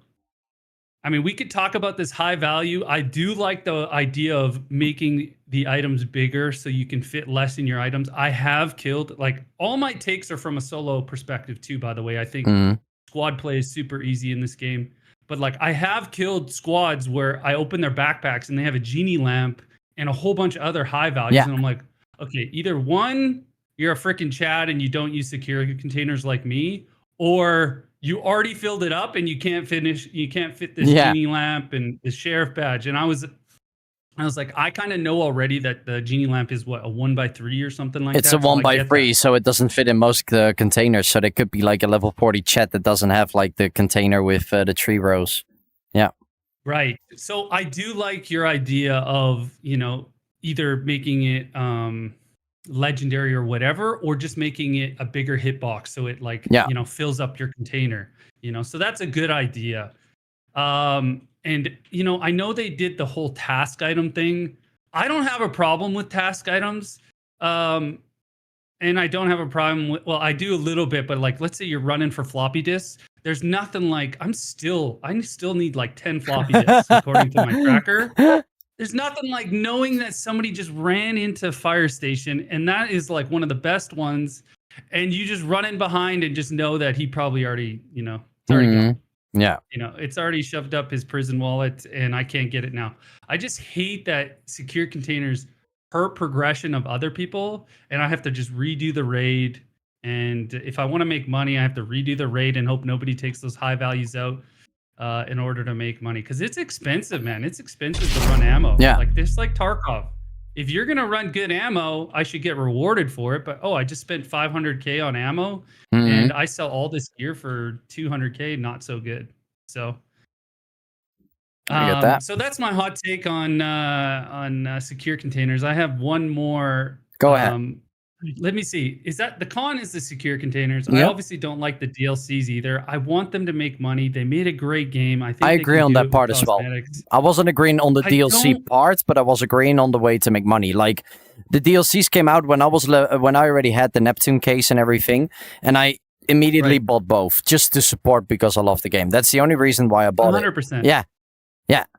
100%. I just don't like when you have to buy to go through progression. Like you're buying your way through the gameplay, through the loop. And I just don't like that. It's like, why would you create this, hardcore extraction, it's almost like this real life feeling of starting with nothing and getting to everything. Yeah. And you just buy your way a quarter of the way. It doesn't make any sense in my mind. Like, why have level 1 traders now? Like, what's the point? You just go right through them all, or level 2 or whatever it is for the DLC. I don't understand. Well, I have the standard, so I'm just going to be able to play through that. But there's a lot of people that don't need it now because they have the DLCs. Again, this is just my hot take. I think they just copied Tarkov. I think they could have made money through cosmetics, other ways. But they just kind of did what has already been done, thinking that's the best way to make an extraction shooter, and I just wish they didn't do it. So those are two cons. I do have what I would like to see in the future. I don't know if that answers your question. There's one question at the end, and that's the question that I was supposed to ask now. The last question is, if you were the developer of the game, right, and no time, no money, no staff, nothing is an issue. Wipe is in 2 weeks, and you can add this one thing right now, today, and it will be there next wipe. And I'm not talking about fixing a bug. I'm talking about adding something to it. So that could be a map. It could be a change in the hideout. What would it be? What would be your number one suggestion? So you're talking like, this. I know exactly what I'm going to say. So you're not talking about bug fixes, which definitely need to be done again if they want to. I agree. Keep up that quality of life standard. I agree. Okay, bugs would be huge for the game. Yeah. You're talking about like, let's say a new feature that gets people excited. You know what? I'm gonna tell you a few things that I've heard. One person said crafting system in the hideout. Another person said, I've heard somebody said in the past as well, we want grenade containers.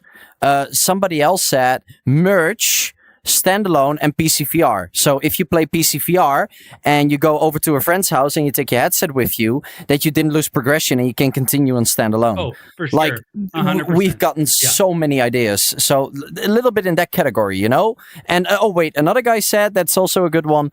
That was actually coming from the pros and cons. But if you go into storage C, you have like the blank wall, like the biggest storage area. You have a huge wall with nothing, just one bag holder. I'm not sure if that says anything to you. Well, here's what I'll say about the Just the give us your. hideout. I'll give you two. Just give us your suggestions. Just do that. Sure. One real quick one. I would make hideout completely customizable. This isn't my main one, but I would make Hideout completely customizable, meaning you buy a room, you buy the kind of shelves you want to go in that room. And that's Whether literally it's the what we gun heard. things on the wall.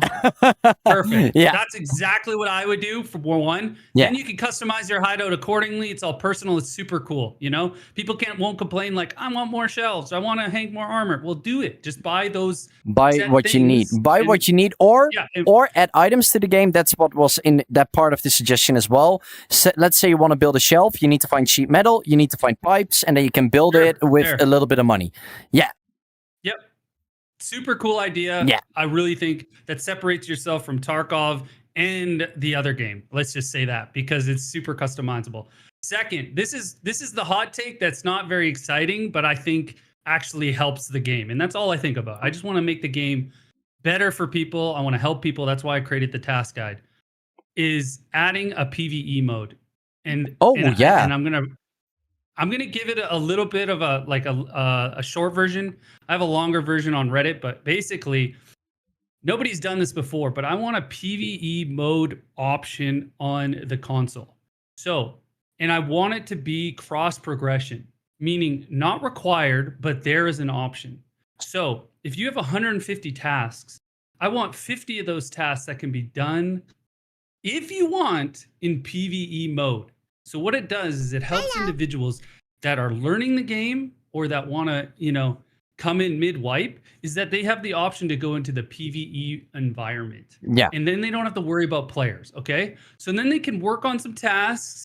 Okay, cool. And everybody gets their PvE mode because I know there's a lot of people that just want to play against AI. And guess what? It builds up their confidence. They learn the map knowledge. They can make a little bit of money. The loot pool would be a little bit adjusted for PvE to PvP. But eventually, they're going to hit the wall. Yeah. And this is the wall I want them to hit. Is that I want to encourage everybody to get off that PvE and get into PvP. Because I think PvP is the core game design of an extraction shooter. It's what gets your blood pumping. It gets you moving around the map accordingly, engaging in fights. Whereas in PvE, you just W key everywhere you want to go, So I want to allow them to get that progression up in PvE without being a totally separate mode and taking them out of the queue, because that will happen. It happened with Tarkov. We had the player base drop off of PvP because they just want to play PvE, and they're just this whole other game realm that we don't even exist with them anymore. No. They're just progressing through the game. They reach top. They probably don't play it again. And so I want that dynamic where every 5 tasks, now you have to do PvP tasks, which means if you go into a PvE raid, you're not going to be able to finish that task. You have to do a PvP raid. And so maybe the casuals on the weekend are just like, all right, it's PvP time. Let's get the boys together. Let's do some of these tasks, and then we could jump back onto our PvE mode, Could you So this is a answer hot take. could you answer one of the chat's questions? Isn't he just talking sure, which about one? isn't he just talking about training rates? So actually the question is, what is the difference between a training raid and a PvE raid? I know the answer, but I would Perfect, like yes. you to answer it. So training raids have zero effect other than your ability to just run into the raid, run around the map, learn it, engage with scavs. You could loot, but you don't get any of that loot. What I'm trying to say is when you go up to the console and you're just trying to progress through the game, you're trying to level up your level, you're trying to finish your task, you have this ability to click on Resort, PvE, or PvP. So then you enter a PvE mode, there's going to be 0 players. The loot pool is going to be a little bit less. If your tasks allow it, you can still complete them, but then eventually, like I said, some tasks are going to be PvP required, meaning you'll enter Resort, you're going to have to pick PvP, and then you can finish that task. Hopefully that answers your question. I think it does. I think it does. I think it does. Perfect. This is a hot take. This is what, like you said, if I was the developer, I would do this far beyond secure containers, because the biggest argument with secure containers is, hey, this is supposed to help casuals. Yeah. I don't think secure containers helps casuals at all. It creates a I actually different don't think gameplay. secure containers- different gameplay. I don't even think it makes better players. No, I think no. PvE makes better players. I think it trains people to get good at shooting, to understand scav spawns, to understand loot spawns, to build confidence, eventually to the point where they're entering our raids now in PvP. That's what I think PvE does. I don't think secure containers helps that. I So it's totally a- get your point of view. Totally. Yeah. So, any other questions? These I are don't like mind. we keep the questions pretty slim so we can reach out to as many people as possible. But if you have anything else that you want to add, go ahead, and then we go on to the next person. No, those are my two real hot takes on this wipe. I think they're doing a great job. I hope they do listen to community feedback. I hope and so as not well. just the copy and paste. That's why I we hope- are doing this. I guess we are trying as a community to reach out. Yeah. basically, I hope they make the best extraction shooter and not just a copy and paste of an extraction. Yeah. Like I want them to sit around the table and say, will this be good for the game? Will this be bad for the game? Let's try some new stuff, stuff like that. And so Mhm. use your community. Yeah. There's a good chance that Caveman, you do not know the best course of action for your game, but there are thousands of people out there that are extremely smart and have good takes and that can make your game really good. Utilize them. The community is incredible. They're super smart. Yeah, and that's literally what this whole stream is about. Trying to get the community to talk towards them. Like, I have the direct link towards some of the developers, so I can send all of that through. But I don't want to be the kind of person to tell them, hey, you should do this, hey, you should do that, because I'm that kind of guy that hits max traders in 3 days. Like, I'm not the average player of the game, and the community is the average. That's where you find the average players, people that maybe play 2 hours, and not literally a day, but maybe 3 days a week. So they don't progress that fast as I do or somebody else. Like, I am the worst example to listen to when it comes to changing things about the game. Like, I can talk about bugs and stuff, but I should never go to them and tell them, hey, you should lower down the XP system with 200% because it was too fast for me. Like, I'm the worst example in there. Yeah. Right. So that's why we reach out. We want to reach out to like a larger group of people and hear different suggestions, different pros, different cons, and hopefully they do something about that. Yes, that's completely fair. And like I said, we've touched the whole casual and sweat thing based on my takes to the game. And, Totally. I mean, it's important. It's totally important. I'm just like you too. I progress to the game way too fast. I do it as a solo, and I still have to listen to everybody and say like, okay, what am I missing? Like, oh, you only play for an hour a day? Okay, well, you're not going to get anywhere. I think secure containers aren't going to get you anywhere either. I think PvE will definitely help. I totally get that. And if you can literally pause it, that can change so much for people as well. Because that's the thing And with PvE. Yeah. I don't mean to interrupt, and I if you want to wrap up, that's totally fine. But one day maybe we could talk about wipes and how those should be balanced according to casuals as well. I don't think casuals. I'm starting to be in the camp that I don't think casuals should have the same effect as sweats when it comes to progression, because in 3 months, 4 months, they don't get as far as us. So why do we have to wipe them back to beginning? Maybe they should be. Maybe it should be balanced in the sense of, you should be able to gauge your community based on input, based on how much they play, based on how much of the game is wiped for them. Maybe they only get wiped back to 25 tasks complete or something like that. I'm not saying I know the answer to this. I'm just throwing this out in the air into the nether so people can start to think about, what is the possibility of helping casuals through wipes. To answer your question about like talking more and everything, we are doing this one time to see if people are going to like it. If we get positive feedback, we are actually thinking about doing this one time a month. And I'm also thinking about, it sounds maybe a little bit cringy, but a streamer podcast. I just get let's say 5, 6, maybe 7 other streamers. We are all in one big Discord call. We have our picture or a webcam on, doesn't fucking matter. And we just talk, like, just have a good time, but also have some serious talks about everything, and then share that podcast again with Caveman. And the whole goal of that podcast is talking about our personal experiences. What do we experience? What do we experience from our community? What is the chat telling us? And what would you do in that case? And I think a lot of people would actually enjoy watching that.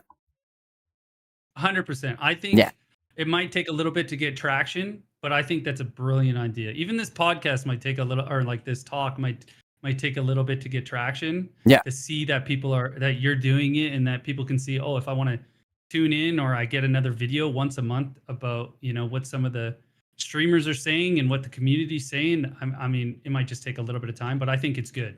I think it's a great idea. Yeah, So. for so far, we have only heard positive feedback from everybody, so that's really, really positive. Yeah, really nice. Yeah. Plumber Call, I would really want to thank you for your time and for everything you have said. And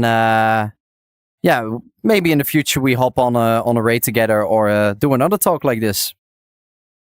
Not a problem. Anytime. Thanks for having me. Yeah, no problem, man. I want to wish you the best and have a nice day, evening, wherever you live in the world. You as well. You as well. Nice to meet you. Nice to meet you, man.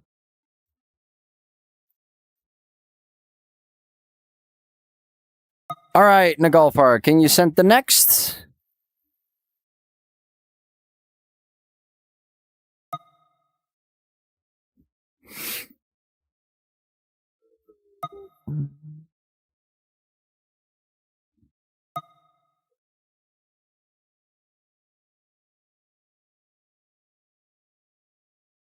Oh, a picture I don't recognize, and I only see one letter. Who am I talking to? Natsu Play Games. Oh, Metsu. Hey, man. Hey. How you doing? I'm fine. Yeah, welcome to the community talk.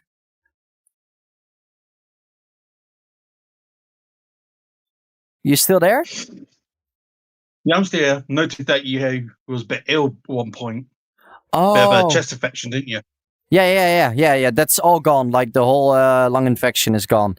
We're feeling great. If you still hear me coughing, sometimes it's simply from smoking, so that's normal. So we are here with Metsu. Can you? I will start straight away. How old are you? 37. 37. All right. And how long have you been playing the game? Well, before this wipe. All right. So you played the previous wipe as well. Yeah. Oh, okay. And what kind of equipment do you use to play the game? No, Quest 3. The Quest 3. And do you play wired or wireless? I'm about to do both actually, because I'm about to use my PC as well. Okay, and are you already thinking about using like any type of software? Like, are you going to use like virtual desktop or just straight Steam VR or Meta?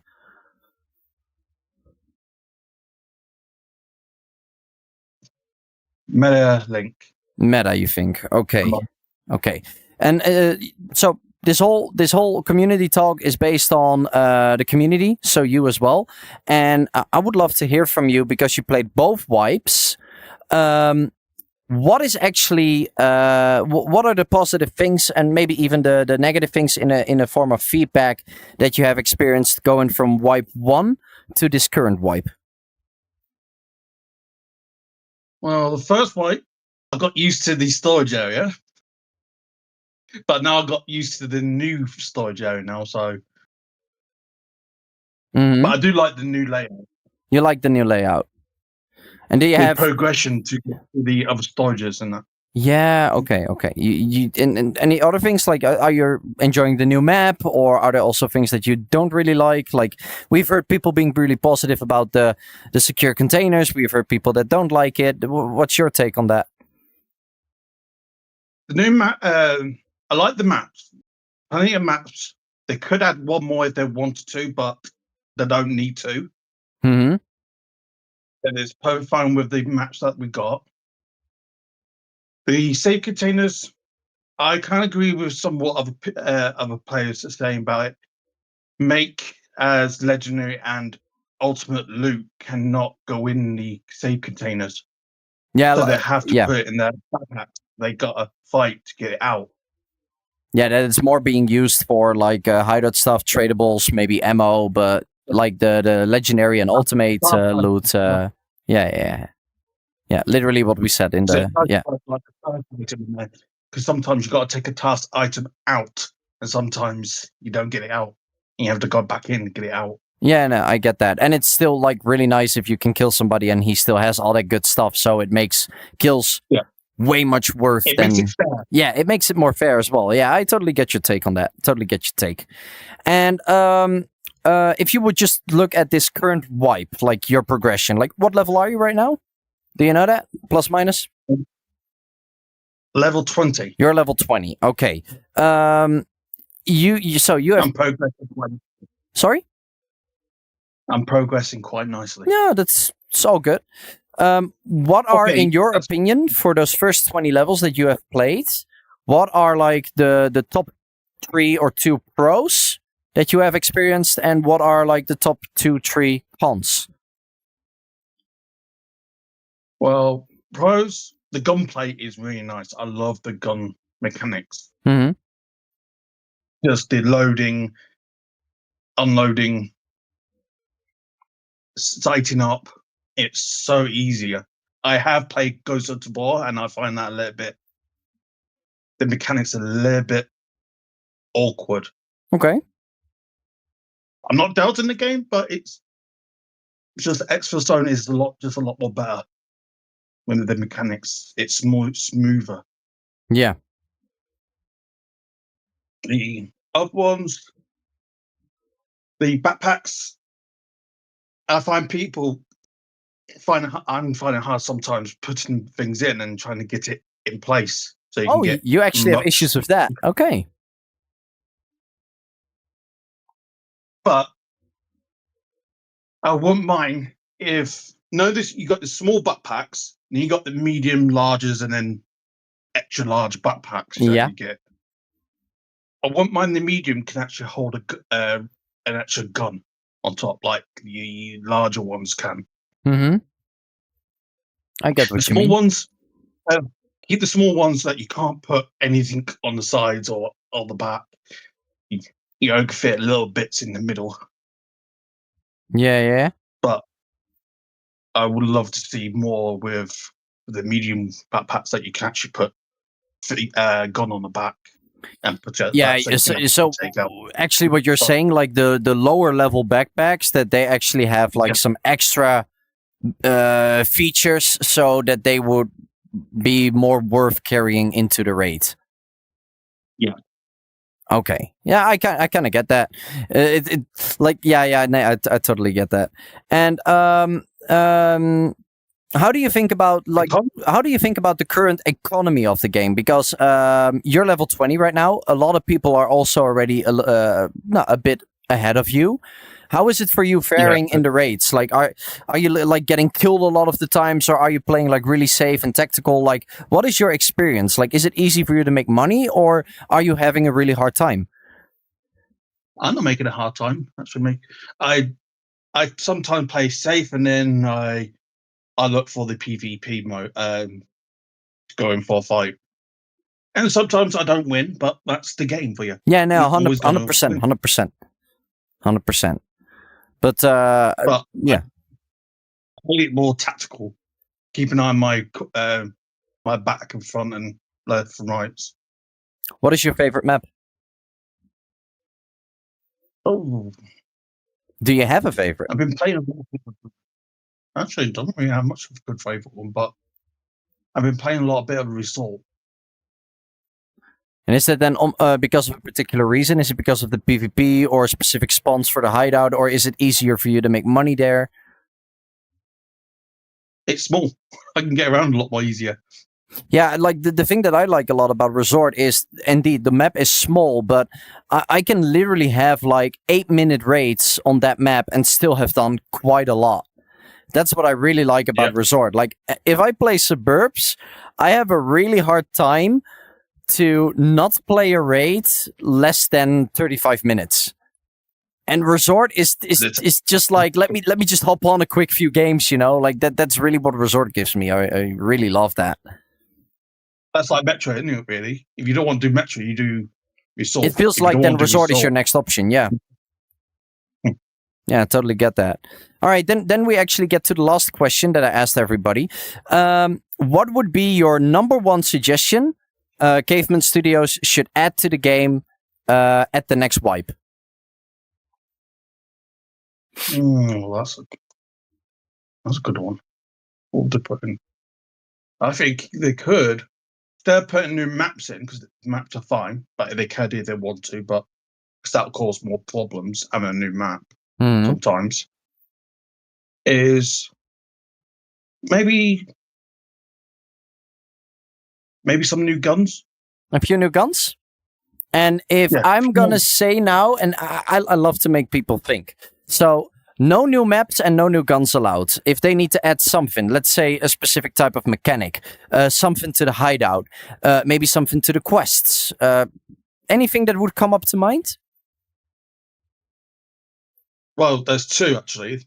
I would actually do one to the hideout, and that is which is more storage areas. So you got to unlock each more storage area, so you can have more storage areas. Oh, so just more storage. Yeah, okay. If you want, and medical part as well would add a bit more to the medical area. Of the hideout. I totally agree on that. I would love to have more interaction in the medical area and more loot or space options there, so that you can actually put like your med cases there, or that there would be like, let's say something simple as a stim rack or whatsoever, that you can put more stuff there, that you divide the loot more over your hideout and not just everything in one case and you just stack them on top of each other on the shelf. And then the second one is to do with in the raid, random loot.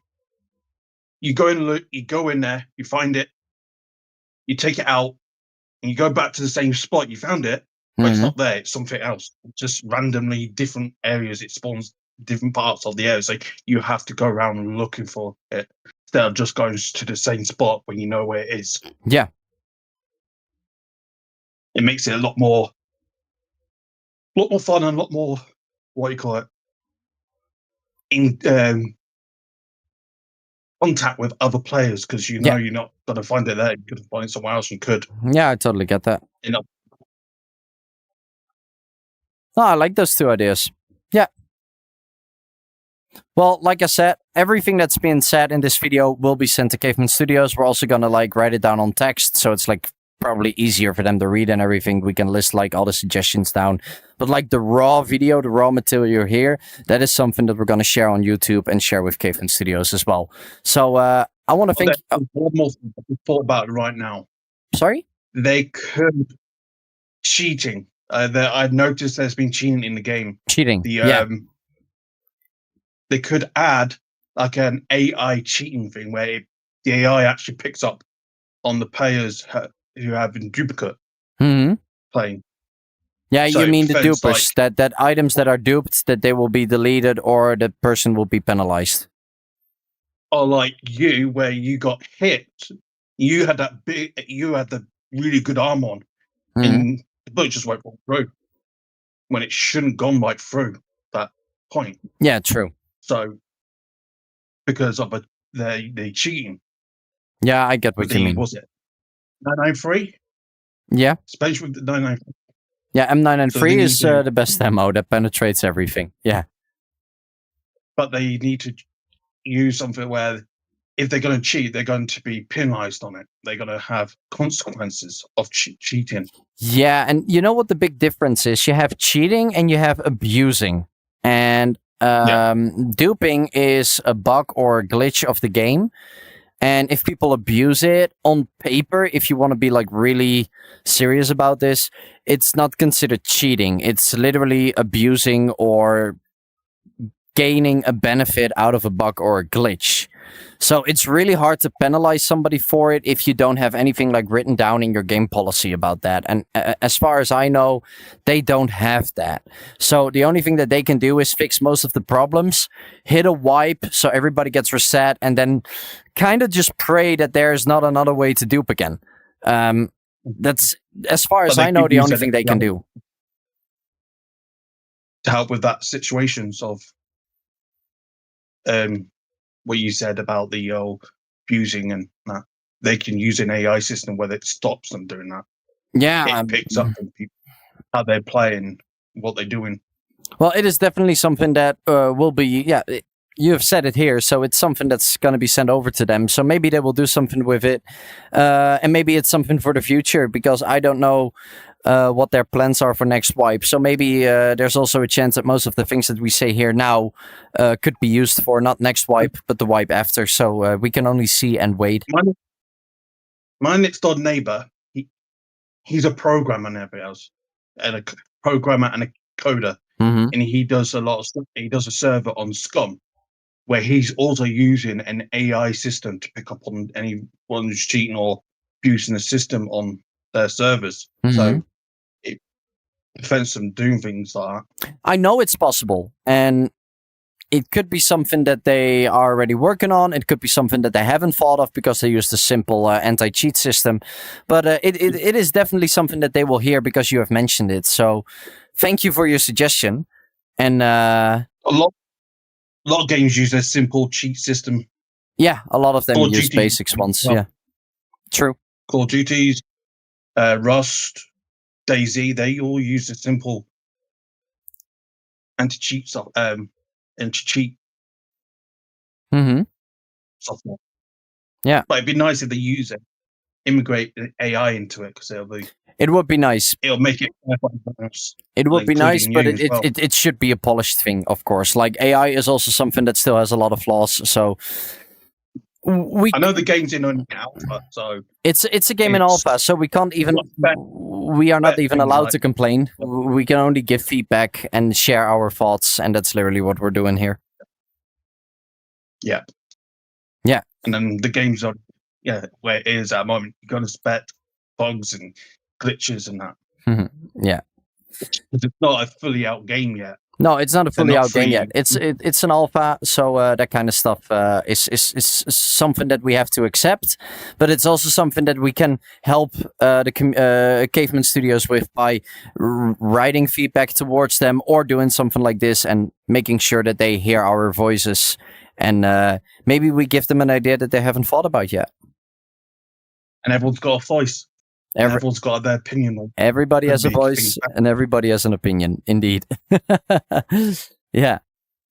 Hey, Matt. So, I love your stream. Oh, thanks, man. I clipped some of the stuff that you did in it, like the flash grenade up on the motel and the light.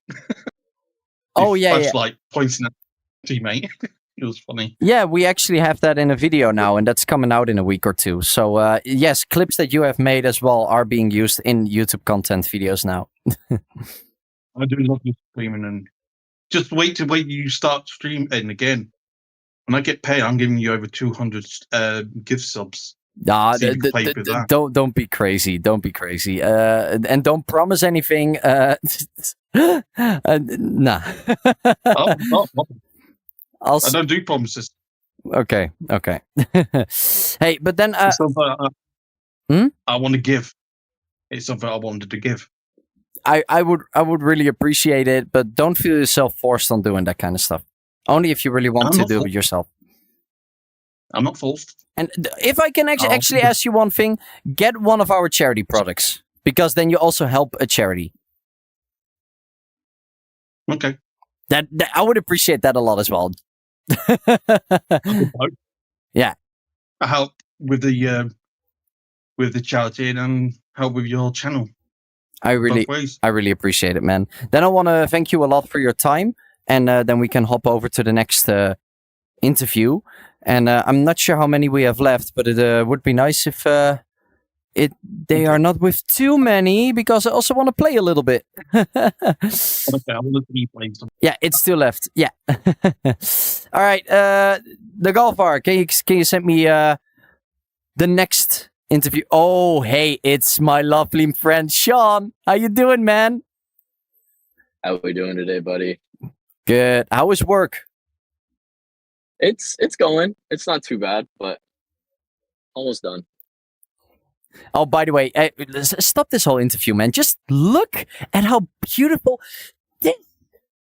this guy is. Like, all you want to do is like, you know? Like Can you see me? Because it's not showing up. We can see you. We can all see you. Okay. Yeah, perfect. yeah. You're That's looking beautiful. Nice balls, guy. Yeah. Yeah, you're looking beautiful. All right, so same thing for you. Everybody, this is Smorley. Smorley is also known from the stream. Me and Smorley, we play a lot, aka Sean. Sean, how old are you? I am 26. 26. And when did you start playing this game? I started at the beginning of January, so about halfway through last wipe. Halfway through last wipe. And if you compare last wipe to this wipe, like what are like the big pointers or like the big things that you noticed? What made you like really enthusiastic for playing this wipe, or maybe even negative? I don't know. Like, give us your take. Yeah, I really like the dynamic loot spawns. I think it's a really good touch. I like that. I know somebody touched on it earlier. I really like that, you know, you don't go in the same room expecting the same armor crate and the same weapon crate every single raid. It adds a little bit of variety to the raid. I do like as well that this wipe, the keys are a lot more, well, keys have always been prevalent, but like to get keys, you kind of have to run keys a little bit more. I mean, you can still find them, obviously, but I feel like I don't find them around the map as much. Yeah. And I think that just kind of adds another layer to the game. Like, hey, in order to get this good loot, you got to run good loot. And for me personally, that's a big plus for me. Yeah. Nice. And if you can give us your 3 top pros and your 3 top cons, just based on the current wipe. Yeah. So pros, I'm going to stick with dynamic loot spawns. I really love that. I do.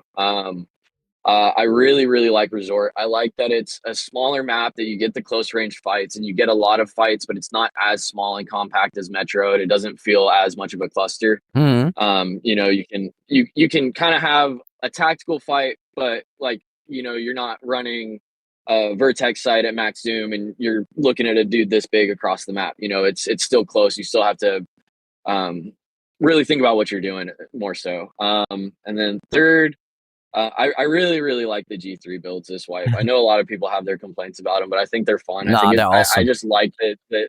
I like the new just gun model, right? Like or platform, right? So you got your ARs, you've got your snipers, and just the G3. I think it was a really good addition. Negatives. I want to pause you for a sec. What would be a new gun series that you would like to add? New gun series I'd like to add. That's a good one. I would like to see a revolver of some sort. I think that would add for a lot of fun. Russian especially roulette. like on Scav raid trolling. Yeah, absolutely. Yeah. You know, you get to the end of the raid and it's me and you, and it's like, hey, you want to play Russian roulette for the loot? You know, it just adds a different aspect to the game that we don't have. I would like to see more SMGs that are more applicable, because as of right now, I mean, the UMP is okay, but the Evo is really the only SMG that you're gonna see in like, you know, kitted Metro lobbies and high tier lobbies. I'd like to see something that we can use as well as the Evo. You know, I don't want to just be stuck using Evo if I want to run a smaller SMG build. Yeah, I'd say probably SMGs. And I wanted to Revolver, say that as well. Vector. The Vector could be a cool one. Yeah. Oh, I've always, and they've got the Vector in the Battle Royale, and I love it in the Battle Royale. I think it's a really fun gun to use. So I would like to see that in Exfilzone too. All right. What about your cons? Negatives? Yeah. Yeah. So, I know it's been said a lot. It's going to be said in everybody's. The items clipping through floors has always been frustrating. Yep. They're alpha. It's part of the game. You know, you just get used to it. And I mean, at this point, it's not as detrimental. But I could see as a new player, you know, you kill somebody and you get this kitted SSR, and you set it on the table to put something in the bag, and the whole thing just disappears. You know, I can see how detrimental that could be. Yeah. I've had some issues with placing things into my vest, like crouching with meds. They fall out a lot. Yeah. It's actually a bug. If you crouch and you put your meds in, they fall through your pouch. You have to be standing to put meds in the pouches. Yeah, that's a bug that still hasn't been fixed. Yeah.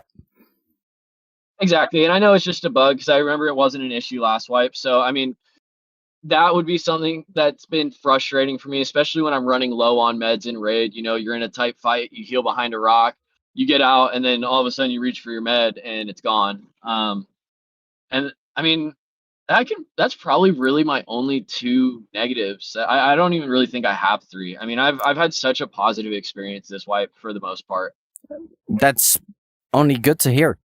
But then I do have a feeling that you have more than one suggestion if you could add something to the wipe. Yeah, I've got a couple different things, man. I mean, lore is a big one for me. We talked about it briefly. Yeah, we have been talking about this a lot. Like, I wanna start off a little bit as well because I know Smolly probably has his whole own take on it. I have actually written one time a full presentation for the Tarkov lore when Tarkov only had like 4 maps. I've written down a full lore. I still have the PowerPoint presentation in my Discord. It's about where does every type of scav come from? Where does the boss come from? Why is the boss behaving like he is behaving? Like, what is his past? Why is he like that? From what country is everybody? Like, there was a full lore, and that is something I would like to see in this game as well. But give me your take, Smolly. Yeah, I mean, I kind of like what you said. I just feel like having a storyline behind a game makes the game more personable. And I don't think Exfilzone needs to go, like we talked about the other night, World of Warcraft, Destiny, Halo. I don't think they need to go to that level necessarily. No. But like you said, just, knowing where the scavs came from, why they're fighting, why am I getting targeted and these guys are all in a faction together? It's just a little bit of, and me and Pricks were actually talking about it earlier. There is a little bit, when you look at your tasks and stuff, like the killing Ironclad, it talks about a scavenger uprising in the metro area, but just kind of seeing that expanded on would be, I think, would be a really good addition. And I know not a lot of the player base would appreciate it, but I think a lot of the player base also would appreciate it as well. Yeah, I think so as well. Yeah. That's really my only big major one that hasn't been said today. I mean, I had a couple lined up, but customizable hideouts is I think a really good option, almost like modular. Like you have this space, you can put mannequins, or you can put a gun wall, or you can put this instead. I think, but the choice is yours. Yeah, absolutely. A bigger key rack would be amazing. Mm-hmm. I know me and you both have the kiosk, right? The kiosk. Our our key rack is so full; it's just full of keys, and it's not necessarily a bad thing. But how many times have we been you're like, hey, what keys you got? And I'm like, oh, I only got this and this, and then a couple minutes later, I'm like, oh shit, I actually have one of these as well because I didn't see it buried in the list of keys. You know what I mean? So that's probably really the only thing that I would add that hasn't been said. All right. Not cool. If that's the thing. If you're one of the last people and a lot of things have already been said, it's tough. Yeah. You can double it or you can just leave it behind and keep the interview short. But I also know that you're working. Are you actually driving right now? It looks like you're standing still. I am in my car. I'm not driving. No, I appreciate that. I appreciate that. That's a good thing. That's a good thing. No, because I need you in Metro at some point. So don't do anything stupid. Yeah. No, that won't happen. Yeah, I'll be off work here shortly. So I mean, if you're running raids tonight, I'll be on. I'm gonna be running some more raids after. I got one more interview after this, and then I'll take a break. We play the promo video, of course. We play some clips. We play the promo video again, and then we're gonna do some raids, of course. Yeah. So then Smolly, I really want to thank you for your time, and I will see you in a biddy to play some raids. Thanks for having me. Hey, thanks. I'll see you soon. Thank you, dude. See you soon. Yeah.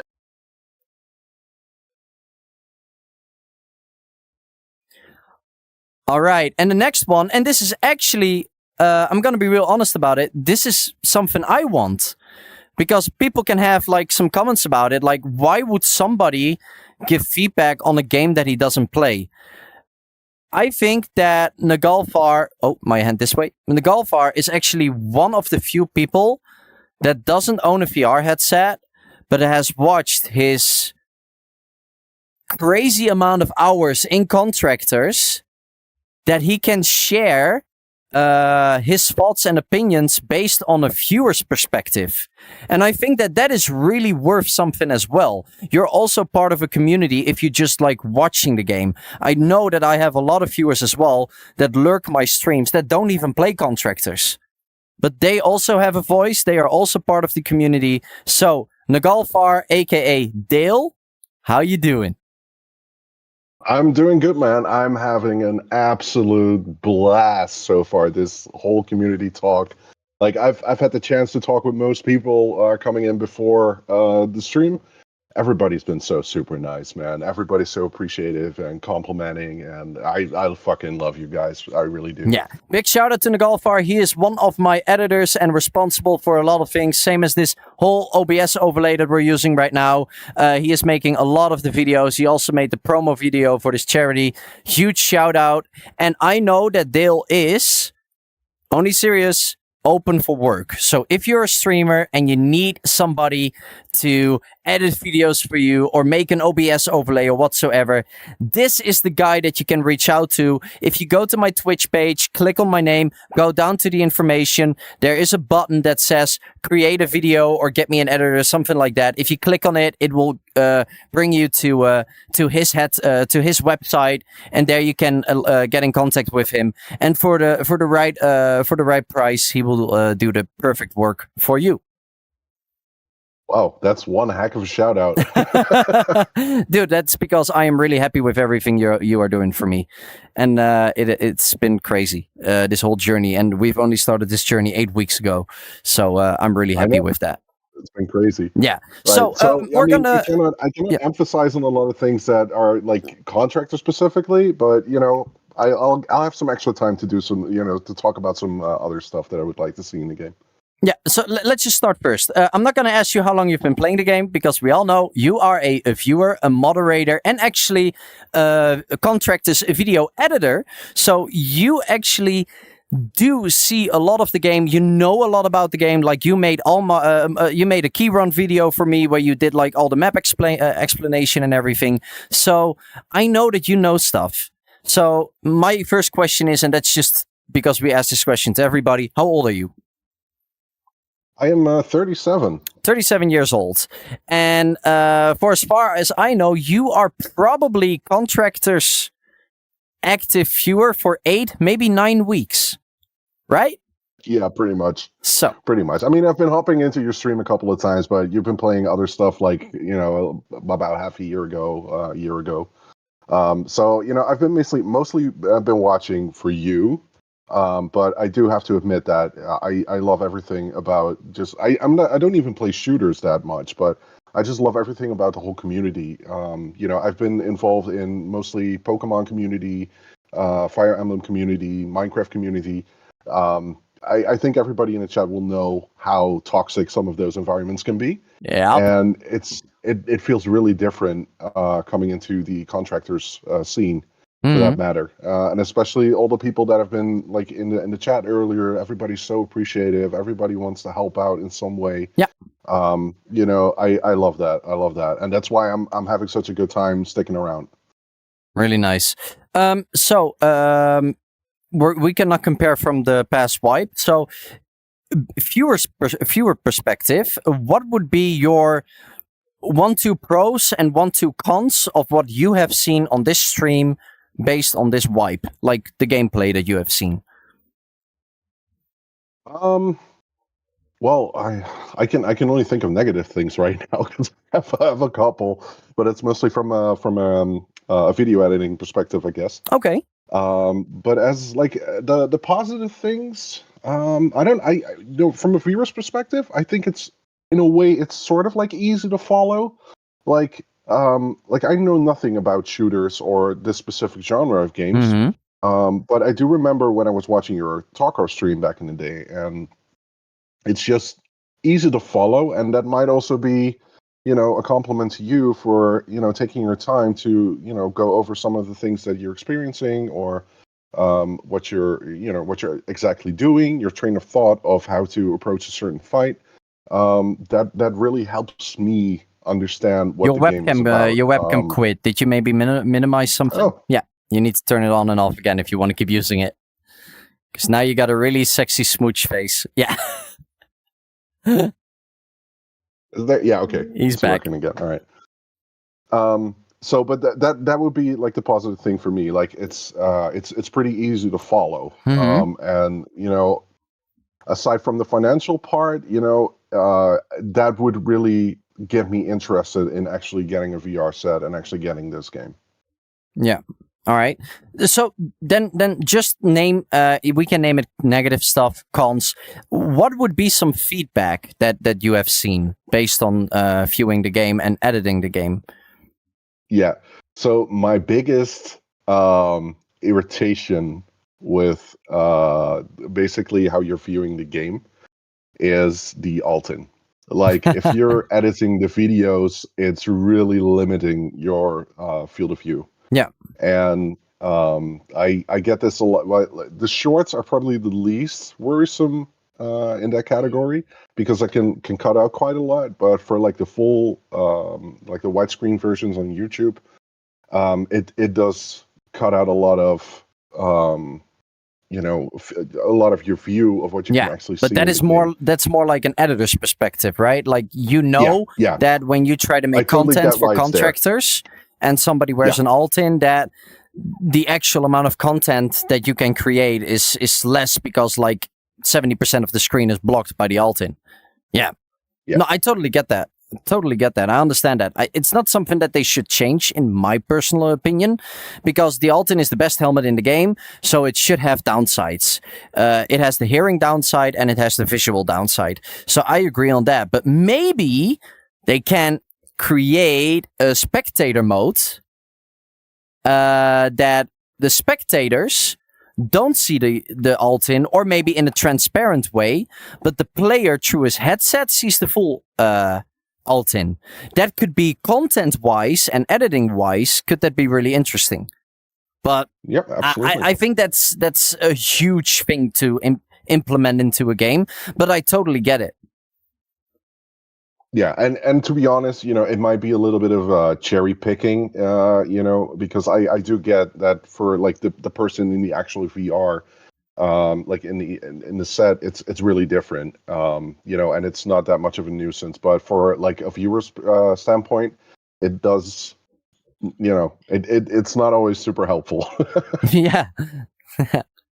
But yeah, something like a spectator mode, or something along those lines, or a different view that you can stream out and not be able to see as a player. That would help. I think so as well. Yeah. All right. Yeah. And you had multiple, you said, so shoot. Yeah. Well, that's. I think the other main thing that I sometimes have an issue with are the long range fights, and especially the ones where you don't have like an actual proper scope. And also, again, this is from like a video editing standpoint, but sometimes it's just really, really hard to see what you're actually shooting at. And it's probably super different when you're in like with the glasses on. But from watching it just on the stream, just flat screening it.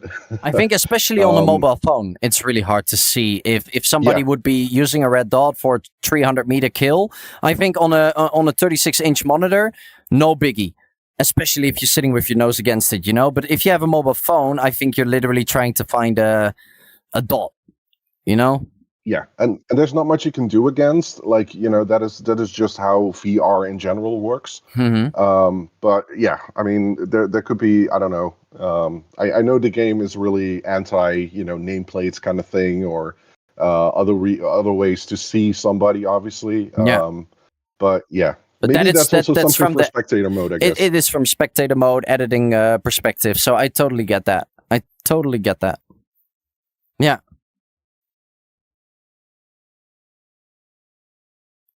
You have more? Well, not exactly. We don't need to fish. We don't need to fish. But then we can just go to the part that most people love. Of course, you have seen so much. You have edited so much. What would you do if you change from an editor to a developer? What would you add to the game next wipe? Actually, it's a food item that I would like to implement. Like, I've seen a couple of other suggestions, and heard a couple of other suggestions, and there's been a few in there that really touched on what I initially wanted to say, but I think the one that I would personally like to see most, and that also comes from my, from my viewers' perspective, I would love to see the Hayaplays chips, a food item in the game. Prima item. Yes. Okay. I think it'd be a great gag. It could be a great gag. Like, yeah, I've said it before. If we would get a streamer item, we should get like a bag of chips, the Haya chips, or we should get a red microphone because we sing a lot on stream. So we have like the karaoke, the karaoke microphone, or the bag of chips as a streamer item. That would be awesome. Yeah, totally get that. Or people were talking about a melee weapon as well. Maybe they should give you like a Beat Saber in the game. You know, Beat Saber. But serious, is there like anything that could come up to mind, like if you would add something to the game? Not necessarily. I think the most of the things that I had in mind went along with the crafting system or something like the base being modular. I think the only other thing that I can think about right now is how the base and the storage works, so to say. Oh yeah, you told me about that with the kiosk will get like more like an insight on the hideout. Explain it yourself. You can probably explain it better, but I know exactly what you mean. Yeah. So basically, I mean, you have the PC and you have the kiosk and you have like the interface from the traders. Yeah. And I mean, fashioning up your hideout whatever way you want is already a good way to go. But sometimes it also becomes a matter of just not having room anymore or not being able to put things how you would want it. Mm-hmm. And then you still need to have room for like certain quest items or certain armors or weapons or a backpack and whatnot. And it's to me at least, it takes away from being able to customize how your base would look, how you want it. So instead of having to put everything somewhere in your base, I think it would be great if you would have like a similar UI to how the traders work, but then basically as like a digital storage for your stuff, so you don't have to put it somewhere else, and you can just like ask for it. Or just get it out of your like digital storage, so to say, from the UI. Yeah, I get it. It just gives you like you have every item scattered in your hideout and everything, but you just have a computer that says gear, ammo, junk, valuables, yada, yada, yada. You click on it and it says you got 2 of those in your hideout. You click on it and you can literally grab it out of there, and then it will be missing from that part in your hideout. The only dangerous part is if you're stacking stuff like making a pyramid or something like that, then it could be dangerous. That's like the first thing that comes to mind when you tell me that kind of stuff, that could actually fuck up some troll thingies that you make in the hideout. But who knows? Like it could be a thing. Could be a thing. But I do like the suggestion. And I was reading chat at the same time. Night mode has been set already. Barter only for top gear hasn't been set. But I could actually like end this part with giving my, let's say, top 3 suggestions that I personally have. And all right.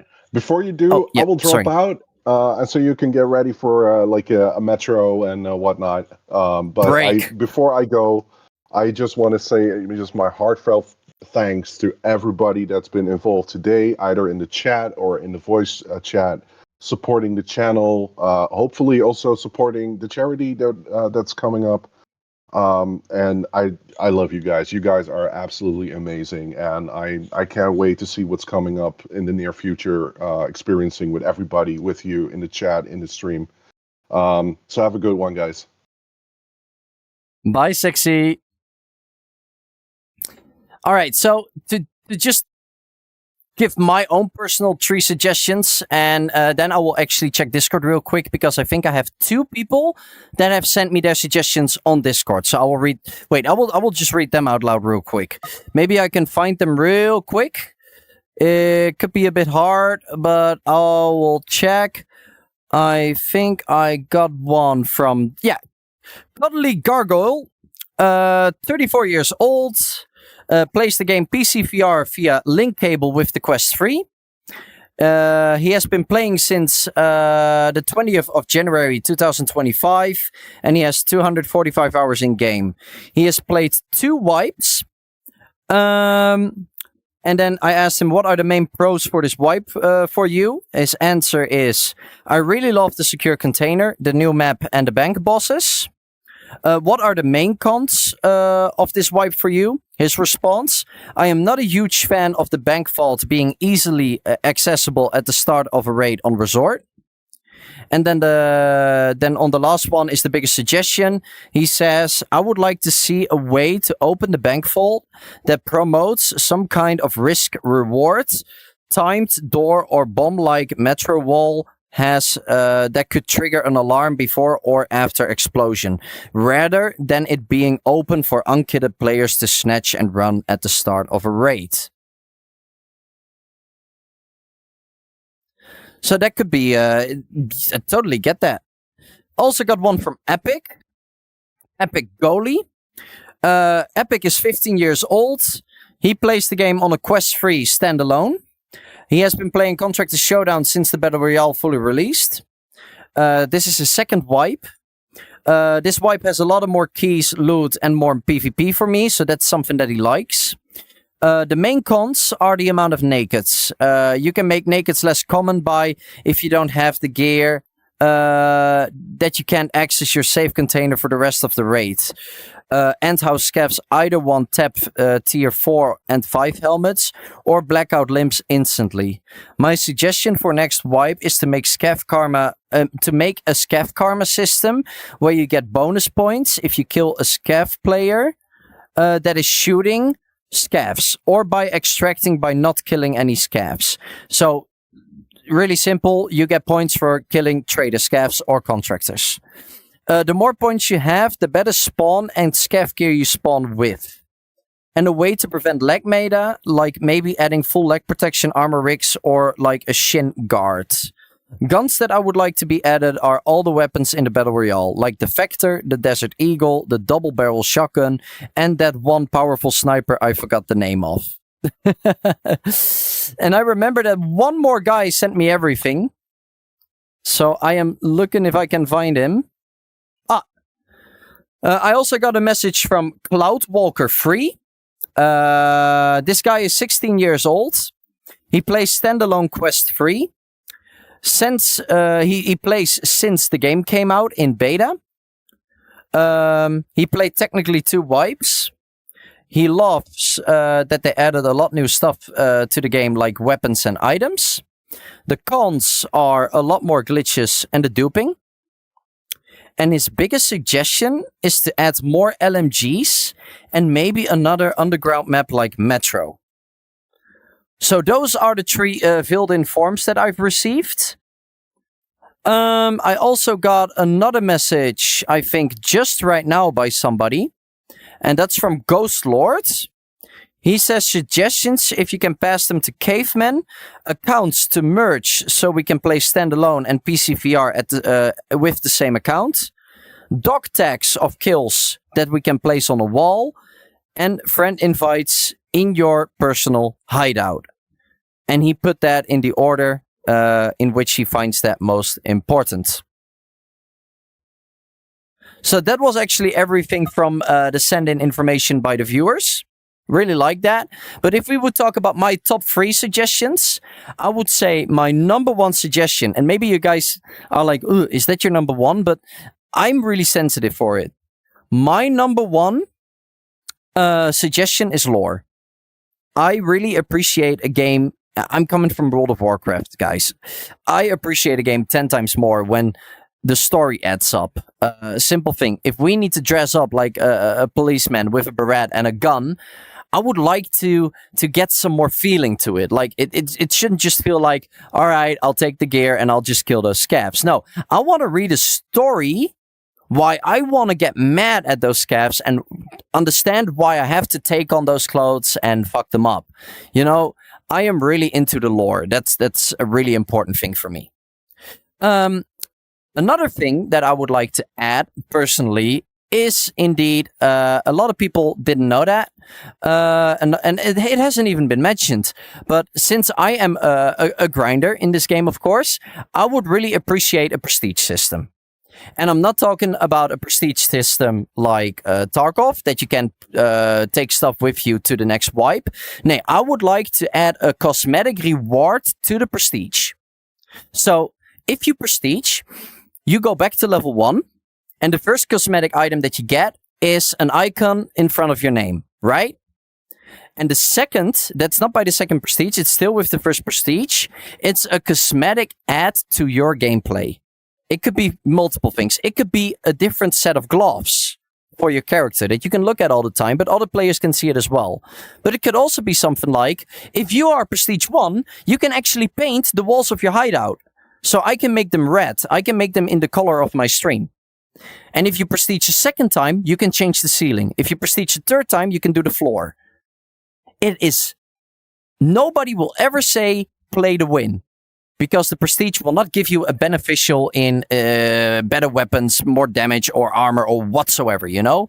But I would like a not too serious cosmetic to the prestige, in my opinion. Because you lose everything. Like, your hideout gets reset, everything gets reset. But I do like the fact that if you prestige once, I can have like a glove that says 1 on it with a star. So I can show my hand to people, look at that, I'm prestige 1. Fuck you. You know, something like that. Like, we are gamers, come on. If you got something cool in your hideout, everybody wants to grab that item and be like, look at this item! You know, we like to flex. That's what gamers are, right? So, I would say add something like that to the prestige part. But again, that's my suggestion. That is not something that they're gonna do. That's literally my suggestion. So number 1 is lore, and the second one is prestige. My third add is daily quests. And daily quests are gonna be added after level 30. And the daily quests are gonna be changed in a few things. So you get like 3 quests every day. 1 quest is a kill quest. The second quest is a find, track, and extract. So you need to go to a specific location, put a tracker there, and then go out, give the intel, done. And the third quest is hand over a specific item that you need to find in raid. And then you also have a weekly quest, and that weekly quest should give you a pretty hard task, like kill 30 contractors this week, or find 2 gold bars. Something that is not per se easy for everybody.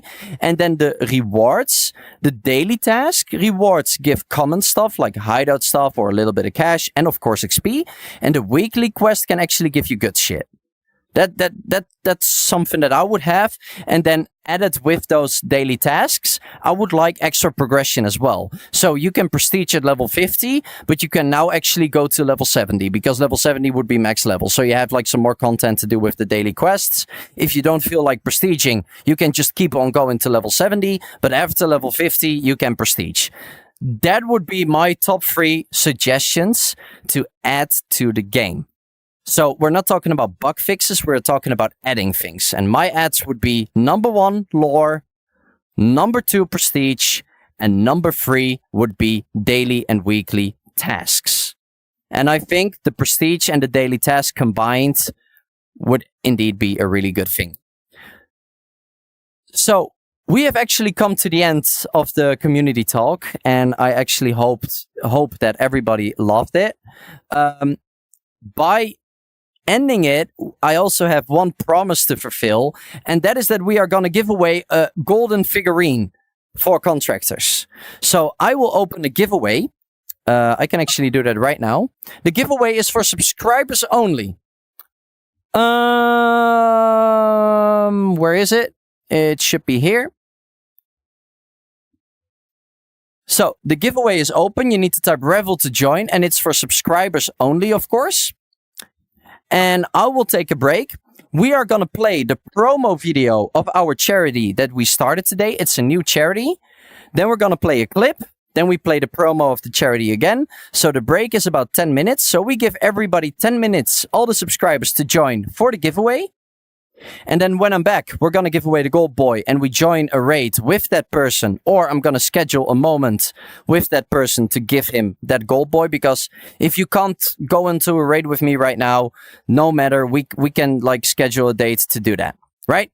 So that's what we're going to do. And then after that giveaway, I will hop onto some raids for the next 2.5 hours, and then it's going to be bedtime for me.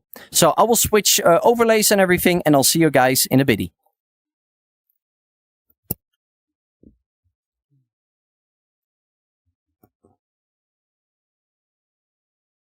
back again. Gewoon shoreline. Tell a friend. Ga je back, ga je back, ga je back. Vapper back, ga je back, vapper back. Headshot bled, bled. So, first question. Bled, bled, bled, bled, bled, bled.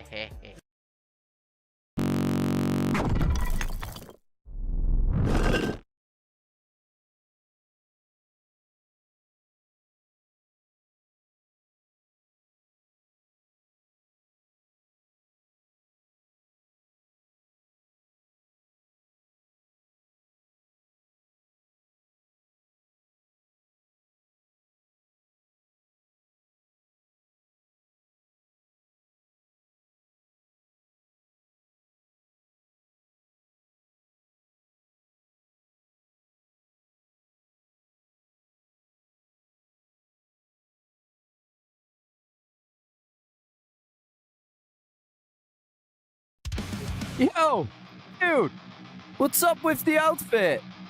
Did you get lost on your way to the sauna or something? This is an Exfilzone, not a nudist camp. Less gear. More skill. Armor is for noobs, man. Look at these bumps. You with your flashy Twitch fit and your... the boss here? What the fuck, dude? Oh, skill, he says. Dude, you're one bullet away from a respawn screen. Get real and get on some plates, man. Talk doesn't fill max, streamer boy. Focus on your chat instead of me. Alright, man. You asked for it. This is your last warning. Gear up or eat lat.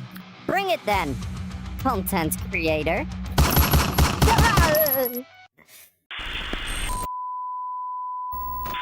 Just a little pro tip. Take some protection to prevent a nasty early extraction. Talking about protection, we are starting with a charity. I am talking about the Hayaplays condoms. We have launched a new condom line. It's all about safe sex and raising awareness. Because just like you shouldn't run around the Exfilzone without a vest, you gotta be prepared in real life too. For every pack of 12 Hayaplays condoms, we will donate 10% to the AIDS Health Federation to help fight AIDS, STDs, and more. So everybody, chat, subscribers, support the movement, protect yourself at all times, protect your partner, and help a good cause while you're at it. Keep it safe and keep it real. So first question, you're gonna do a thumbs up or a thumbs down, okay? Are you playing naked because you're broke? Are you playing naked because you're weird or stupid?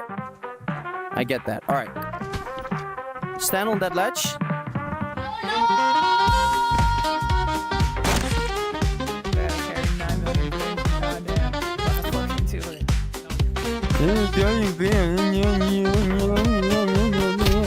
Miss. That's one hit. Pushing you now.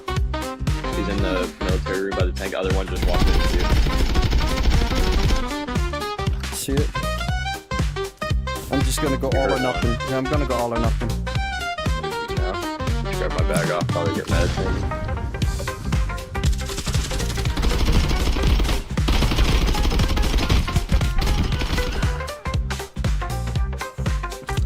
Barbecue ham. Nice. Yeah, on the stairs. I agree, Demo. I killed him. Get away. He's on the roof! Killed him! One dead on the roof.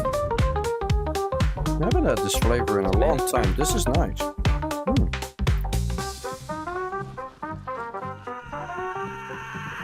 Whoa! What the fuck? You good? Flip that! What the fuck? Yeah, it looked a cassette tape. Oh, they put boxes here now. There used to be a weapon crate there. I can try to give it a peek and a spray, but he's dead.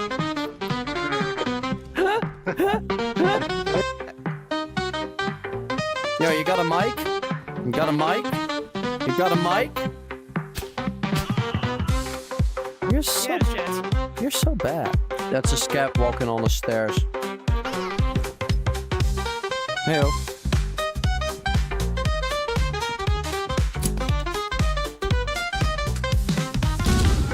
got him! Shit. Fuck. Fuck. Okay. Yeah, I'm eating chips. I see a scav player. Killed one Alton boy. There's another guy. Trio. Smarty, where are you at? Right here. I killed them all. Trio dead. I killed them all. Fuck!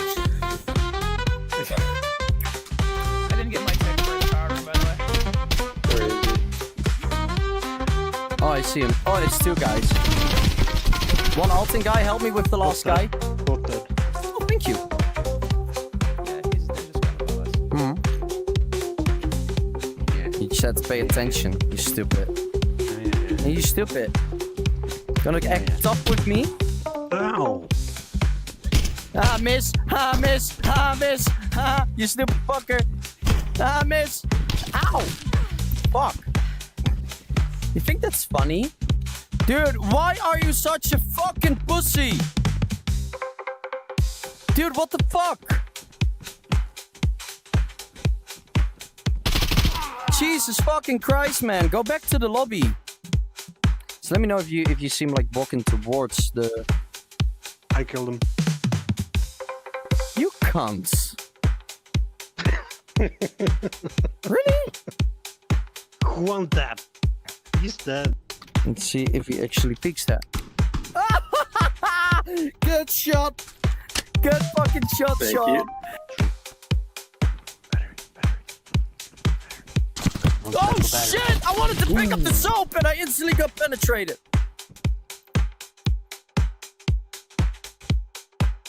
I'm literally eating a bag of chips here. Yo, dude, what's up with the outfit? Did you get lost on your way to the sauna or something? This is an Exfilzone, not a nudist camp. Less gear. More skill. Armor is for noobs, man. Look at these bumps. You with your flashy Twitch fit and the boss hair? The fuck, dude? Oh, skill, he says. Dude, you're one bullet away from a respawn screen. Get real and get on some plates, man. Talk doesn't fill max, streamer boy. Focus on your chat instead of me. Alright, man. You asked for it. This is your last warning. Gear up or eat lat. Bring it then, content creator.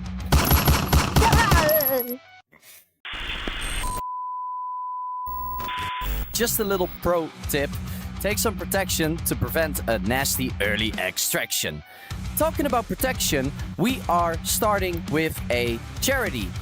I am talking about the Hayaplays condoms. We have launched a new condom line. It's all about safe sex and raising awareness. Because just like you shouldn't run around the Exfilzone without a vest, you gotta be prepared in real life too. For every pack of 12 Hayaplays condoms, we will donate 10% to the AIDS Health Federation to help fight AIDS, STDs, and more. So everybody, chat, subscribers, support the movement, protect yourself at all times, protect your partner, and help a good cause while you're at it. Keep it safe and keep it real. So first question, you're gonna do a thumbs up or a thumbs down, okay? Are you playing naked because you're broke? Are you playing naked because you're weird or stupid? I get that. All right. Stand on that ledge.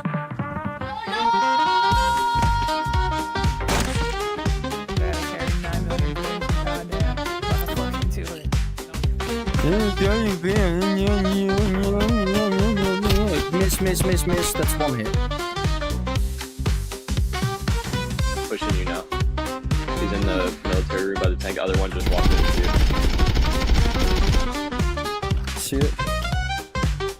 I'm just gonna go all or nothing. Yeah, I'm gonna go all or nothing. Just grab my bag off. Probably get mad at things.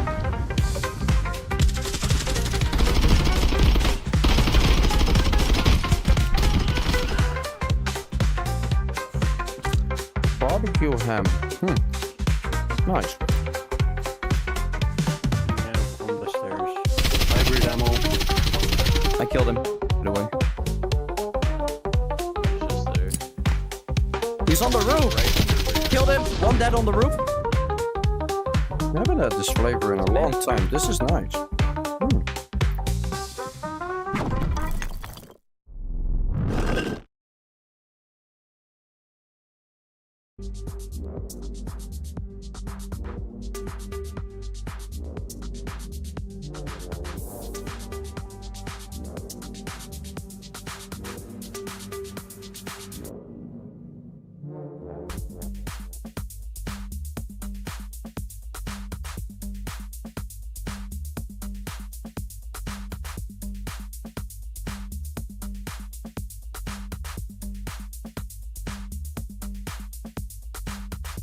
We are back. Let me just start up the game real quick and then we do the giveaway.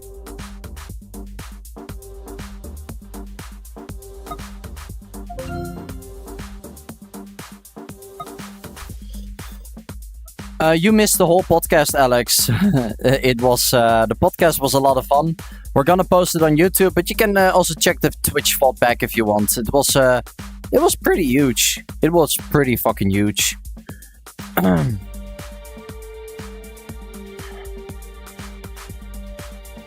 gonna close the giveaway. And we're only gonna pick one winner, of course. So, I just hope the person that wins is somebody that needs the gold boy or that has a friend that needs the gold boy, you know?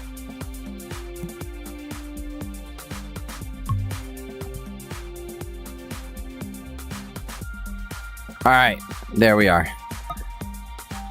Yeah, the raffle is only for subscribers, Ghost Lord, sorry.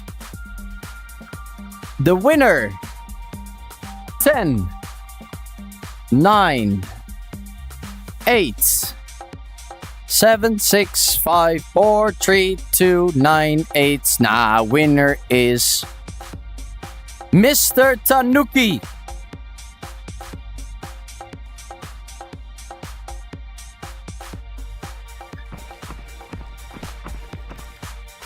Mr. Tanuki, my friends.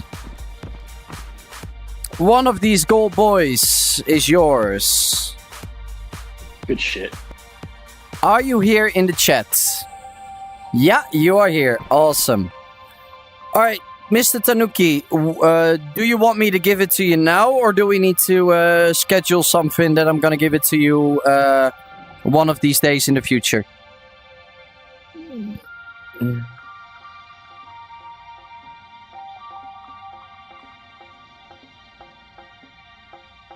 You wanna have fun? You wanna have In the future? Okay. I know that you won one, so I'm just gonna remember it. Just let me know when I'm streaming.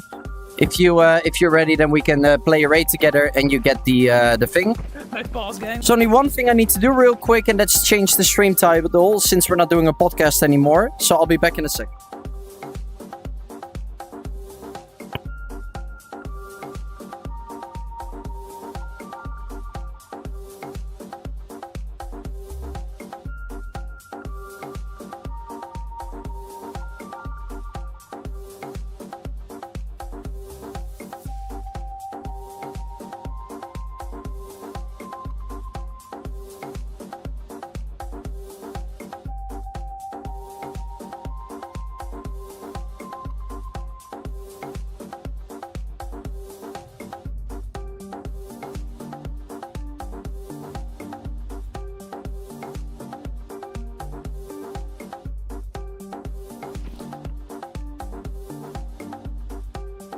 So we have changed the stream title.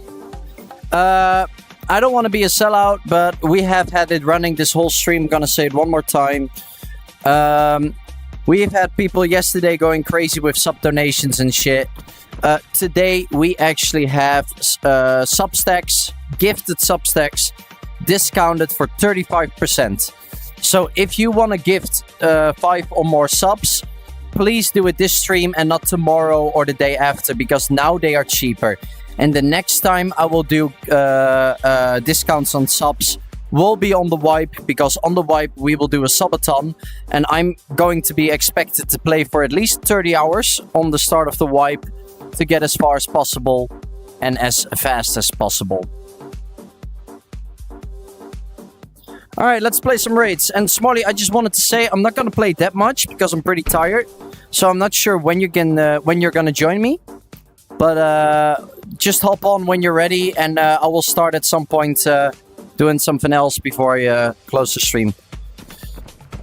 Alright, let's get our gear.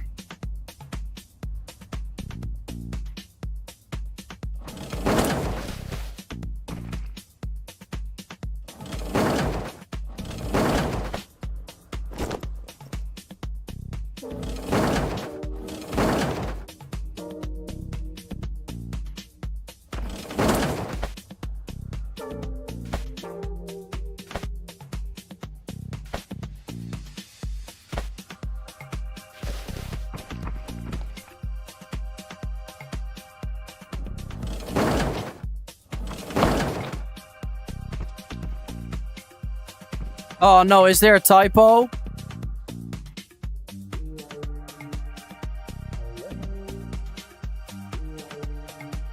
Wait, what is the typo? Oh, you changed it. Oh, thank you. Jesus.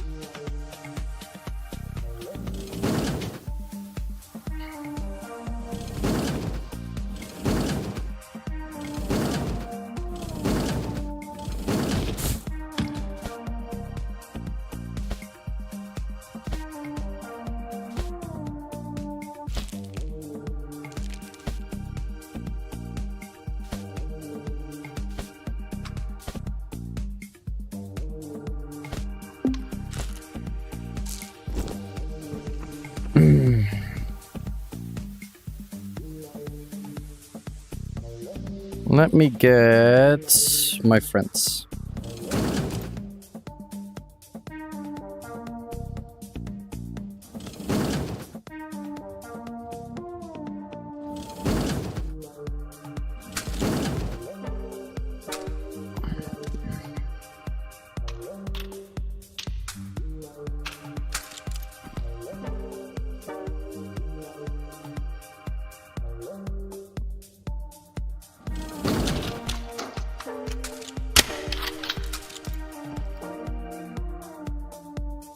This is my friend.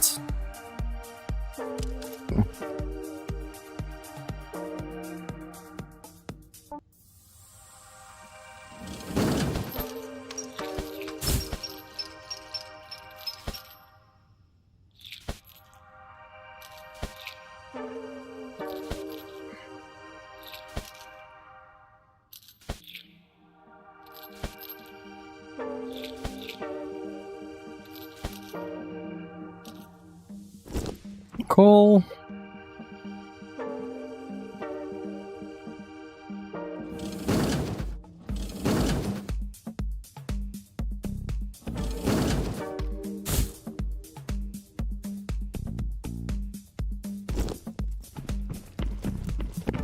I'm on my way home. All right.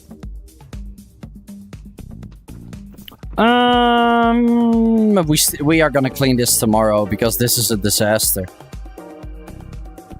My keys are not even visible in here anymore. And we can't sort on keys. Here, police, office.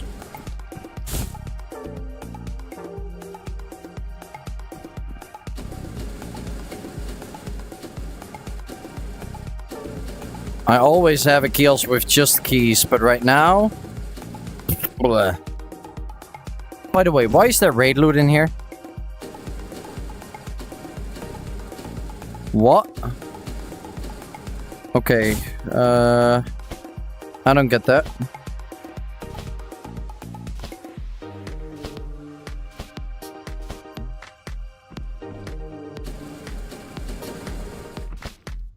Keys, come on. Alright, we extract police station, motel.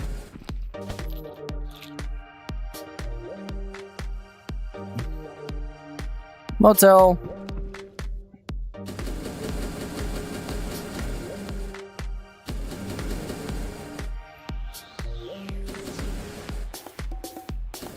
The game is having issues with this. We already have that key. Let me see. We need Berkery, the other motel key, and Chineo. So that's Berkery. Put Berkery there.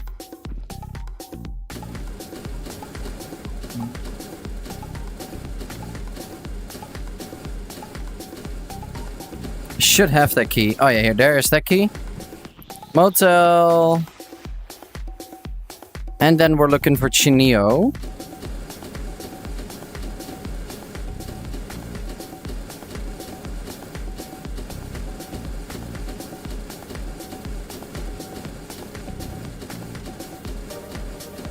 Should be here somewhere. Chineo. There we go.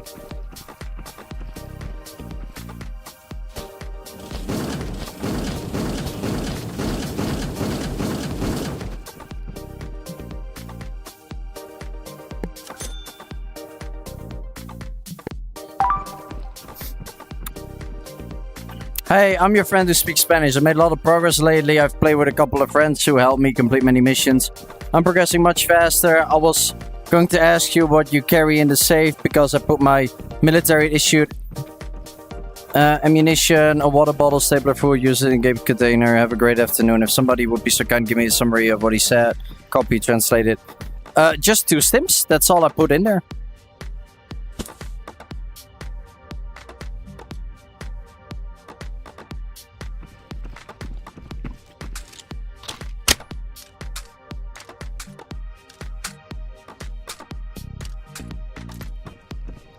Alright, so that one is done. We could remove the helmets and put 2 Mall Boss armors there as well.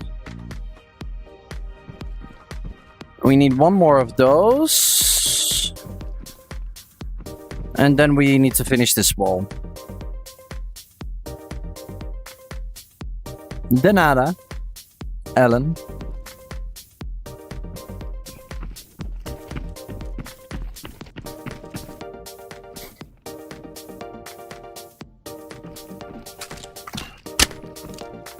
Hey.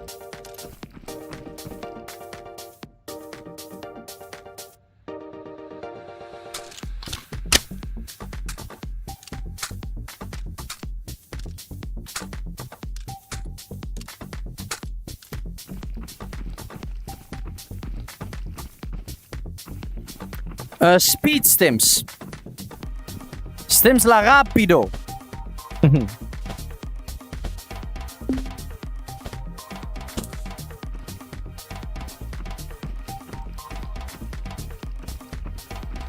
Yeah, they just give you a speed boost.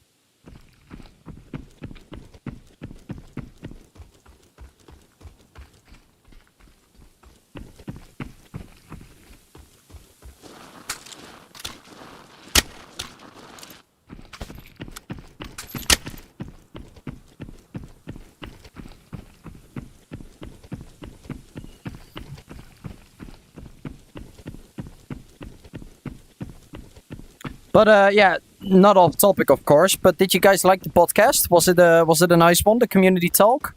Did you guys enjoy it? Like, I was really into the interviews. I was not reading chat that much. I tried to do it, but mostly focusing on the interviews.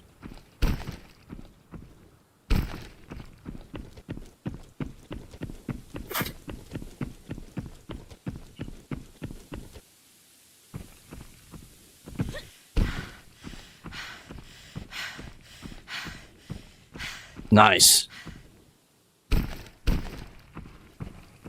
That is really nice to hear. Okay.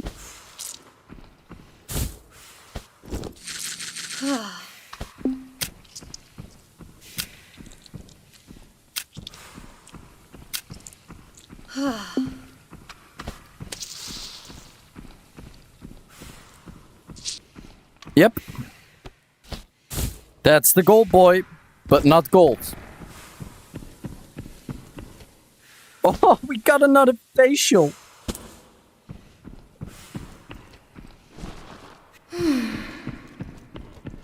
And another toothpaste.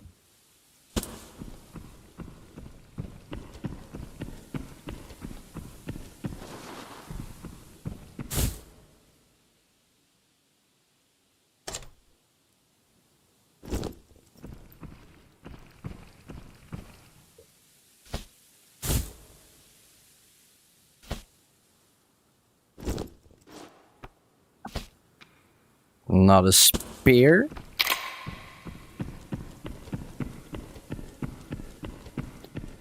I'm thirsty from all the talking, bro.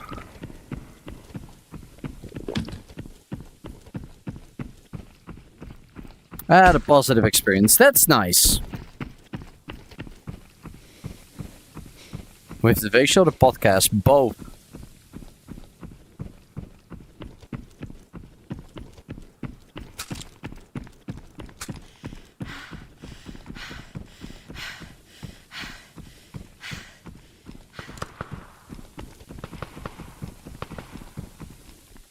Oh, he's still shooting at me while I'm not there.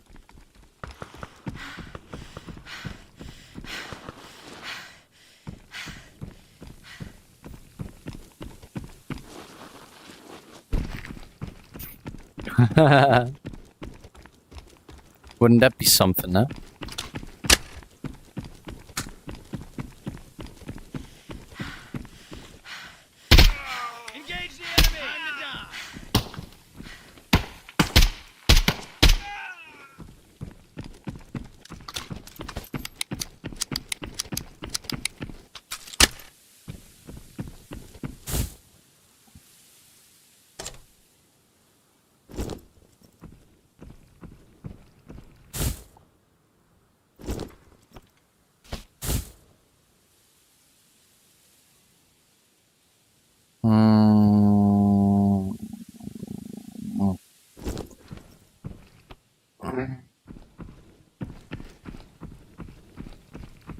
I actually have my own gun stock. I actually sell my own gun stocks as well.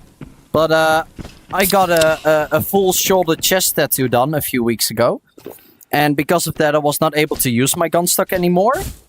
And that actually made me so used to using no gun stock that I still haven't picked up my gun stock again. I feel like I'm playing way better.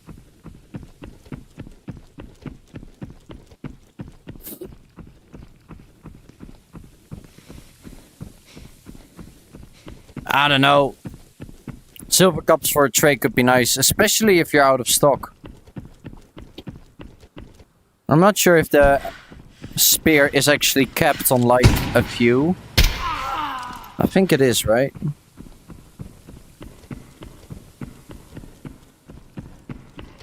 little bit based on the situation, I guess.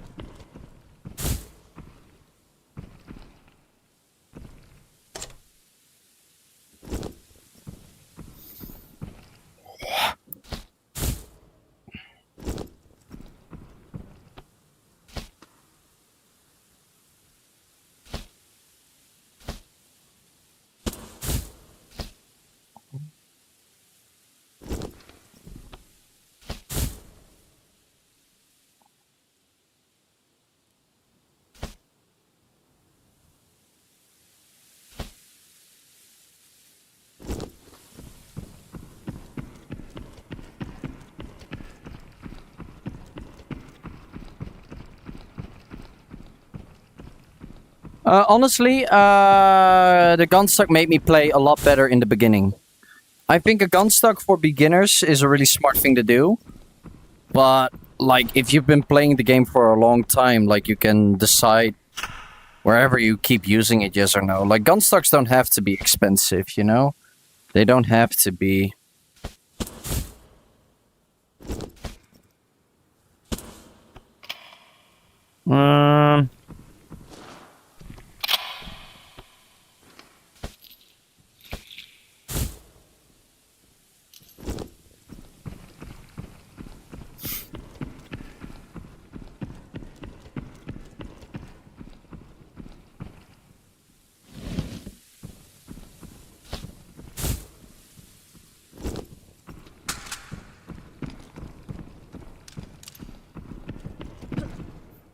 You are going down. You sounded further away. kill you. Never mind then.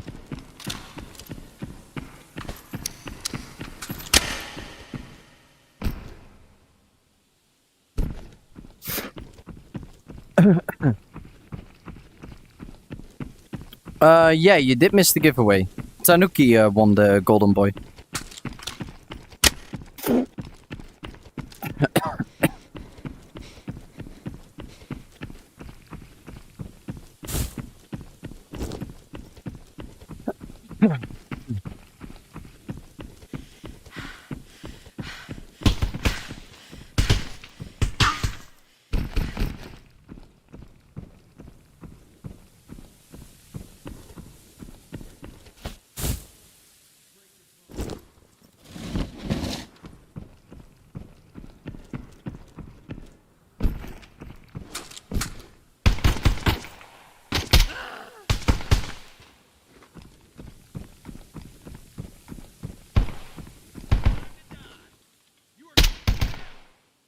my god.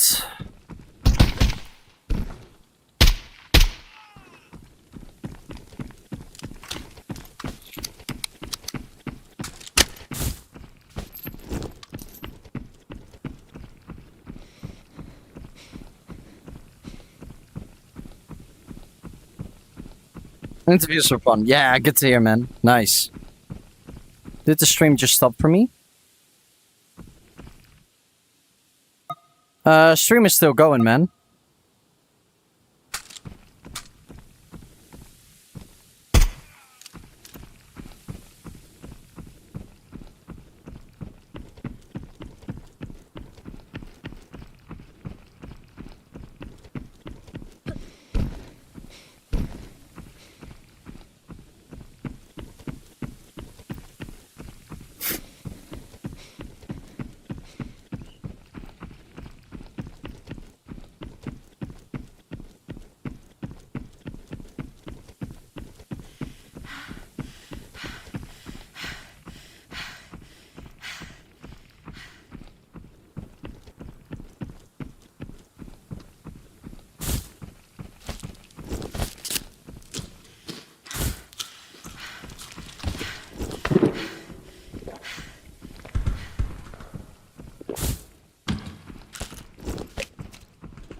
Just refresh the page if that happens. Oh shit.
Alright, the grenade.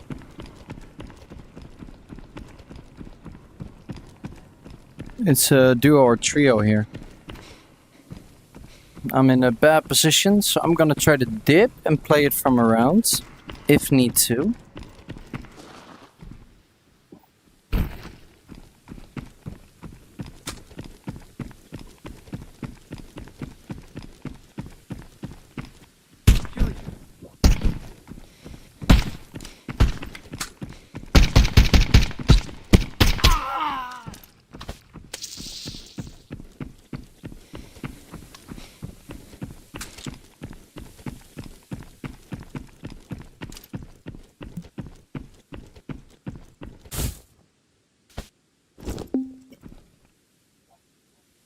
Too many people.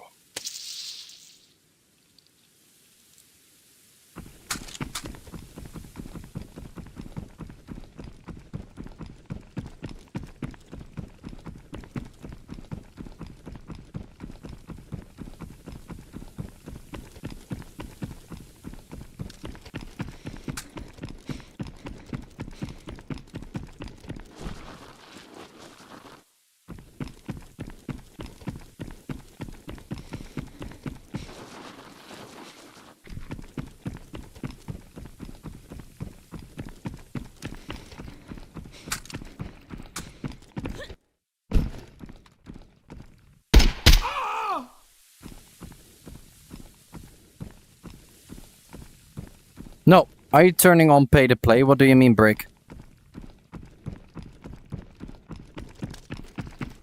Ammo has not been set. No.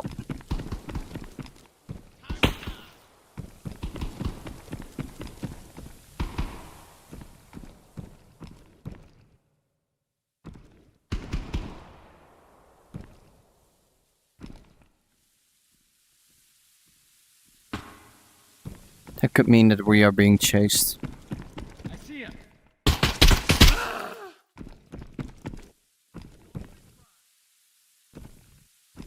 That really could mean we are being chased.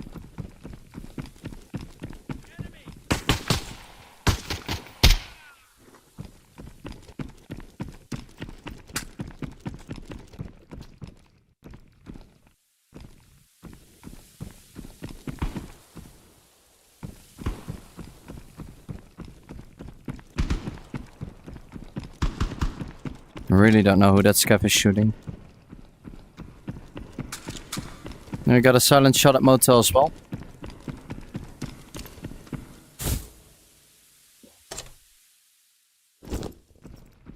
Not a Chinyo.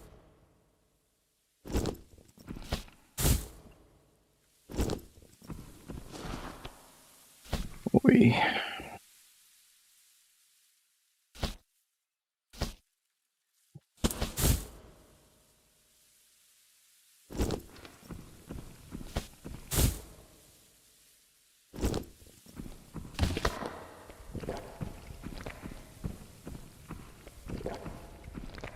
Pay to play is being turned on tomorrow again, not today. We are not using it today.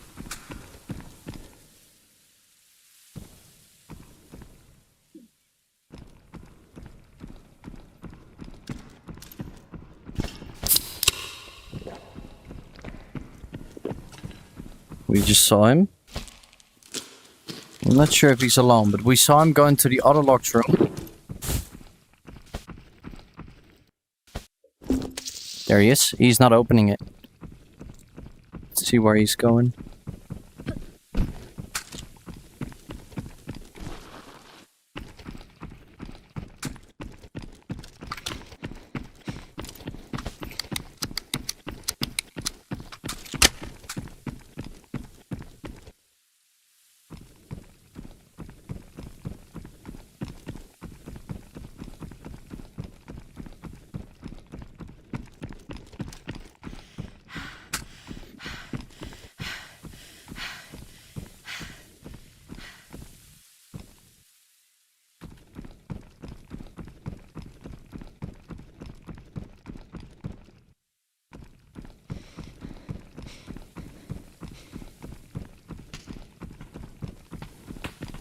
That's the scav.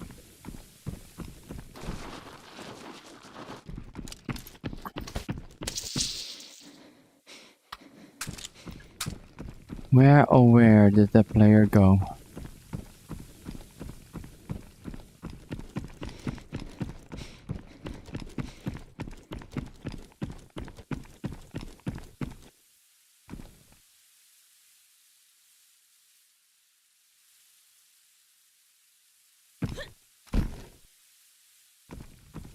There, I think I saw him.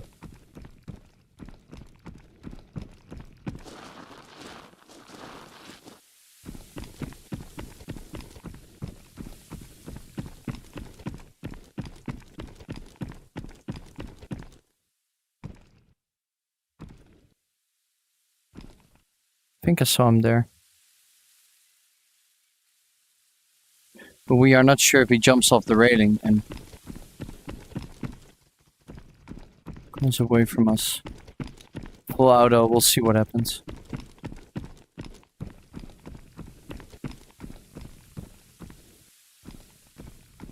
He could have went away, I don't know.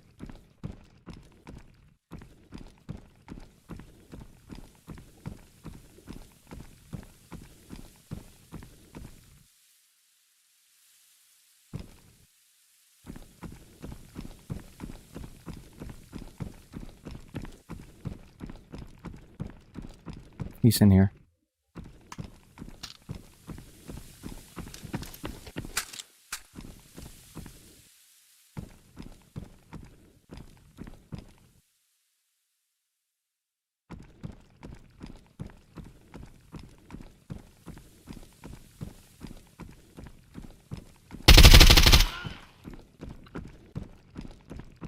You never know what you're facing, right?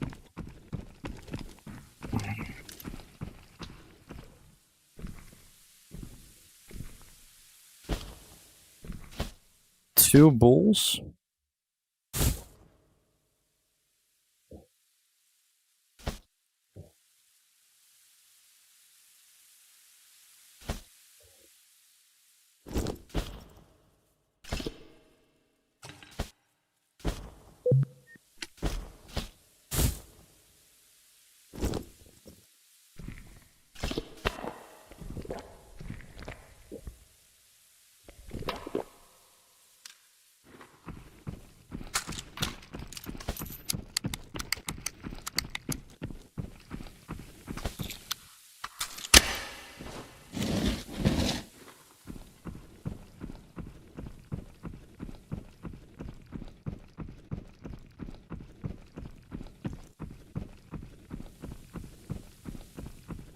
They put the gold bar in his butt.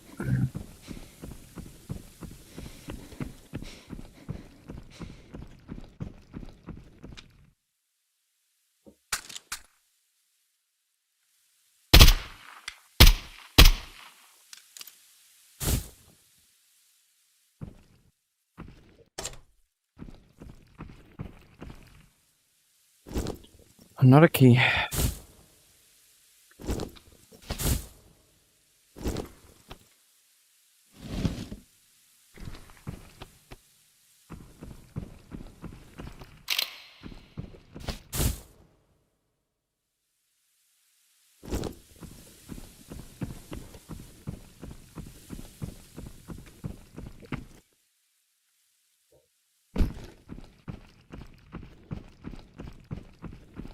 Hey, have a good one, pricks. Talk to you later, and thanks for the day.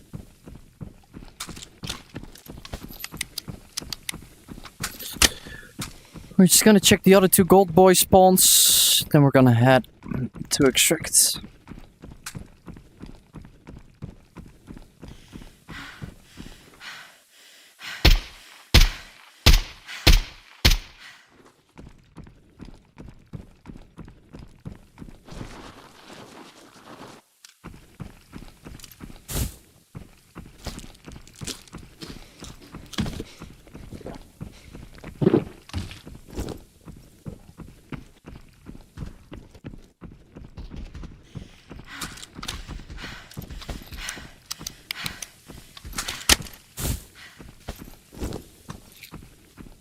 I think that player might be chasing us. We'll see what happens. I just want to see if we can hit all the boys.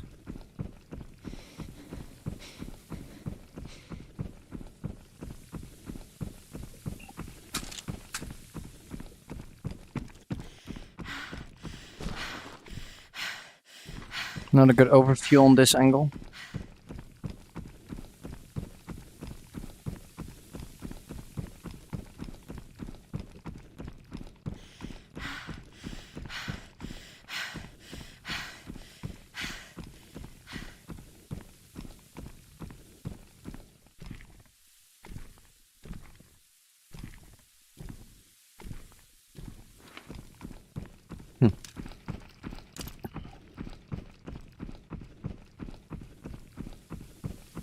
Oh, serious? It was somebody else? Oh, wow.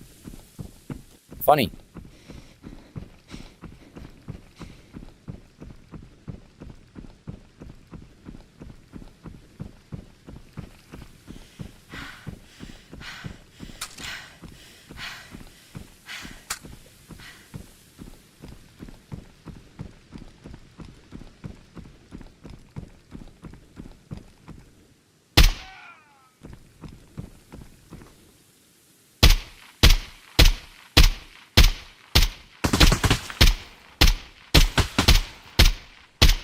Oh, another one.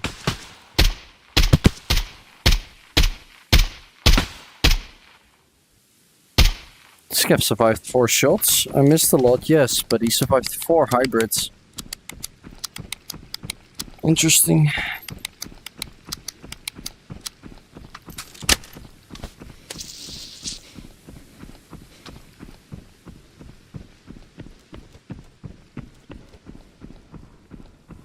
Ah, it's looted. Fuck.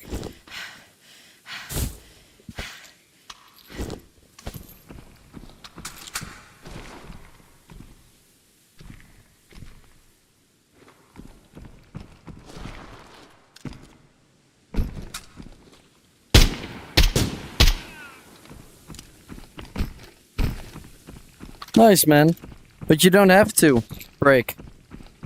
Tomorrow we play sub games, and you are a subscriber. So you can just play. That could have been the gold boy, yeah. Could have been.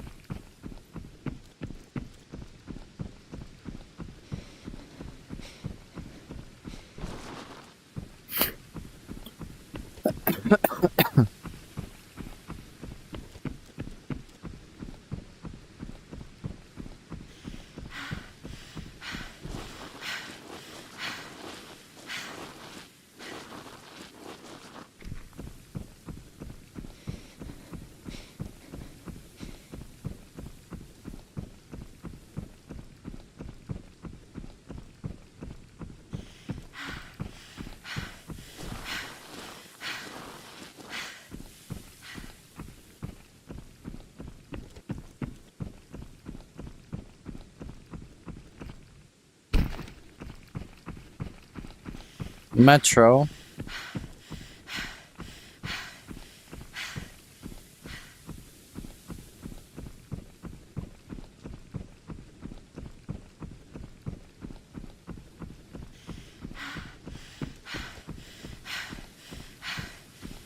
Hey, Break-A-Lot, are you listening? I told you multiple times, you don't need channel points. You are a subscriber. Tomorrow are subscriber games. You don't have to use your channel points for that.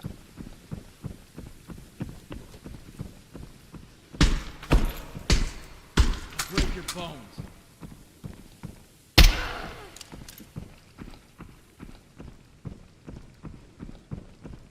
Can somebody explain that to him in chat? Because I feel like he's not listening to me.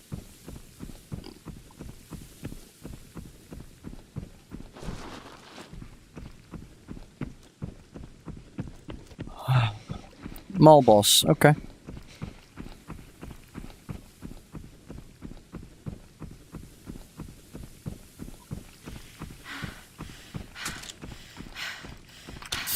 Yeah, I thought so.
He was still behind me.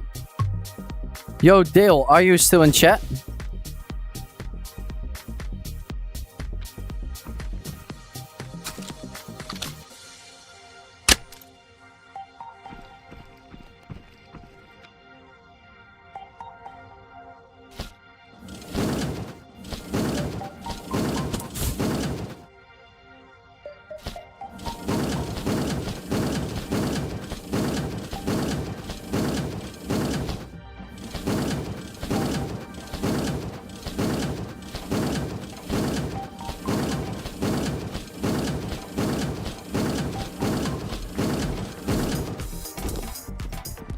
Cheeky rate. 4.6 mil. Nice. Easy money.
I stream always the same times, guys. Sunday to Thursday. And the times are literally in the Twitch schedule. On Twitch is literally my schedule. You can literally look it up.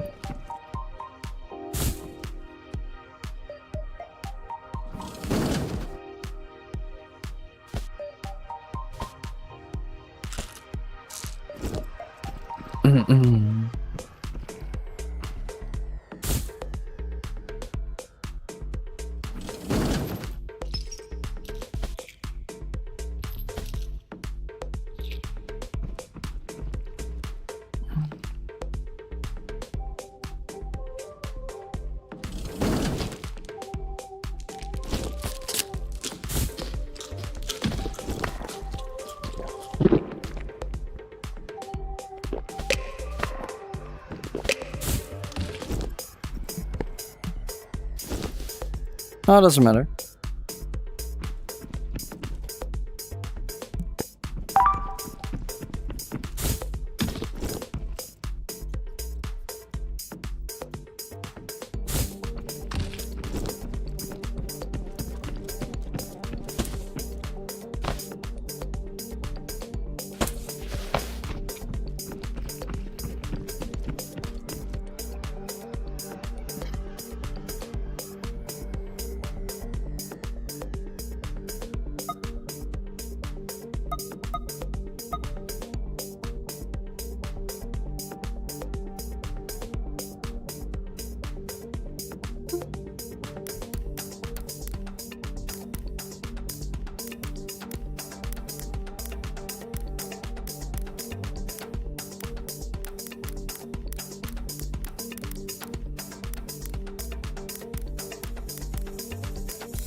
Did I repair or not? I don't remember. I did.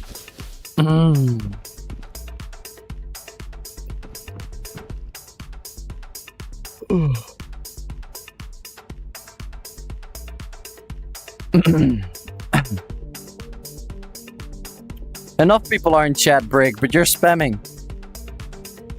I don't know if it's a myth, Alan. I've tried it, but in my case, it made my game worse. And that's probably because I have a really good PC.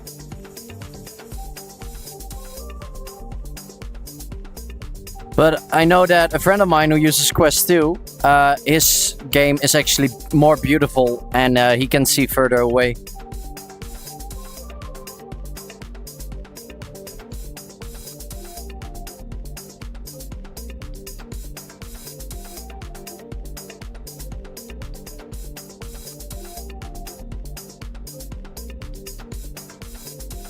I just use Steam Link. I don't need anything extras, man. Well, you don't have to be sorry, Mr. Brick.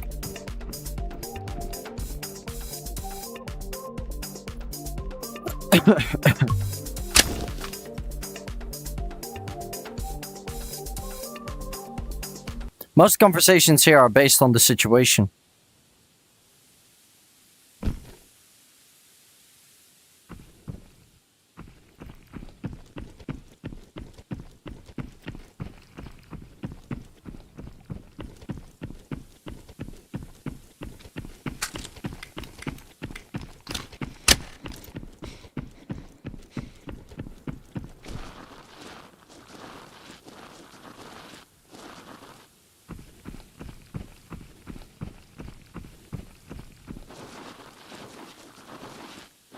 No, I'm not saying it's spam, but it felt like you needed. How do you explain it? You can write a message and you can write hello, enter, how, enter, are, enter, you, enter, doing, enter. Well, you can put all of that in one message as well. And that's a little bit what you were doing.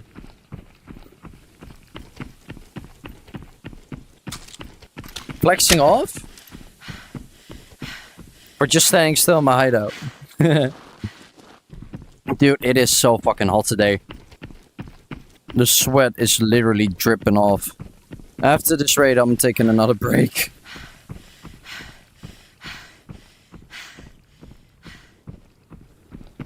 It is so fucking hot, man.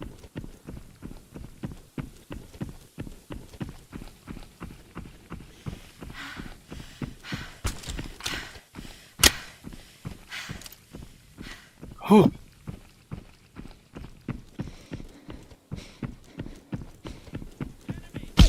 Yo! Crazy turnaround from the scav. There's already somebody inside them.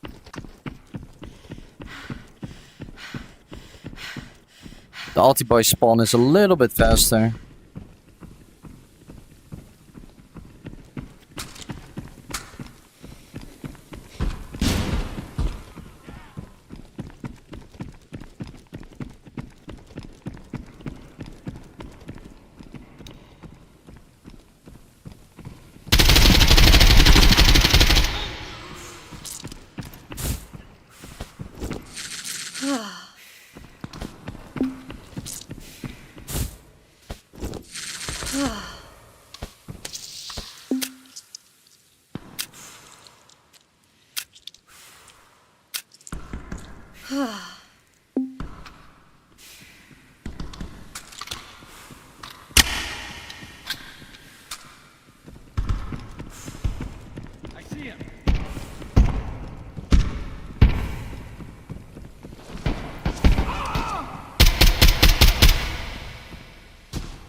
Jesus.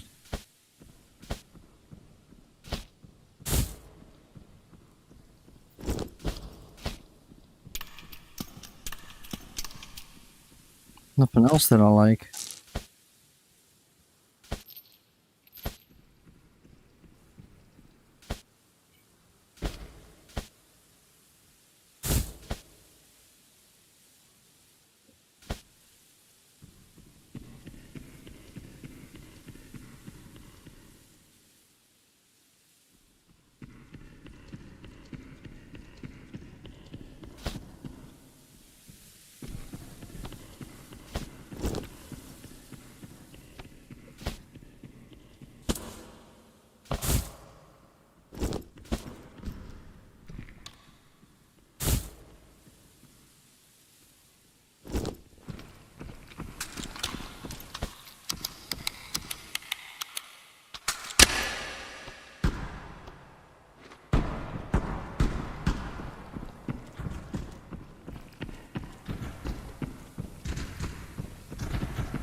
A dark secret? Why?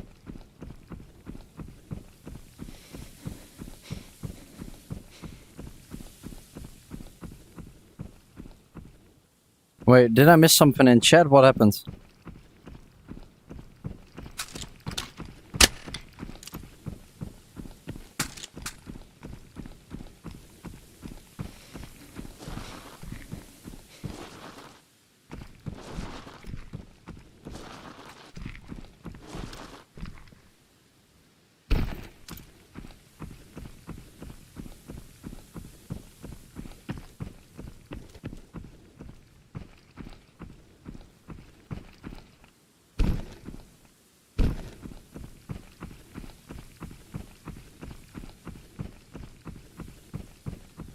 Oh.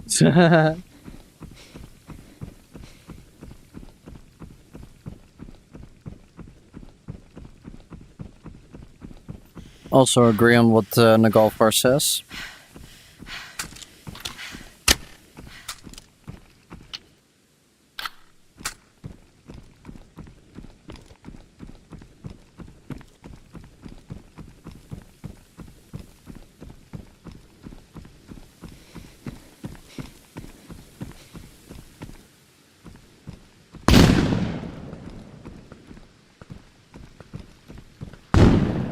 Curious if he saw me.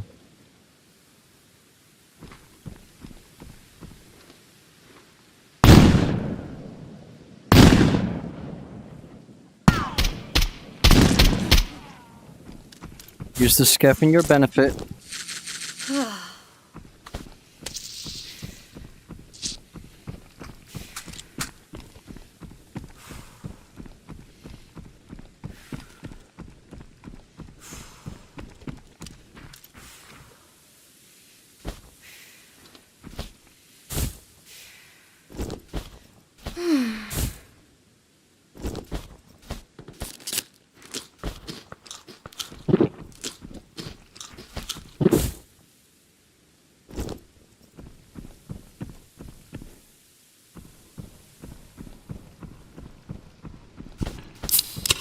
Let me see, where was it? One of two boys? He had one, so the other one came from there, so we still have a chance at Villa, and then we can go motel.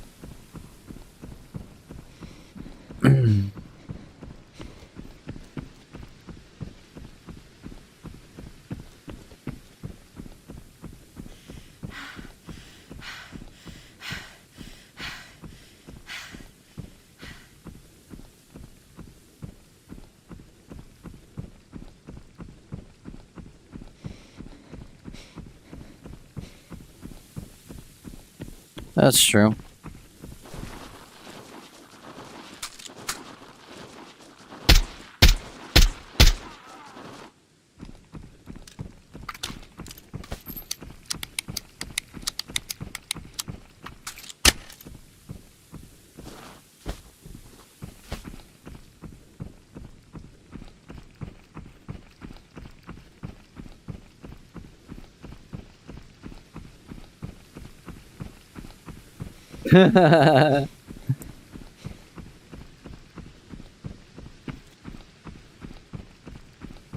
League? We're talking about legal limits. You okay, mate?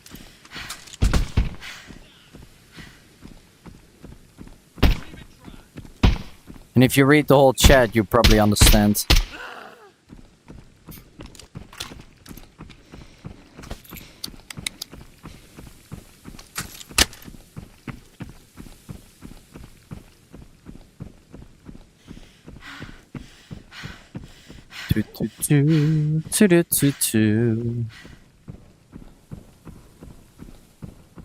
Oh, motherfucker.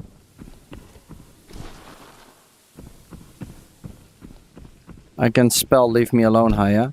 Hey, you are in this stream.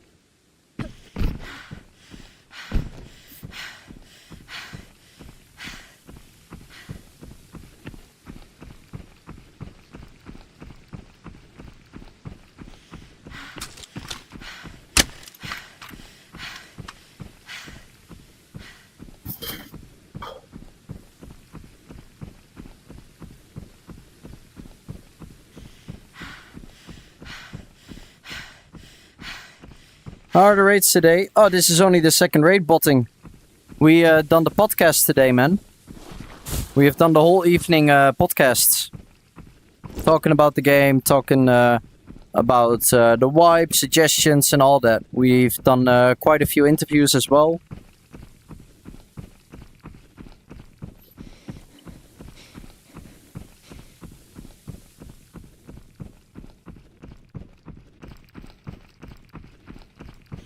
Yeah, that was today. We started our new charity. That's something you can actually check on YouTube. ! Charity if you're curious about it, botting.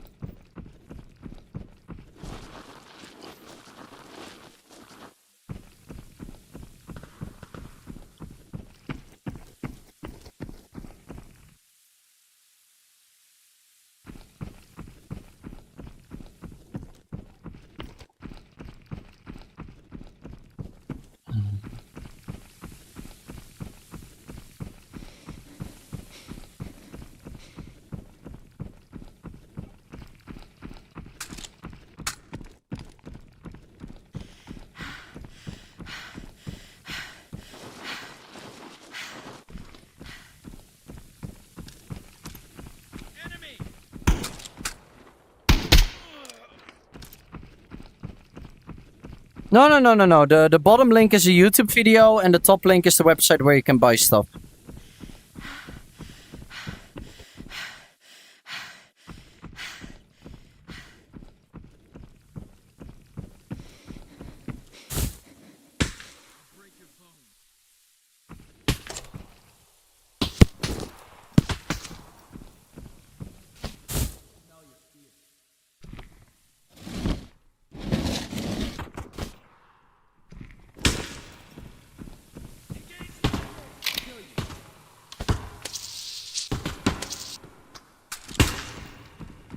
Jesus Christ.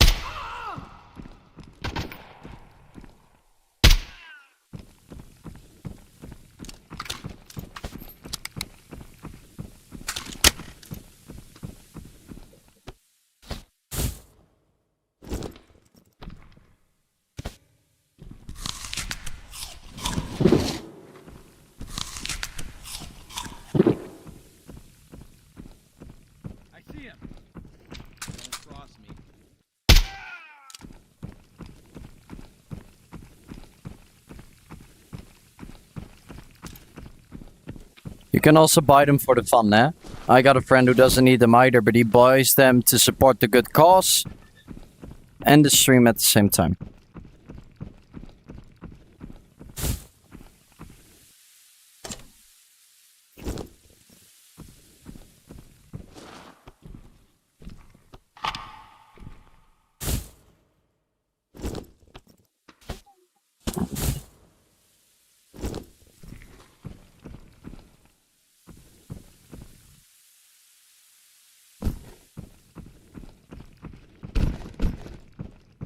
Hiya, loves.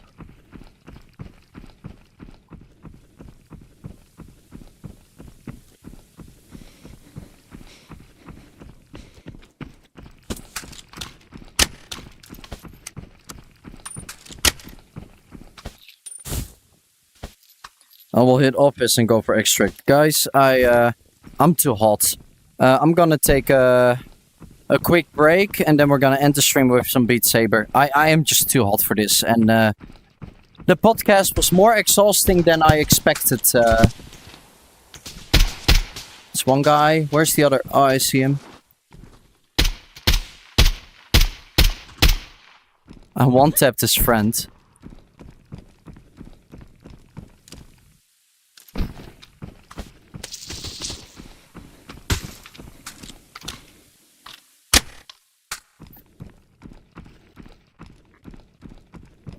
Other guy's still alive.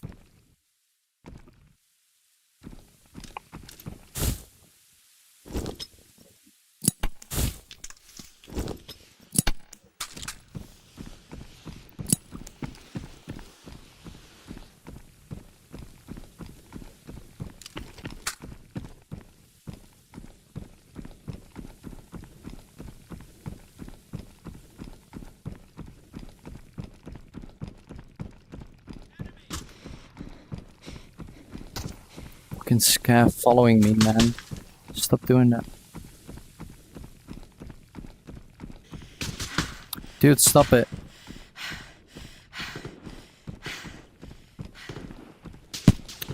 Oh, dude, that scav is getting too annoying. I need to figure out where this teammate is.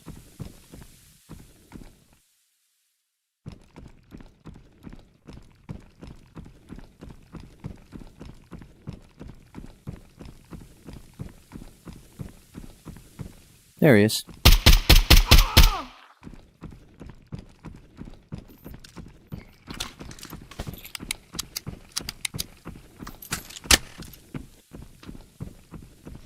That was some fast snatching, mate.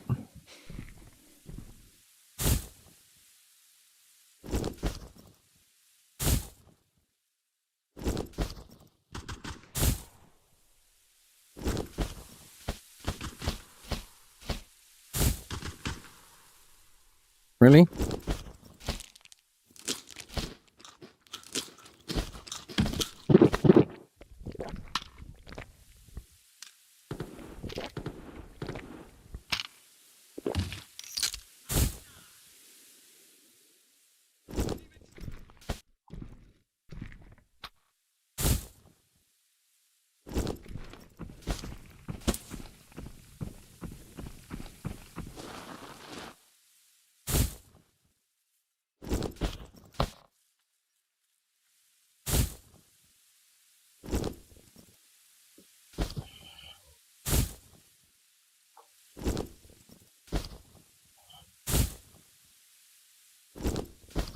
You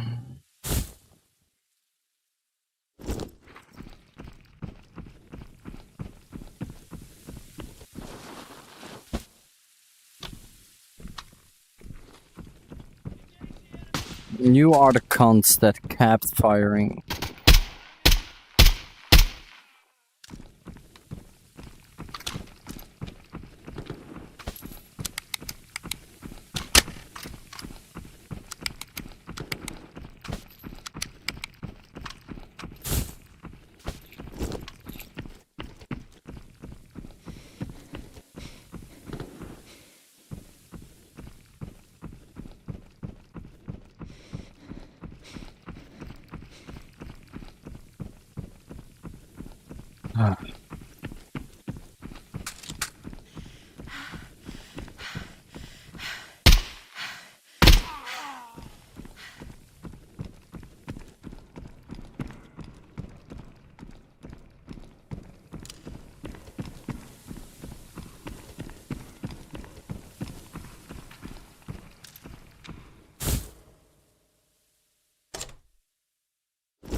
Jesus.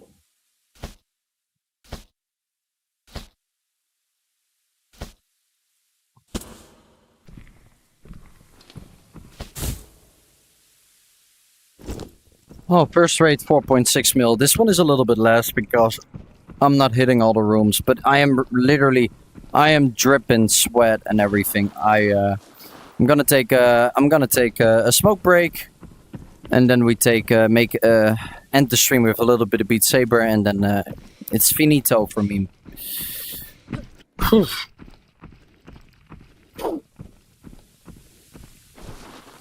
Maybe I'll just go straight to Beat Saber. Just need to cool off my face real quick, but I can do that after this raid. Yeah, I got a lot of grenades from players here, man. Pretty insane. I killed a lot of people as well. 2 there.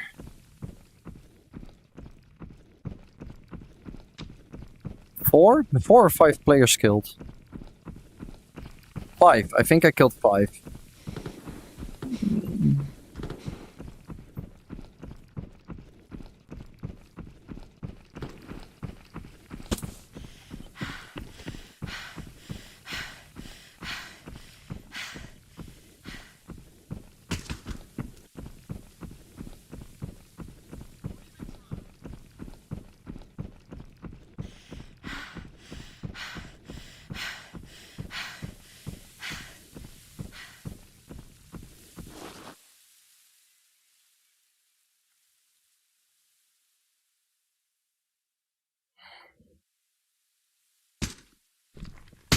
Really? 1, 2, 3, 4, 5. 5 players. Nice. Nice.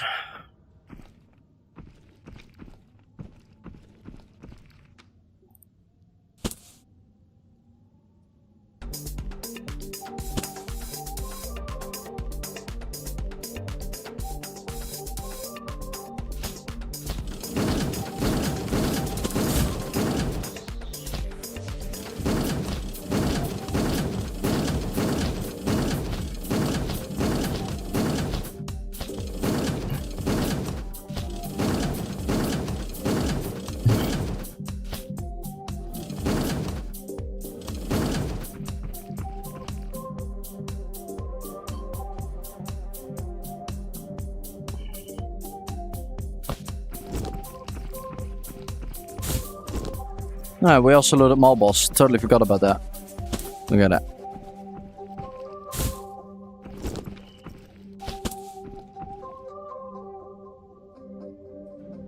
Oh, that pyramid is gonna look so fucking cool.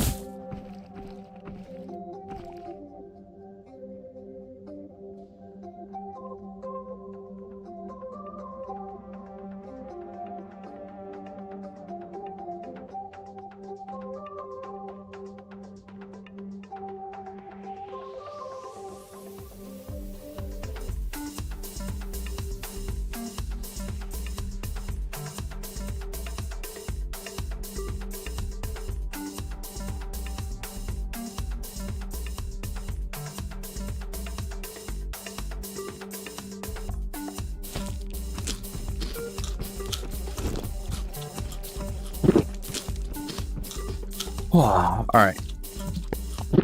Let us do a quick switch, play a little bit of that, and then we end the stream.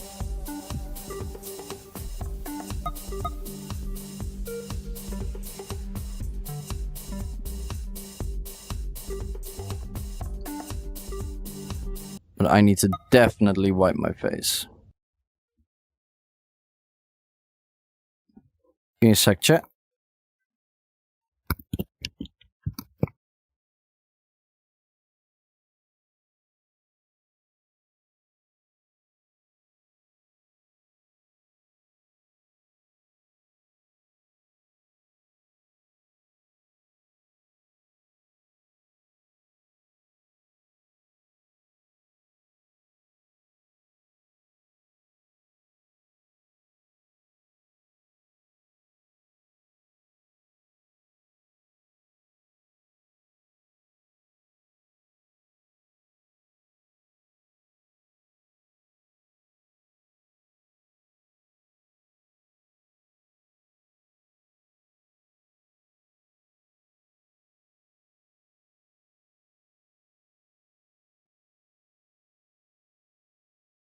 All right, so let's have a little fun time here, and then I'm gonna catch a breath.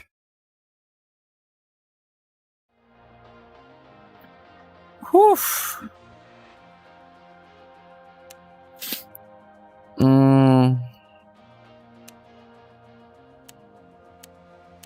Let me start with a chill song. Expert Plus.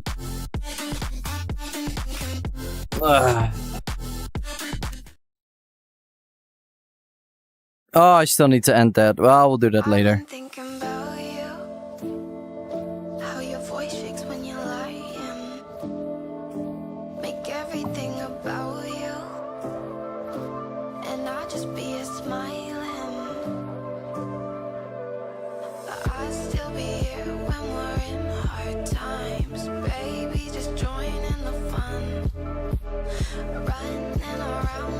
Oh, that was a brain fart for me. A little bit too relaxed.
Hey. Oh, I was thinking about another funny song. Wasn't that Hardstyle Fish? We were talking about troll songs, right? Isn't it Hardstyle Fish? I'm curious if that one is in here. Does it need a space?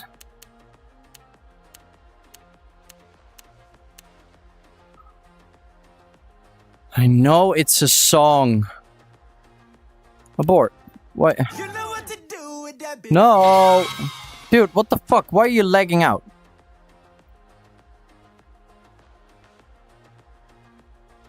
That is it. The song exists! Yeah! Oh! Dude, is it actually that good? I'm so curious if this is a fun song. Let's do expert first. This...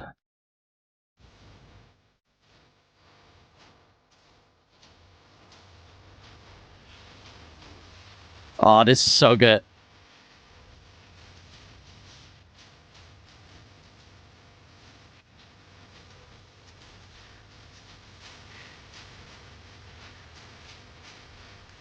Oh, this is so cool.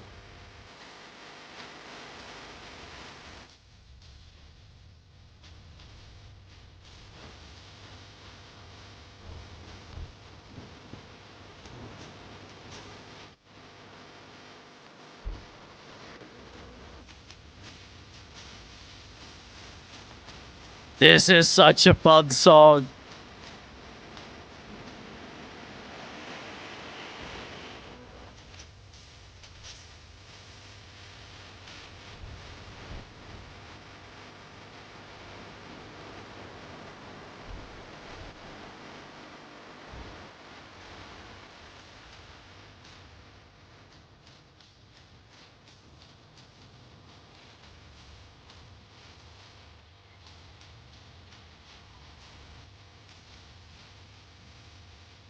I'm a motherfucking hardstyle fish.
Wait. First time? First time? Fuck! First fucking time! Full combo! 0 misses! What? That is so sick! First fucking try, man! What? Not Expert Plus though, but this is really sick. I did not expect that. It's not even that much more. It's only 50 boxes more. I'll try that the next time.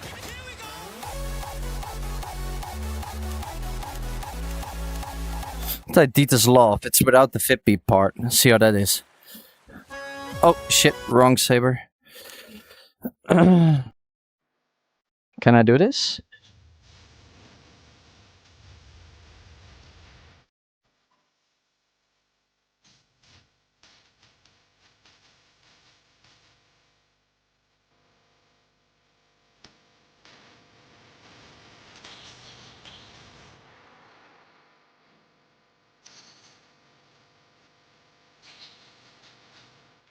Alright, keep my...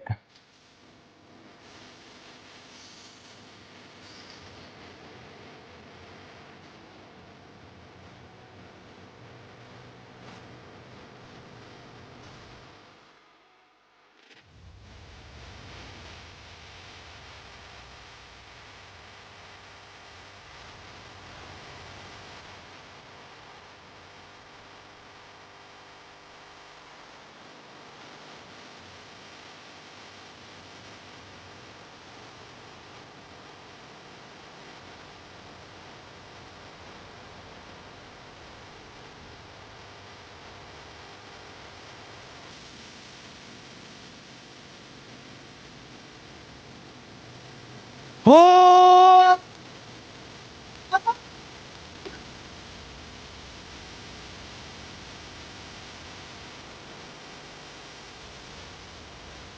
Oh, I almost aced that. Fuck.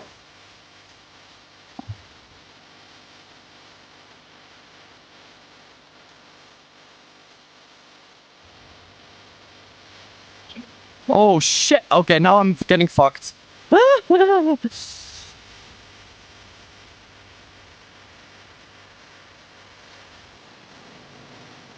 Wow, this song is hard.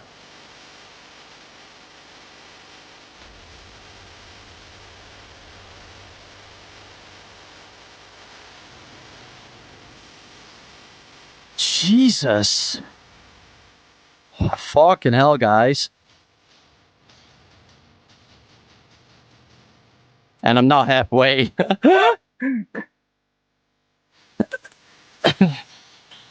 The level of this song is Death Wish, so I kind of get that.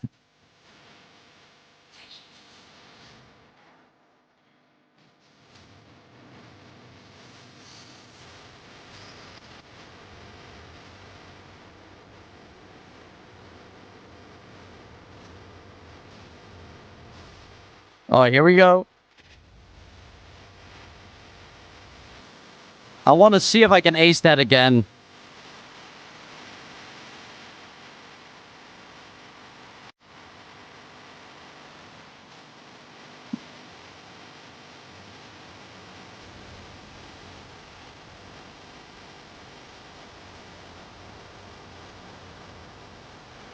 Here we go. Here we go.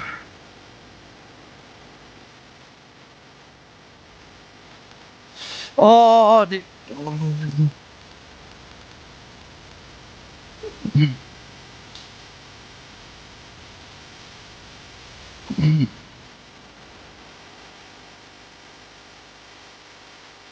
Fuck.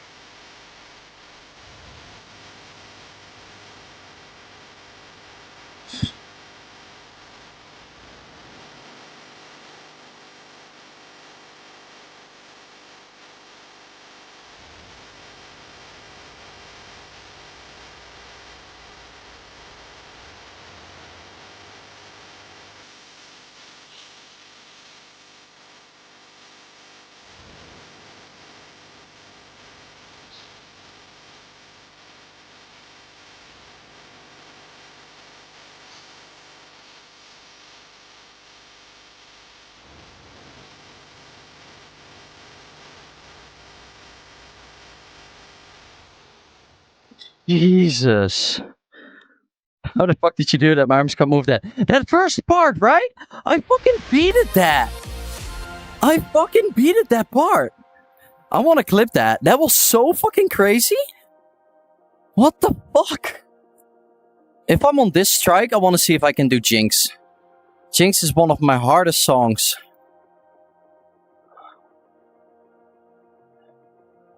If I'm on the flow right now, I need to try it. Where are you?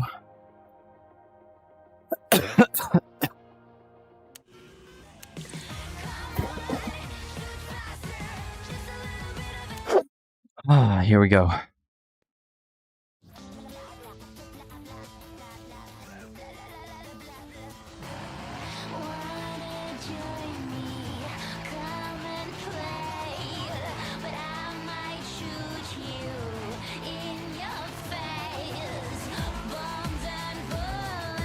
That, yeah, here.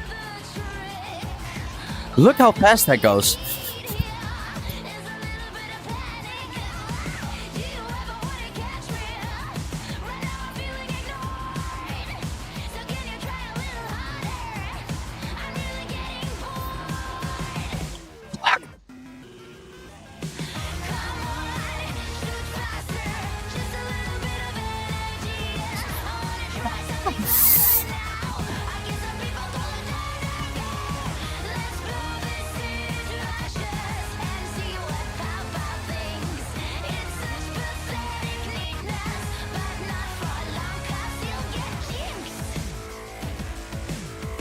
This is still too hard for me, I noticed that.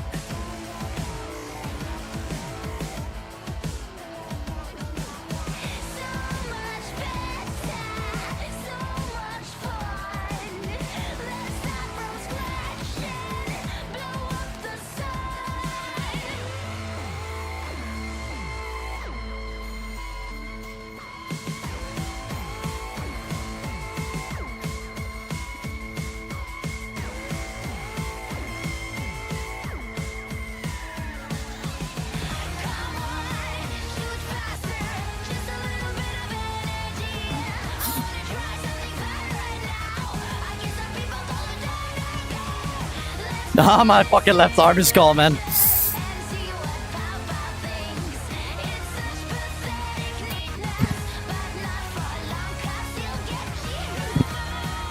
Jesus.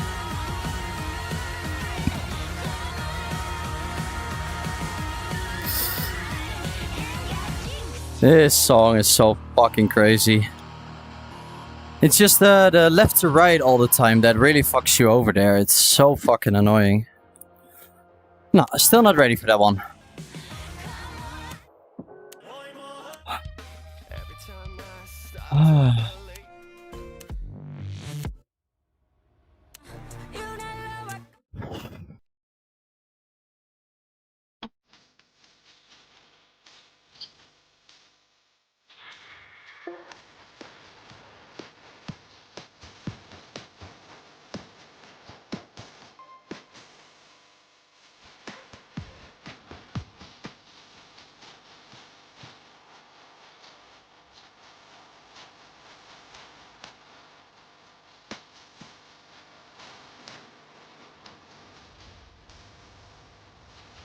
Well, I hit it. I think my left arm is dead.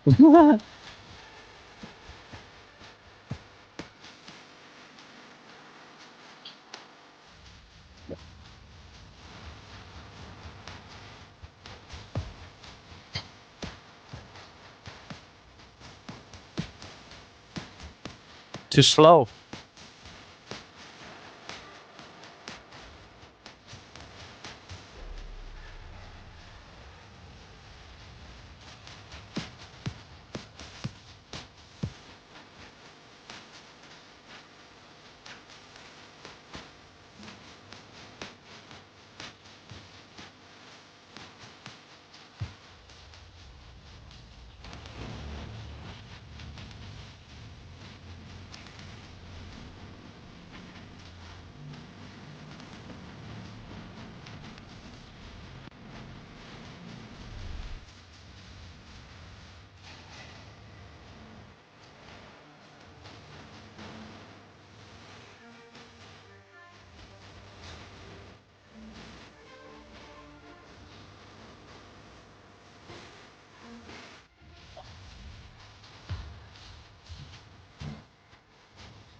Such a chill song.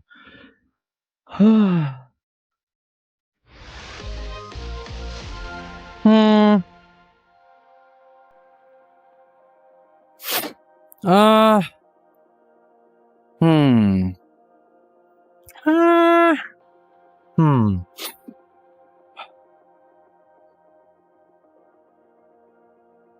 Have we tried this, or was this too hard?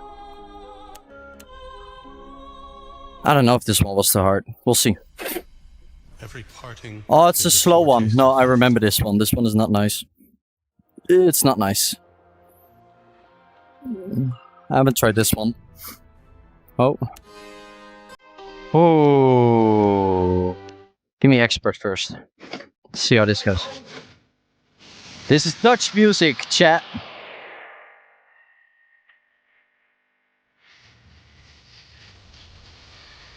Oh.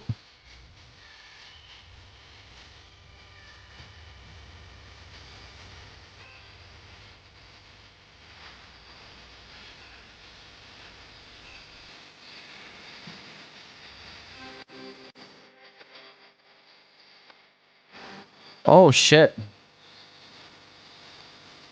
Okay, that is a really nasty part where you have to go like this. I can't do that fast. First time doing this song as well.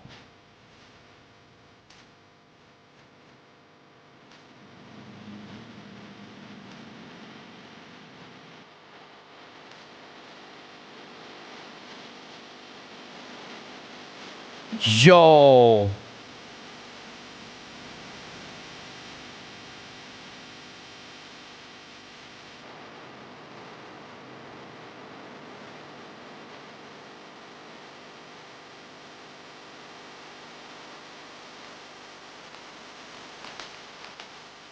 I don't know if I like the mapping.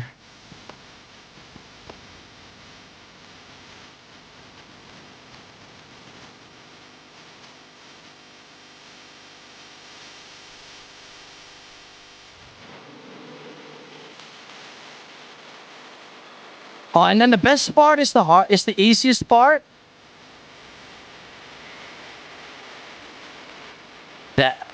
That is just a shame of the song. You are not allowed to do that. Oh, I know troll songs. I remember troll songs again.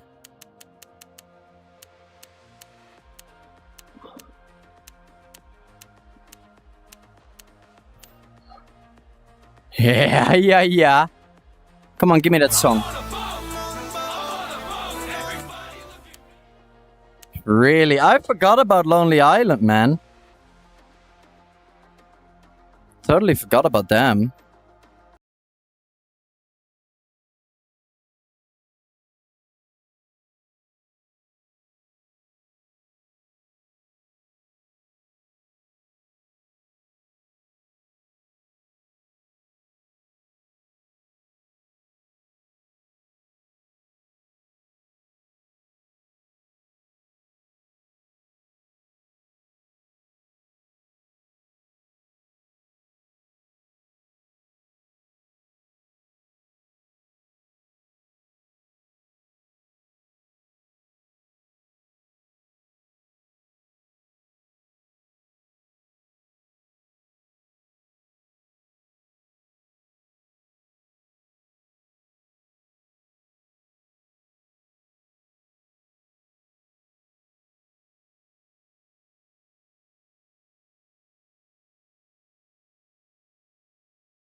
Oh, that's fucked up. All right, I want to see if they have I'm a Baus, because Baus is a fucking good song.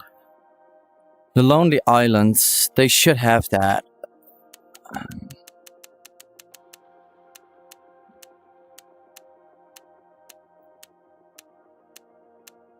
They should have that, right?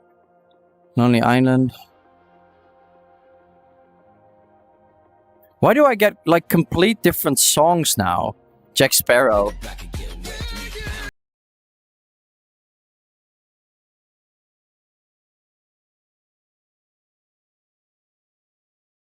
Oh. Jizz in my pants. Oh my god. Like a Baus. Oh, fuck. You gotta listen to the lyrics, man.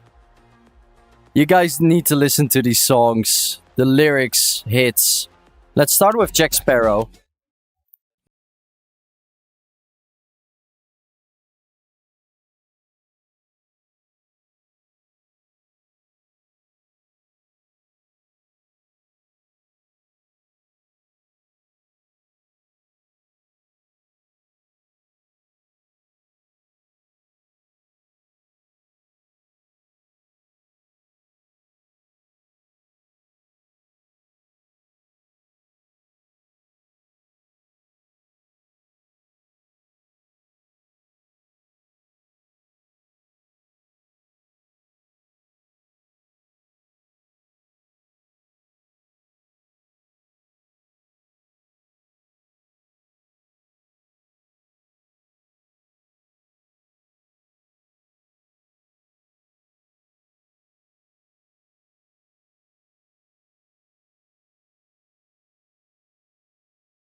Oh, yes. Fucking hell, man. These songs. I don't fucking care. This, Dale, are you here? You gotta listen to this. Dale, we need Nagalfar here. Just for the lyrics.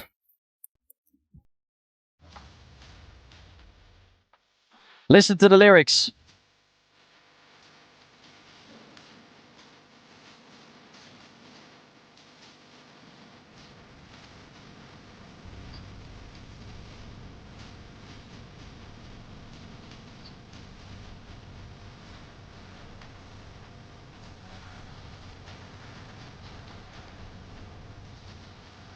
And I just in my pants.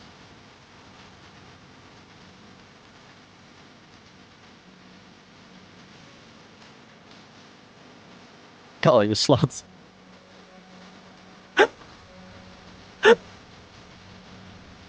That's weak.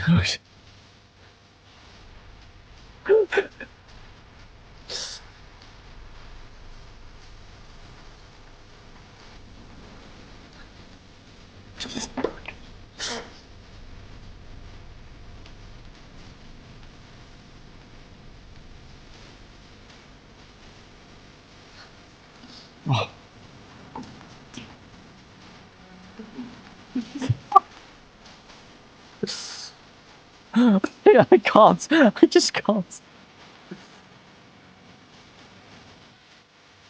I saw a film, as I recall, it was a horror film.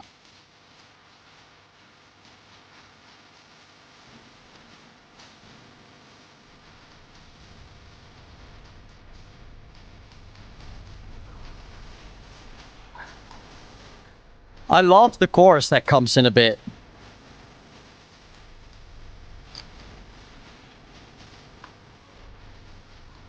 I need to sing that part. I need to sing that part. Here we go, here we go, here we go, here we go. I just ride in my pants every time you're next to me. And when we're all alone, it's sort of... I don't know the lyrics anymore. Premature, I just call it ecstasy.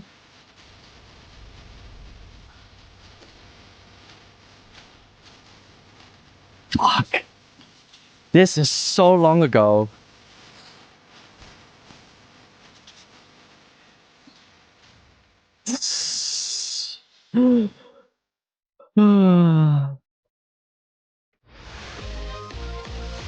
Alright, then we have one left, that's I'm a Boss, where they talk about Deborah's desk.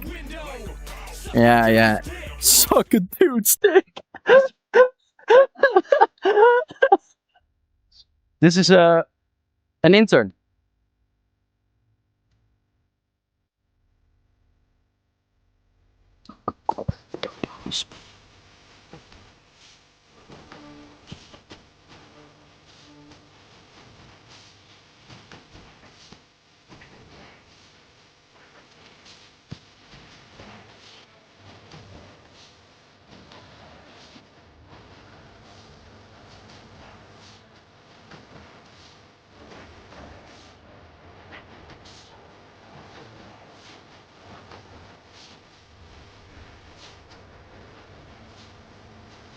In my mouth! Look, man, I can't fucking do it! Pussy out! Window!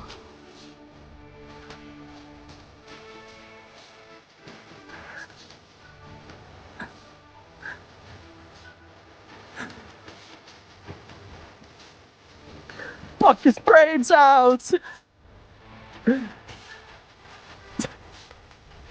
Now I'm dead!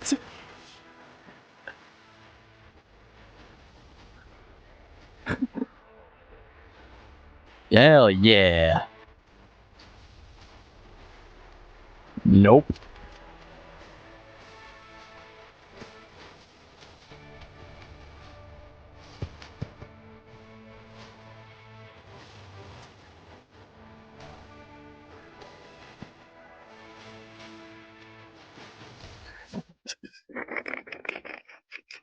Fucking giant fish! Who the fuck comes up with these fucking songs, man? Alright, 2 more songs. We're gonna do this one. Can I do this on Expert Plus? I haven't tried that yet. Alright, this song, and then we do a Half Horse Half Man, and then we close stream. Never tried this on Expert Plus before. If it's too hard, I'm just gonna quit it. That's pretty fast.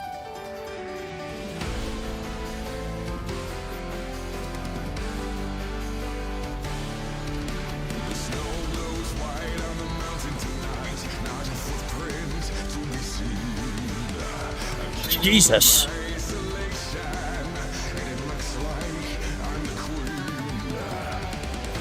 No, my arm is too tired for that. Okay. That's just too much now. I can do this, but that is pretty fast. Oh.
Oh.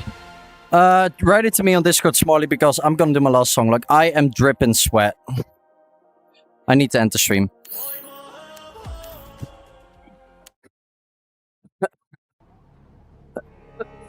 The world may not understand you. Frightened by your differences. But it is not their acceptance you need. It is your own. Run free, my stallion. Unbridled by doubt.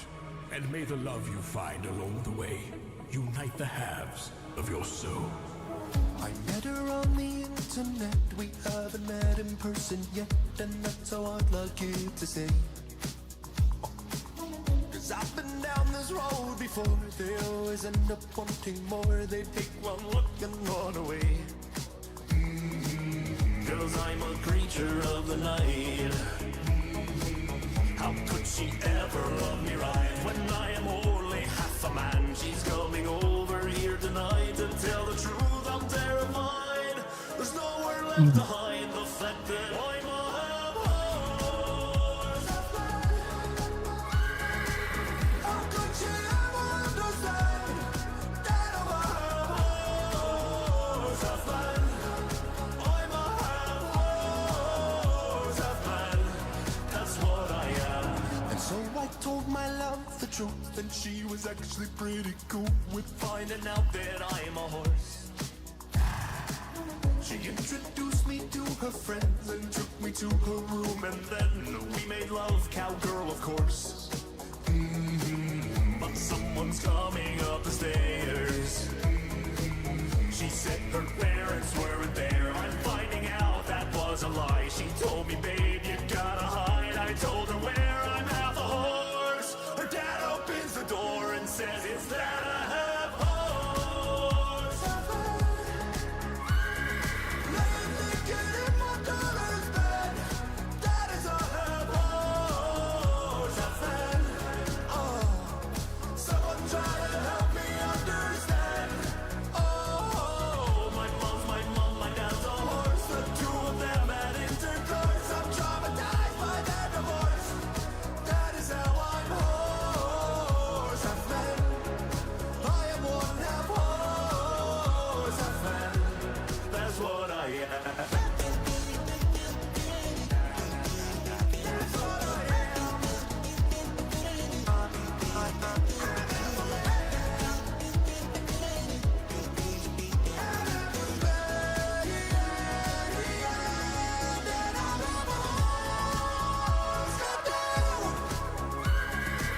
She loves me just the way I am.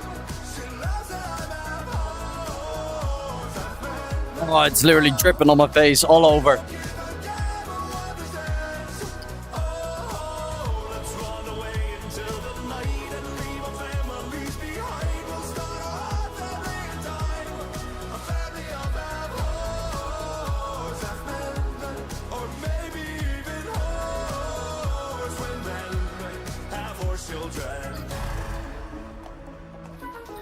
Guys, did we master the song? Did I just really have... Do I really have 0 misses? Did I master it? My son. No way. Did we finally? Or did we hit a wall on accident or something? Come on, come on, come on, come on, come on. We did not hit a wall. We did not hit a wall. Did we hit a wall? Did we hit a wall? Ah, you fucking piece of shit. Fuck, fuck, fuck, fuck, fuck.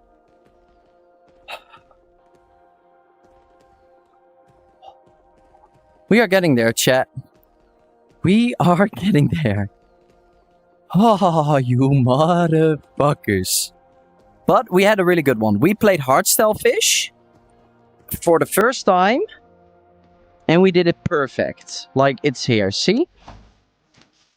We did it on Expert.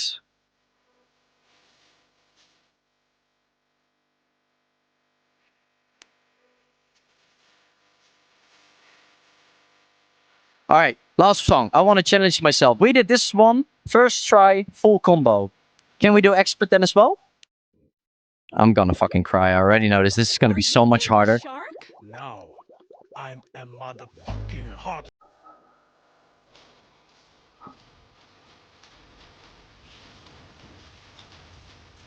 Whoa, okay.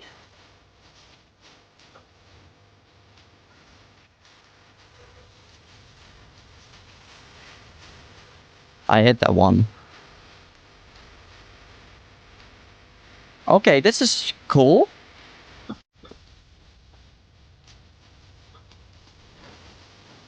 Oh shit, the walls!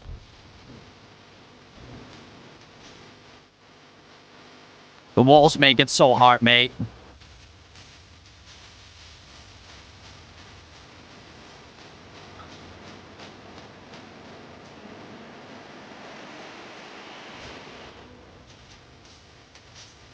What? Huh? How?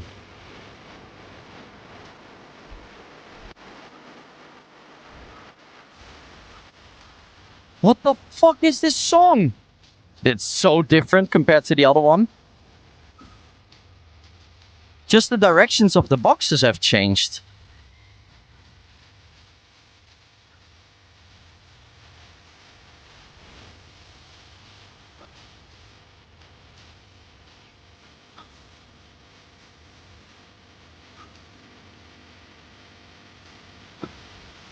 Huge.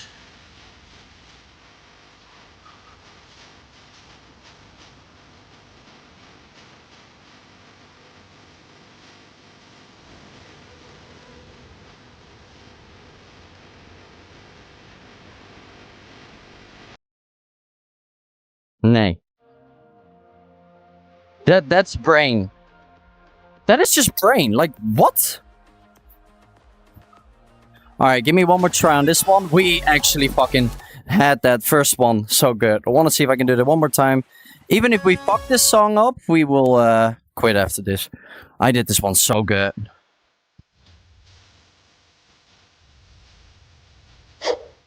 Ah, Death Wish level.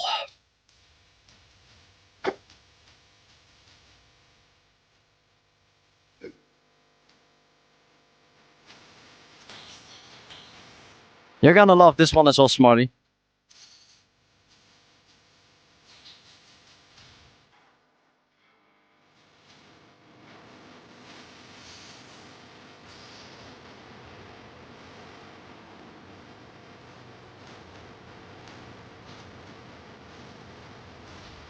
Here we go.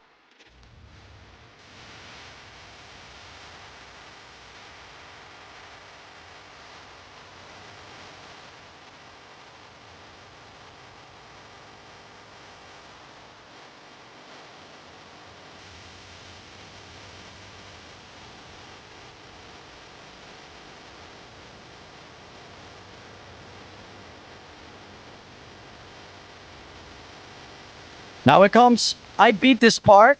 Probably not gonna do it again. I did it! I fucking almost did it!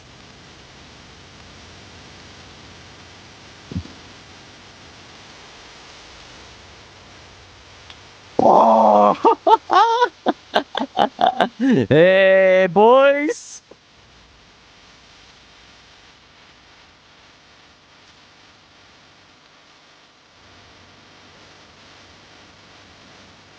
No, no, no, no, no, no, no, no, no, no, no, no.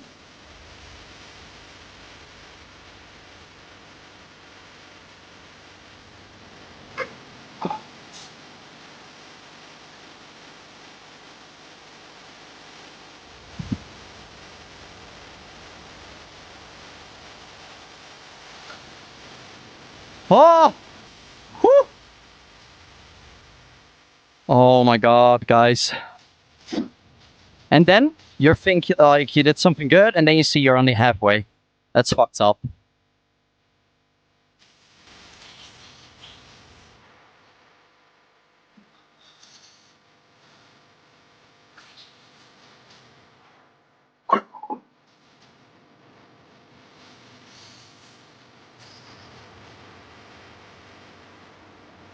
No, I had leg spike. Fuck you, game. Fuck you.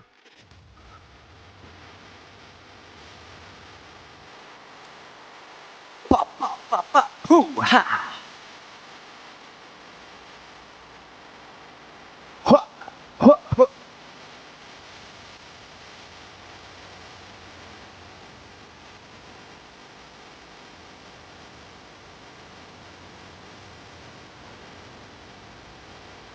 Here we go.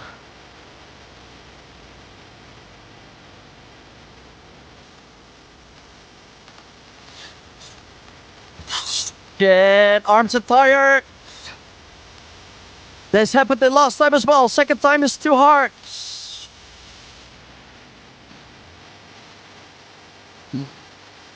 Ah, tired arms.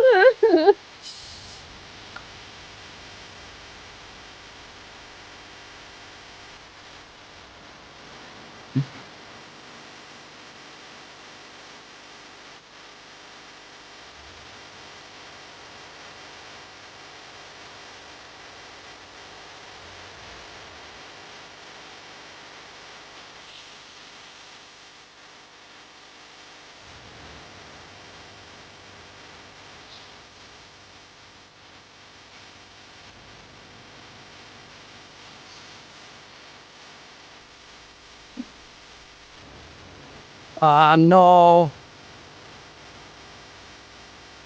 No. Woo. Fuck. This song is really fun, but this song you can play in Fitbeat, where you have to duck all the time, and you have the one where all the boxes come really fast at you. So you have the Dido's Love, Fitbeat, and Expert. Fitbeat is with the duck-in, Expert is exactly the same as Fitbeat, but without the walls, and this one is the crazy one. Guys, I'm out of breath. I'm gonna take a drink. And, yeah. Fuck you!